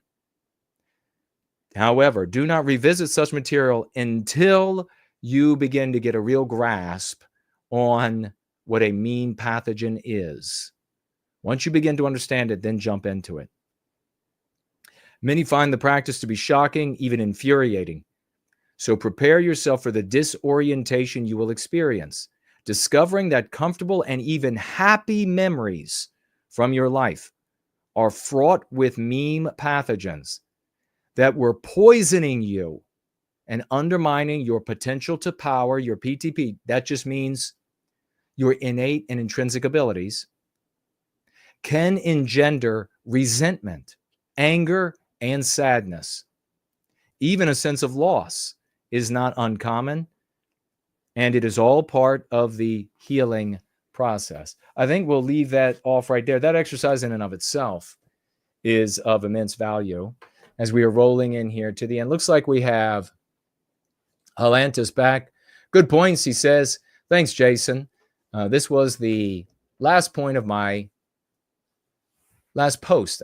I'm sorry. Stating the obvious. One major problem with the J trap was that it reinforces the chain when it really needs to be broken. We are in dire need of reappropriating an unchained white positive cultural and spiritual narrative. Brilliantly written. Big salutes there. 100% agree with that. Well said. 100%. I see SN mentioning Torba.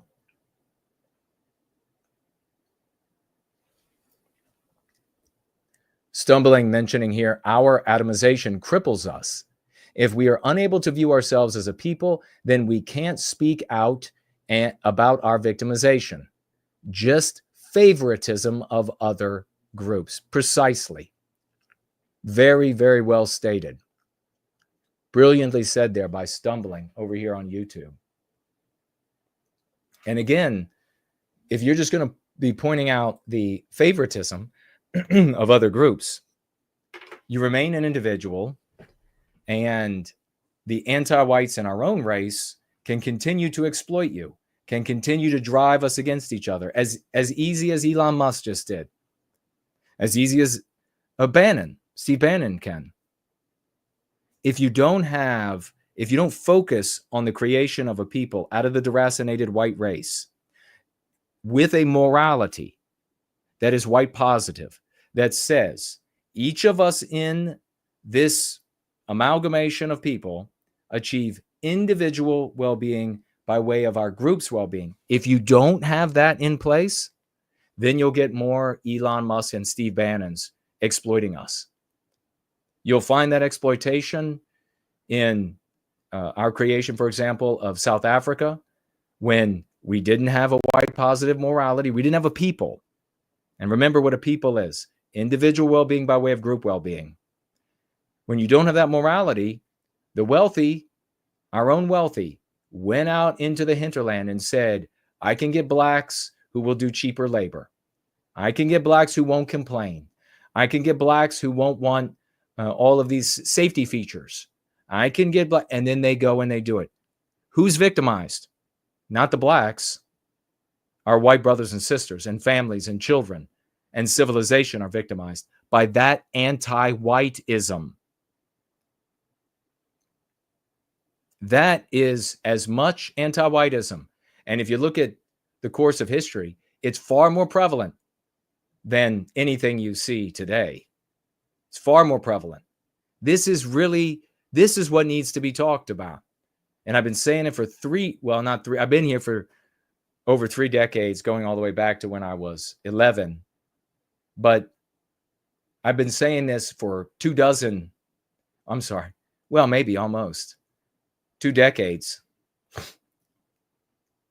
I've been saying this. We need to focus on us, because when we are a people, anti-white Jews, they can't harm us.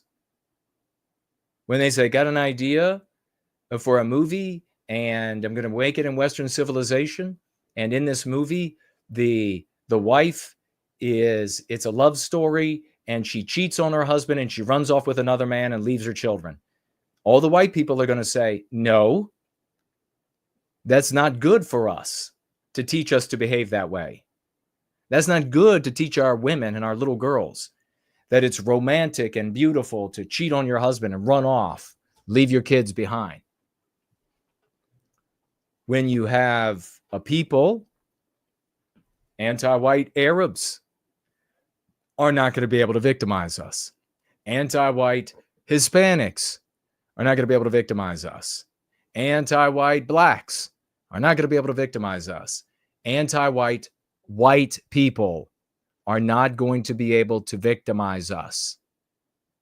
Imagine if all of the white people, and there's not even as many as we would like there to be, who work at X, who deal with Musk, other white billionaires. Imagine if the moment Musk decided to do something that victimized us, he got phone calls from other billionaires and millionaires and investors. He had the morale at his companies started to go to the dogs. People everywhere started to say negative things about him because of this immoral position that victimized the white people. That's immoral, and we don't like you for it. Imagine how he might be constrained. Imagine how his behavior might be different. Or you could just keep saying, it's the dues, and we can continue going to hell. Those are your options. I have, let's see.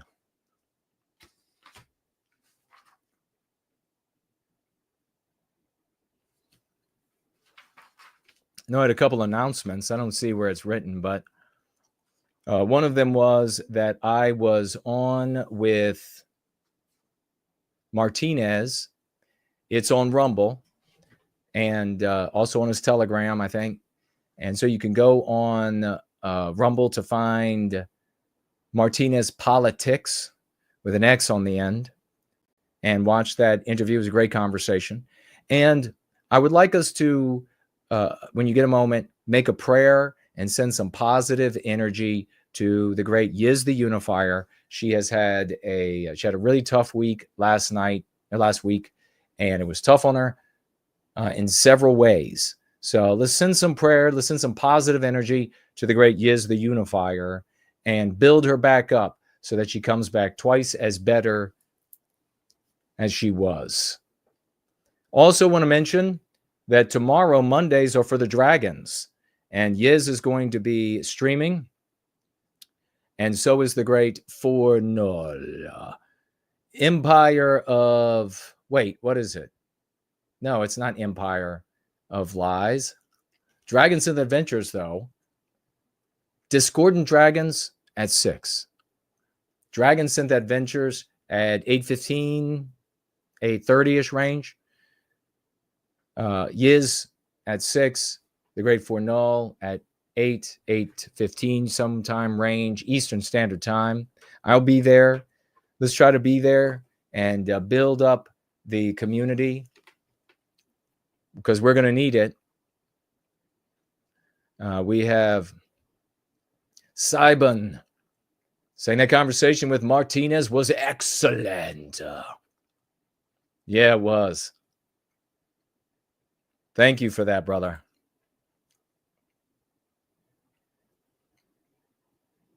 Let me make a quick pass through here, make sure we didn't miss anybody. Wing of Production saying amen.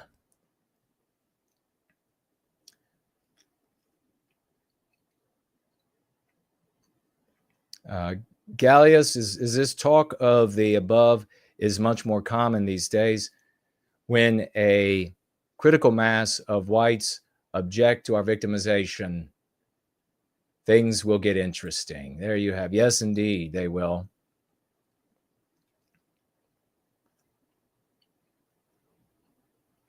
And there was the great Fornull over there. Promethean Hails.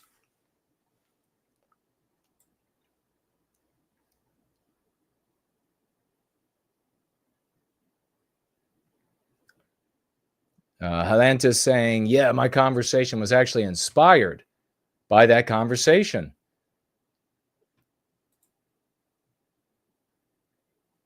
With Martinez. Thank you for that, brother. All right. We also have over here on Entropy, Stumbling has financially gifted $3. Thank you, brother. It's not X. It's not X. It's anti-white. Is always a joy to hear from new people. Like a baptism into white well-being. In 2025, we need more, quote, it's two-tier because it's anti-white. Quote, double standards because of anti-whiteism, close quote. Absolutely, I agree with you 100%. Very well said. The great Stumbling. Let me see if we got everybody over here.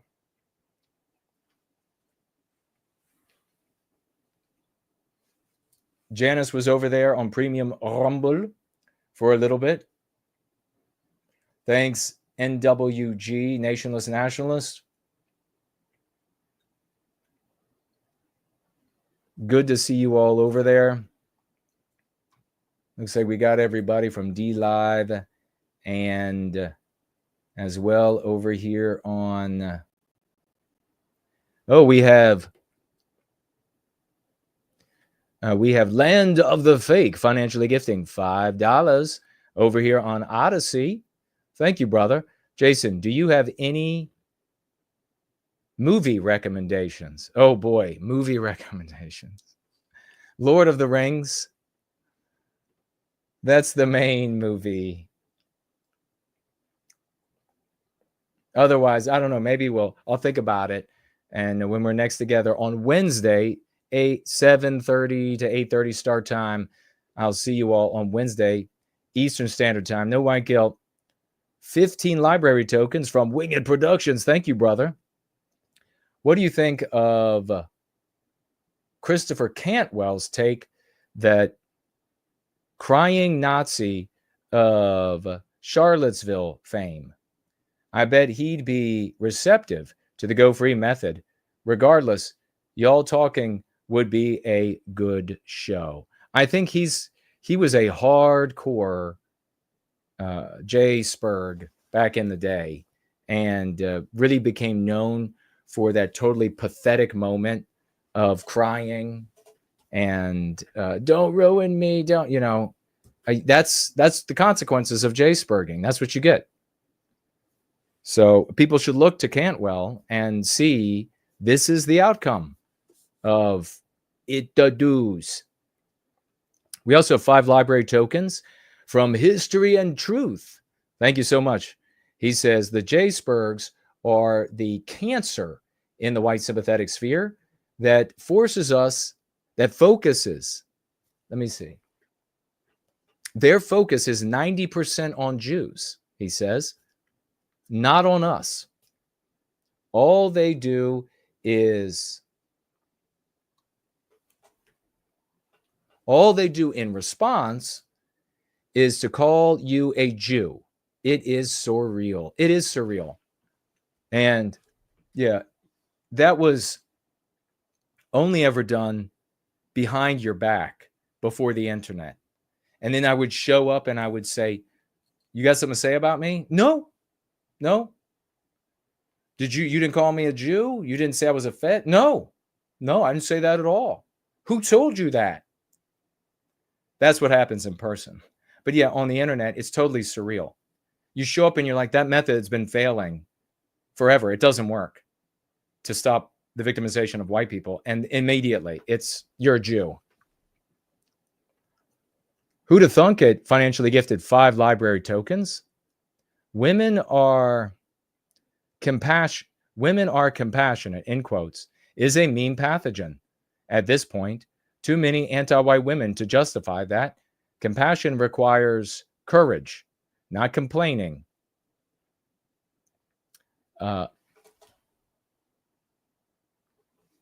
Resentment and treason. Very well written, and it is. I mean, this automatic notion that females are all compassionate.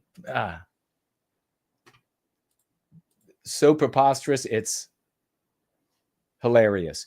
We just had Friendling donate 2 more ice cream cones of cryptocurrency on D Live. God bless you, man.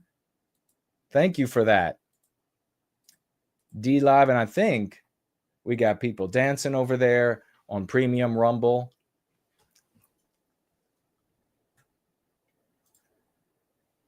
Make sure I didn't miss anybody over here. And June's comment, maybe we'll address on Wednesday when I will be back. Archangel is with us as we're wrapping up. Great to see you, brother. He says, The Gentleman was an excellent movie. Lots of meme curators. Well, I'll have to check that out. When was that made? Cindy Ben saying that she posted a lot of great Yiz quotes on the No White Guild Cora too. Yeah, check that out. Does she know? Does Yiz know? Does everybody know that Cindy Ben's been doing that? Let's celebrate the both of these fine ladies. The Tesla CEO revealed Sunday that he plans to use Cybertrucks outfitted with Starlink technology to provide internet to those devastated by California wildfires, writes SN. Well, that's the noble thing to do, especially from a company with that much wealth. I am one of those white men who are shut out of any opportunity for employment. That's why I'm trying to build my own business, says Samuski. Trying to build up my PTP. Do it, brother. You'll make it happen. On that note, let's all follow Samuski's lead. Let's become the best we can be. 2025 is just getting started. We can see the lay of the land as it really is. And there are challenges. There are pitfalls, but we are above them. We are able to dominate. We are able to win. And we're just going to have to keep winning, keep writing our testimonials of our successes, keep promulgating the lexical and dialectical armory of the Go Free Dialogic to other big content creators until we get recognized and this Church of the West really goes supernova. 2025, let's go free.